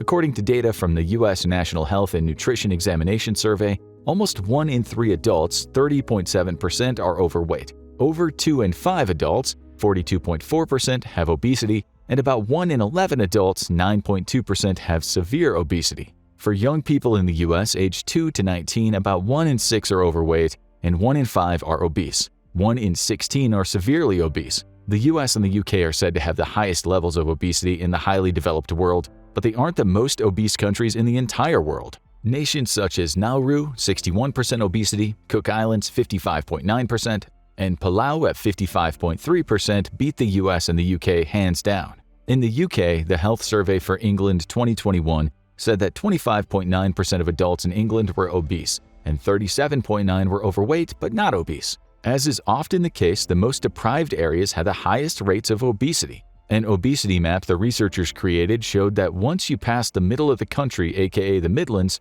the obesity rates generally climb. Researchers have talked about a north-south divide, with the north faring worse economically in terms of general health. The obesity map is a startling example of this. The states in the U.S. with the highest rates of obesity are West Virginia, 40.6%, Kentucky, 40.3%, Alabama, 39.9%, Oklahoma, 39.4%, and Mississippi at 39.1%. There seems to be some correlation between poverty and obesity here too, with the U.S. Census Bureau saying the states with the highest levels of poverty are Mississippi, Louisiana, New Mexico, West Virginia, and Kentucky. Worldwide obesity is said to have more than doubled since 1980. You can read any manner of reports stating that obesity is a much bigger problem than hunger in most countries in the world today. Only about 13% of Americans were obese in 1960. Things remain around that level until 1980. In terms of statistical graphs, this is about the time we can say, Houston, we have liftoff. The obesity rate has skyrocketed since. Talking about Houston, in 2012 and 2013, it used to be called America's fattest city. It's not anymore. A recent study revealed the top 5 cities were McAllen, Edinburgh, Mission, Texas, Shreveport, Bossier City, Louisiana, Memphis, Tennessee, Jackson, Mississippi, and Mobile, Alabama. The obesity rate in McAllen, Edinburgh, Mission is said to be 44.9%. Now, there are many reasons why the world is experiencing an obesity crisis, with one of the leading reasons being a diet of ultra-processed foods packed with sugar. This diet has been exported all over the world. Items that come in colorful packages, often attractively marketed on TV, and, most importantly, cheap. Many health experts now say we humans spent too many years demonizing fat when we should have been demonizing high-sugar, ultra-processed food. Recent studies say these foods now make up 73% of the American diet and 56.8% of the British diet. Astonishingly, the British Nutrition Foundation said its survey revealed that 70% of Brits interviewed had not heard of the term ultra-processed food. We thought that was strange until we found a 2022 survey by the International Food Information Council that said 76% of Americans are unfamiliar with what qualifies as an ultra-processed food. For many Americans and people from other countries for that matter, they might wonder why they're not losing weight. In 2018, the CDC reported that 54% of Americans did what the U.S. government advised them to do and get in 150 minutes a week of moderate intensity workouts. That might just entail going for walks. Many other people are recording how many steps they walk. The problem is that you might burn only 200 to 350 calories going for an hour's walk. It might be more depending on your weight and how hard the walk is, but for most people it'll be in that range. A small Domino's pizza, which anyone could manage, is around 1,200 calories. A large pizza might contain between 2,000 to 3,000 calories depending on the crust, what's on it, and the amount of cheese. A bowl of sugary cereal with milk might be in the region of 500 calories. Someone then might have a couple Oreo cookies, 110 calories, maybe a can of Coke, 139 calories, and a bag of chips, 240 calories, and then maybe for dinner they have something like Cheesecake Factory's pasta napolitana, coming in at 2,310 calories. They could have the Sonic Pineapple Upside Down Master Blast Shake for dessert, which is another 2,020 calories. That sounds like a lot, but it isn't really, not for the average American, who consumes 3,600 calories a day. Okay, so this is why more and more people over the last 40 years have become obese. The change in diet is the major factor, as might more sedentary lifestyles, but the diet is the main thing. You might now be wondering how to lose the extra weight. Many people these days go without food for a period of anything from 8 hours to an entire day, something called intermittent fasting, which can be very good for you when done right. Back when we were hunter-gatherers, we didn't have a can of Pringles in the pantry, 900 calories a can, to snack on between the bowl of berries we had in the morning. Intermittent fasting is nothing new. We did it for millions and millions of years. When you fast, your body uses up your stored fats for energy. Research shows that 16-8 fasting, meaning eating for 8 hours and fasting for 16, can help with weight loss. But fasting gets dangerous when we do it for too long. To give you an extreme example, in 2023, a pastor in Mozambique died when he tried to replicate Jesus Christ's 40-day fast. The BBC wrote, "After 25 days without food or water, he had lost weight to the point where he could not stand up. He was age 39. We doubt he went 25 days without water. Humans generally get very deathly or dead after 3 days without water. Even so, the Guinness World Record says the longest amount of time a human has survived without food and water is 18 days. That was in 1979, when an Austrian teenager named Andreas Mihavich was put in a holding cell and forgotten. As police ignored his mother's pleas on the telephone and he screamed and screamed, he wasted away, although he managed to get some amount of condensed water from the walls. How long we can go without food depends on many things, mostly on how healthy we are and how much fat we have. It's generally thought that people become very weak anywhere from 30 to 50 days, and most will die anywhere from 43 to 70 days. There is the case of the Scottish man Angus Barbieri, who in 1965, when he was 27 years old, started a fast that lasted for 1 year and 17 days. He was 456 pounds, and during his fast he lost 275.5 pounds. His goal was to get to 180 pounds, so the man did well. Still, you should never ever try anything like that. He did this under the supervision of the University Department of Medicine at the Royal Infirmary of Dundee. What's also very important is the fact that he was given vitamins, electrolytes, and yeast for all of his essential amino acids. He also got tea and coffee, lots of water, and every now and again he might have gotten the odd spoonful of sugar in his drink. Throughout all of this, he was constantly being monitored. He maintained his low weight for the next 20-odd years, but he did die young, aged 51 in 1990. We can't find a cause of death, but it's been speculated that his super long fast might have harmed his body. As you'll see in the show, it's often the case. If you're obese, you could likely live longer than a skinny person if you both went without food but still got water. Those fat reserves would help you in times of need. Nonetheless, people with plenty of fat reserves could still starve to death with much of those reserves left. You'll need the essential vitamins to metabolize your fat stores. You need nutrients and salts. Thin people will generally start to feel really bad health effects of starvation when they've lost about 18% of their body weight. But much bigger people will also feel such negative effects when they still have fat left but have lost around 20% of their body weight. If you were to lose a third of your body weight in a short amount of time, you would be taking a very big risk. So yes, you can die from starvation even if you have plenty of flab on you just because your body needs those nutrients to keep on going. It doesn't matter where you start in terms of your weight. If you give your body nothing, within 8 to 12 weeks you'll probably bite the dust. There might be exceptional cases, but this is how it usually goes down. Władysław Feigl, a Polish prisoner at the Auschwitz concentration camp, noted how some prisoners starved faster than others, but all succumbed in the end. He wrote, "The border between the first and second phases is hard to define. With some, the change happens fast, with others very slowly. In general, one can say that the second phase begins when a person has lost a third of their body weight. No one is superhuman." Feigl describes the effects of starvation as follows. The eyes become dull. The face takes on a non-caring, thoughtless, and sad look. The eyes recede into the head and become fallen in. The skin takes on a gray hue and becomes thin, paper-like, and hard. It also peels. The thinner they got, he said, the more easily they fell victim to infections. That's because without food, severe malnutrition represses our body's immune system responses. Feigl explained, hair becomes colorless and breaks easily. The head becomes elongated, cheekbone and eye sockets become very noticeable. The sick person breathes slowly, speaks quietly, and with great effort.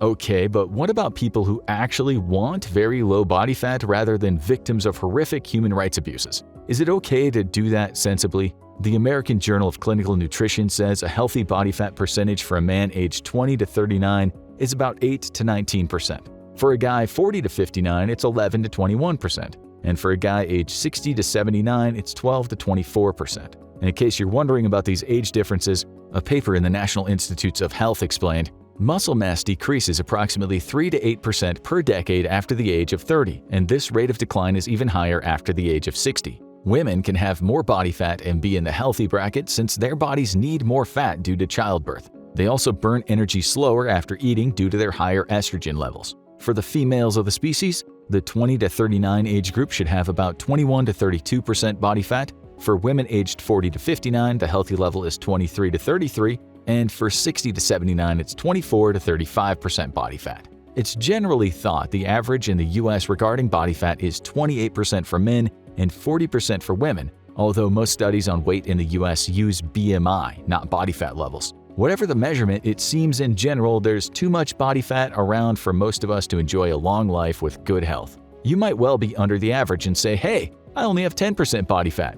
That's fine. Just remember though, you might be thin and still have a lot of visceral body fat. Nonetheless, the average person with about 20% body fat will look like someone we consider an average size. The ultra-obese people who took part in the TV series My 600-Pound Life may have had a body fat percentage in the 66 to 75% range. It's hard to know, as the doctor in that show only usually talked about BMI. Still, a large difference in body fat level is very noticeable. At around 40% body fat for men, people will look like they definitely have a hefty calorie intake. The so-called dad bod, which is neither too fat but also not close to slim, will be the 25 to 30% body fat range. Many male athletes will have a body fat range between 6 and 13%, With female athletes, it's often between 14 and 20% body fat. One of the best soccer players in soccer history, Cristiano Ronaldo, is thought to have just 7% body fat. While most athletes wouldn't go to the trouble posting about their body fat, it's generally thought fighters in the boxing world and the UFC world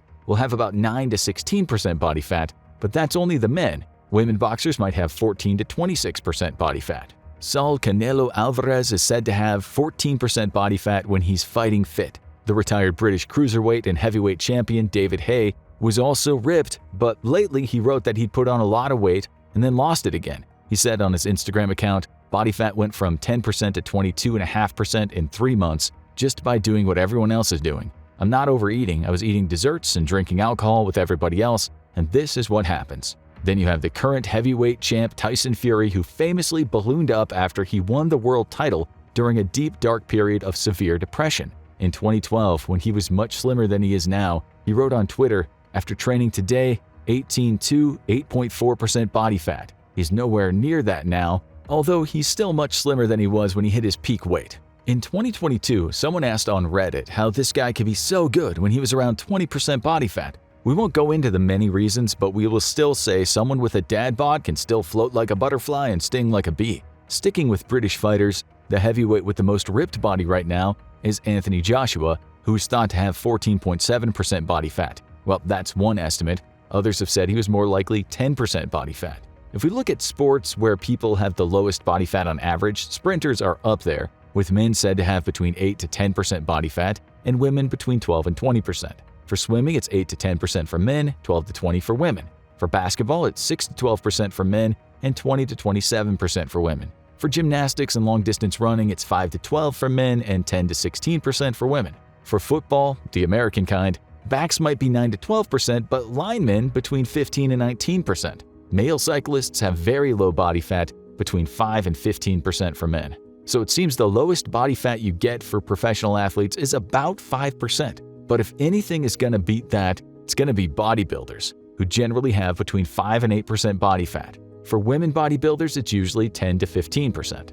After all, when these people compete, the whole point is to have turned all their fat into muscle. You can't get any more ripped than a bodybuilder. So you might wonder, why don't they just try to get down to 0% body fat? Why not just lose the excess? Wouldn't that win all the competitions? Well, according to the American College of Sports Medicine, if you go below 3% body fat, you're asking for trouble. Still, people have tried. One of the USA's most decorated Winter Olympians is a man named Apollo Ono, who won a bunch of medals in the 2000s. He said that he had just 2.8% body fat when he was in his prime. When an expert was asked about this by Scientific American, he said yes, that's fine, but only as long as the person is eating the right foods, including a lot of proteins. Okay, but can you go even lower than 3%? In 2019, media articles talked about an American football player named DK Metcalf, saying he was absurdly ripped. He still is, which is evident when you see him play for his team, the Seattle Seahawks. Even so, was he really the 1.6% body fat that was claimed? When a trainer for college football was asked about this, he said he just didn't believe it. He explained, "That's not healthy, and I highly doubt that it's possible for him to perform at a Division I level with that body fat percentage. The lowest BFP out of my athletes is 6%. I can't imagine what 1.5% looks like. He might have had 4% body fat, but certainly not 1.6%, since he was performing at the highest level of sports. You need at least some body fat. That fatty tissue plays a part in how the body regulates glucose and cholesterol. You need it for energy storage and energy release. When people go too low, almost everything in their body is affected, including the cardiovascular system, the nervous system, the endocrine, renal, skeletal, and gastrointestinal systems. That means with too little body fat, you're possibly looking at heart failure among other many things. You're definitely opening yourself up to a myriad diseases, since malnutrition affects the immune system.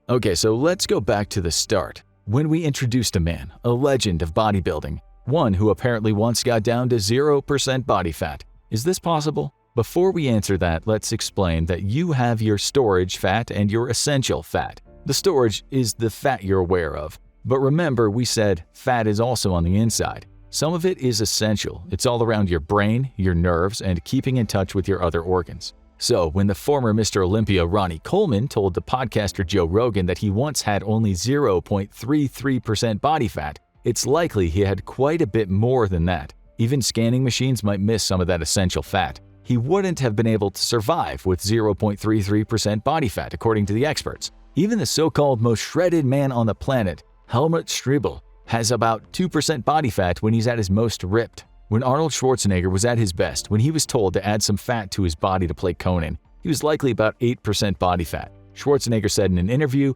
he went up to around 12% for that movie. Still, what about this legend of bodybuilding? His name was, and note we used the past tense was, Andreas Munzer. This guy was so insanely ripped that he was sometimes referred to as the man with no skin. He died at age 31 from multiple organ failure in 1996, with reports stating one of the reasons was his perhaps over-enthusiastic use of anabolic steroids. Still, doctors said this guy had pushed his body way too much. Pathologists couldn't believe what they were seeing. Writing in a paper for the Institute of Forensic Medicine in Munich, Germany, the pathologist said they could barely see any fat deposits on him. This was the fat under the skin, the subcutaneous fat. This man's use of various performance-enhancing drugs had damaged his body, but his lack of body fat was also blamed for his early demise. He had tumors all over his liver. The pathologist said part of his liver crumbled in their hands like polystyrene. His heart was damaged, his testicles were tiny, he was a walking train wreck. On the outside, he was a Hulk, but on the inside,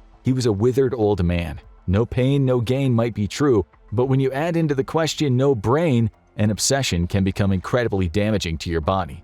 You probably heard a lot of different takes on the pros and cons of going vegan, especially as more and more people have been embracing the plant-based diet. A healthier lifestyle, a more ethical approach to animal welfare, and maybe even a way to save the planet. But unfortunately, not all of what you may be told in favor of or arguing against going vegan is entirely true. So, we as impartial omnivores are here to answer this question of what actually happens to your body when you go vegan. Because believe us, it's a lot more complicated than you think. It should be noted that going vegan, much like any diet or other dedicated lifestyle change, isn't something that should be undertaken lightly. It's an intensely personal decision and one that's worth investing a fair bit of research into before you commit to it, given the potential impact it can have on your day-to-day life. Don't feel pressured to jump to a decision unless you feel confident you've absorbed enough information. Nobody should feel like they need to go vegan just because a friend, family member, or even a random person on the internet told them to, as you're likely to experience in this video's comment section. Sorry about that. Secondly, it's also important to remember that the way in which our bodies react to certain food groups is down to the individual. Each of our bodies have needs that are specific to us and us alone. And while it's essential to consume a balance of all the major food groups where possible, it isn't always a case of one size fits all. The needs of one person's body can be dramatically different from another, owing to a whole range of biological, genetic, and even psychological factors. Some of us can have allergies and sensitivities to certain foods, while others might need more of a specific group of foods in order for their body to function. It's important to take those bodily needs into consideration before we start any kind of diet, as most diets, including going vegan, involve increasing or decreasing our intake of certain food groups. So, with all that in mind, let's delve deeper into what happens to your body when you go vegan. The first thing you might reasonably assume when starting out is that you'll be having severely less protein in your diet, and your body will start to miss it. After all, a lot of meats are extremely high in protein, and a large part of going vegan involves not having any meat or other animal products in your dietary rotation.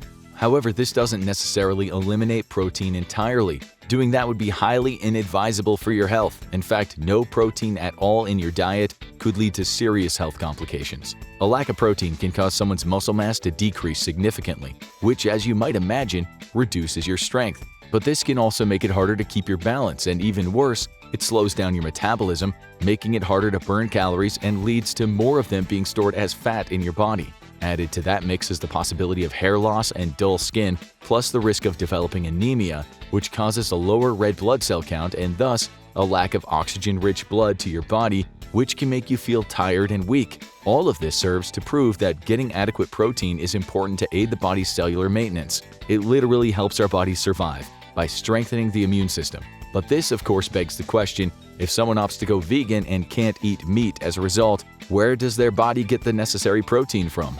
Well, luckily, it's not just meat that's rich in protein. In fact, there's a variety of other foods that qualify as vegan, which can provide the body with plenty of protein, without it needing to come from animal products. For one, nuts and seeds are a great source of protein. Pistachios, quinoa, beans, peas, or any products that are soy-based like tofu are great sources of protein for those who go vegan. The idea that cutting out meat from your diet in order to go vegan is harmful is not an unwarranted claim, but it isn't as fatal as some naysayers might have you believe. There are plenty of high-protein alternatives to meat for somebody deciding to go vegan, and these can provide their body with the proteins they need to survive. So while as a vegan, or even if you're not, it's important to keep an eye on your protein intake. As long as you're getting enough, your body shouldn't experience any adverse effects. As with any diet, there's no shortage of noticeable changes that can occur from switching to a vegan diet. However, one possible difference that someone might not be immediately aware of after making the switch is a healthier gut. When it comes to the arduous process of, processing food that we eat, our guts are in the front line, taking on the brunt of the work. And it's because of all that hard work that it's important to remember to take care of your gut, even though it's often an easy thing to overlook.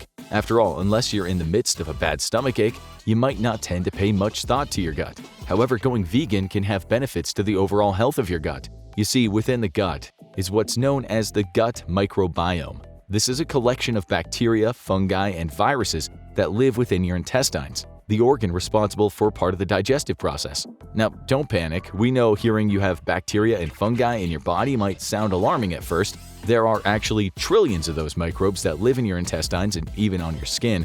But again, don't panic.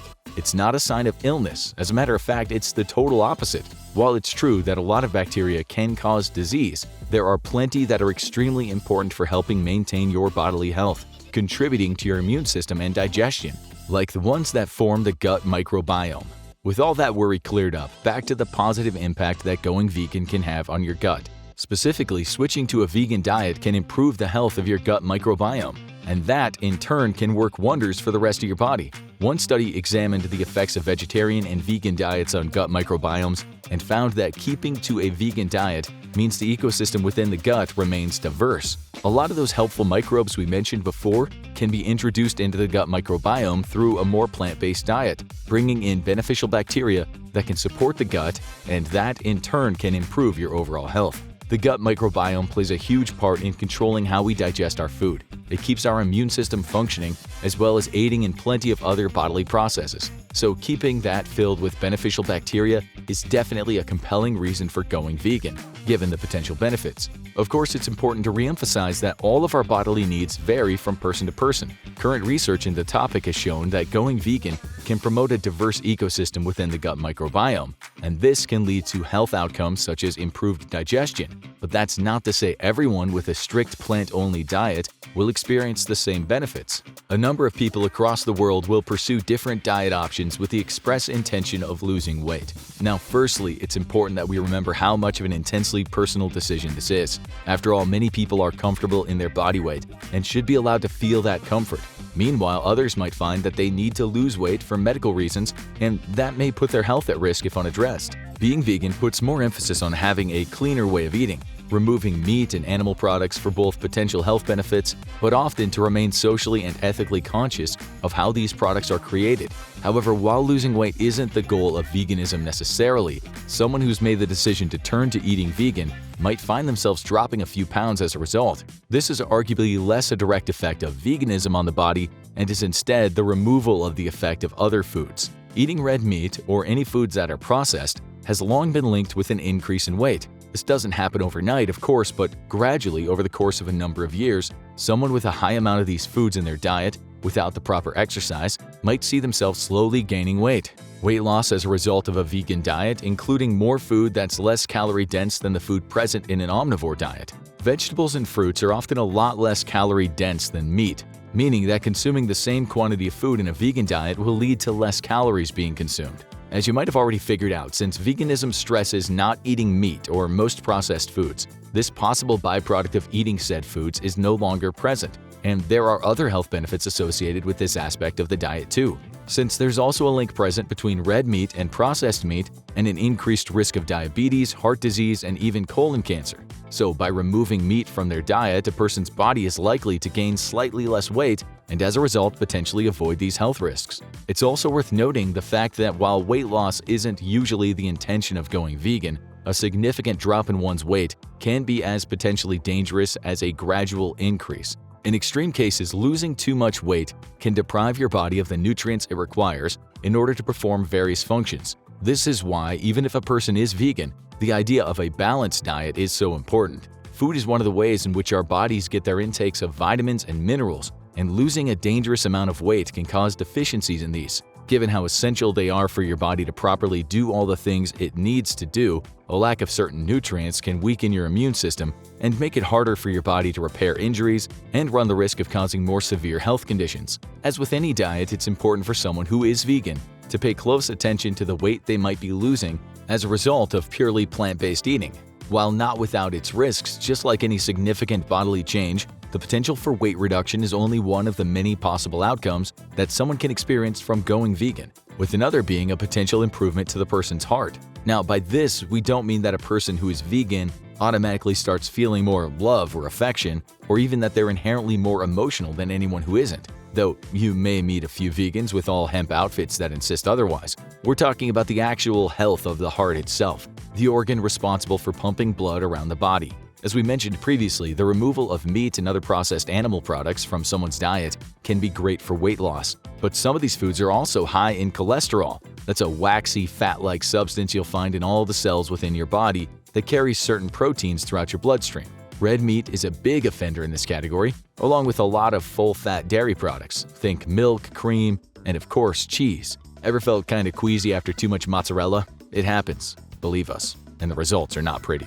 If your level of cholesterol is too high, then that comes with its own boatload of possible issues, perhaps the most dangerous being heart disease. This can refer to a few different types of conditions that affect the heart, but one of the most serious is coronary heart disease. If fatty substances are allowed to build up within the blood vessels that travel to the heart, then it can lead to these vessels getting narrower or worse, blocked. This can, in a lot of cases, cause heart attacks, which we probably don't even need to tell you can often be fatal. Somebody who has removed meat and processed foods from their diet is less likely to develop a level of cholesterol that might put them at a greater risk of coronary heart disease. In fact, removing these aforementioned products and introducing more plant-based foods in their place can actually improve the general health of the heart. Whole grains and nuts are all rich in vitamins and minerals, as well as fiber, which is useful for the body to carry out its essential functions. Now, another important reminder. Simply removing one specific type of food from your regular diet isn't an instant cure-all for potential issues. On top of that, there is such a thing as good cholesterol, so having the goal of intaking as little cholesterol as possible or even wanting to be as extreme as having none whatsoever can also be problematic. The body produces its own cholesterol in order to internally manufacture hormones, vitamin D, and other substances that aid with digestion, so none of us can ever truly have zero cholesterol. High-density lipoprotein cholesterol, however, is what's commonly referred to as good cholesterol. It can absorb excess cholesterol in the blood and carry it toward a person's liver. There it can be flushed out and expelled from the body, meaning that higher levels of HDL cholesterol can reduce the risks of conditions like heart disease. Low-density lipoprotein cholesterol is the type that collects in the walls of your blood cells. The reason it's important to be aware of the difference is that it's still possible to have high levels of LDL cholesterol even if someone is eating a vegan diet. Just because something is vegan doesn't make it inherently healthy. As with any foods, vegan foods that are high in LDL can be consumed in a way that is unhealthy. For example, any foods that are high in refined grains. Think about your pasta, white rice, or any drinks with a high sugar content. They can also introduce more LDL cholesterol into your system and leave you at risk of heart disease. Although a vegan diet can potentially reduce the risk of a person developing heart disease and improve the overall health of their heart, that isn't to say it's a guarantee, nor does it mean that vegans are immune to the dangers of having too high a level of LDL cholesterol. It often comes down to the vegan options an individual chooses to consume. Those are what determines the level of specific types of cholesterol and thus either reduces or increases the potential for heart disease. As with their calorie intake, the weight that they might have gained or lost, and any other factor relating to any other diet, cholesterol intake is something a person going vegan should ideally monitor, just to be on the safe side, as should we all. A reduced risk of heart disease is far from the only change the body can undergo as a result of a vegan diet. As a matter of fact, the body's likely to change in response to any diet. It's important to remember that not all of these changes are always visible or can be felt, and not all of them are always good changes either. Sometimes, although this one again varies person to person, somebody going vegan can experience a loss in their bone mass. Just as there are those that benefit the body in other ways, like aiding digestion or growth, there are specific nutrients that improve the strength and density of human bones. And unfortunately for anybody that's gone vegan, these particular nutrients are found in animal products. Dairy, while it can be filled with high levels of cholesterol, can also be an excellent source of calcium, which the body can use to maintain the strength of one's bones. Many of the body's muscles, including those within the heart, also rely on calcium. Studies even suggest that calcium and vitamin D can assist in protecting the body against cancer, diabetes, and high blood pressure. Then there's vitamin B12, important for maintaining the mineral density of a person's bones. B12 can often be found in eggs, beef, and salmon, and as you've most likely realized, all of those are animal products, and that means they're off the menu for anyone who wants to stick to being vegan. Having reduced levels of these bone-benefiting nutrients can sometimes cause anyone who's strictly vegan to have a lower bone density. While this might not be apparent right away, since none of us can see our own bones without the use of an X-ray machine, low bone density can lead to a condition known as osteoporosis. Since our bones are living tissue, they're constantly being broken down and replaced with new bone. Osteoporosis occurs when the creation of this new bone slows down, and you can't keep up with the old bone being broken down. It causes a person's bones to weaken and makes them brittle, to the point where they can break a lot easier.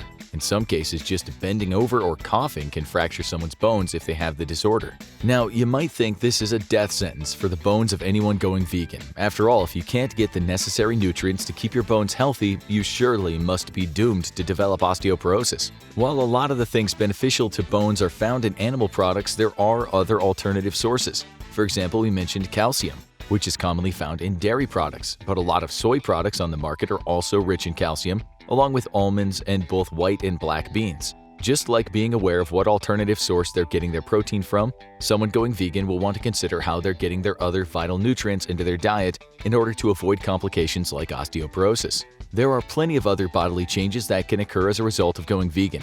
For one, someone might experience an unpleasant change in their skin. Some dermatologists have linked veganism with skin breakouts, when the hair follicles of the face get clogged with dead skin cells and excess oil, causing the formation of acne. This can occur as a result of a vegan person switching their sources of protein from meat to more plant-based options. Certain soy products are known to contain phytoestrogens, which are a compound found in plants that can affect the body's normal levels of hormones, and this in turn can trigger breakouts of acne. Although as undesirable as it might sound, continuing on a vegan diet does not mean that these breakouts persist indefinitely and can often even clear up on their own. There is another change that if you are vegan or have ever lived with one, you may have been holding your breath for us to bring up: the touchy and admittedly stinky subject of vegan farts. This is technically a sequel to our point about the diverse gut biome, often caused by a plant-based diet, but anyone who eats purely plants will also be taking an absolute truckload of fiber, which also promotes good digestive health. The excess gut bacteria also results in the stomach and intestines producing excess gas, which leads to some truly noxious flatulence. A new vegan might find this bodily change embarrassing or even worrying, but your body will adjust to the change over time. To alleviate symptoms in the meantime, you'll want to stay hydrated and cook gas-inducing foods like cabbage, broccoli, and cauliflower rather than eating them raw. Taking probiotic supplements on the side probably won't hurt either. While it can cause a number of bodily changes, adopting a vegan diet isn't inherently a bad thing. As with any diet, the key to maintaining the necessary things your body needs to function is to practice good planning and awareness of what you're eating. This might not prevent any and all changes that being vegan can incur, but keeping track of what foods you're getting what nutrients from can prove useful in indicating what might be affecting the body. Now watch, what does it actually feel like to be shot? Or watch this video instead.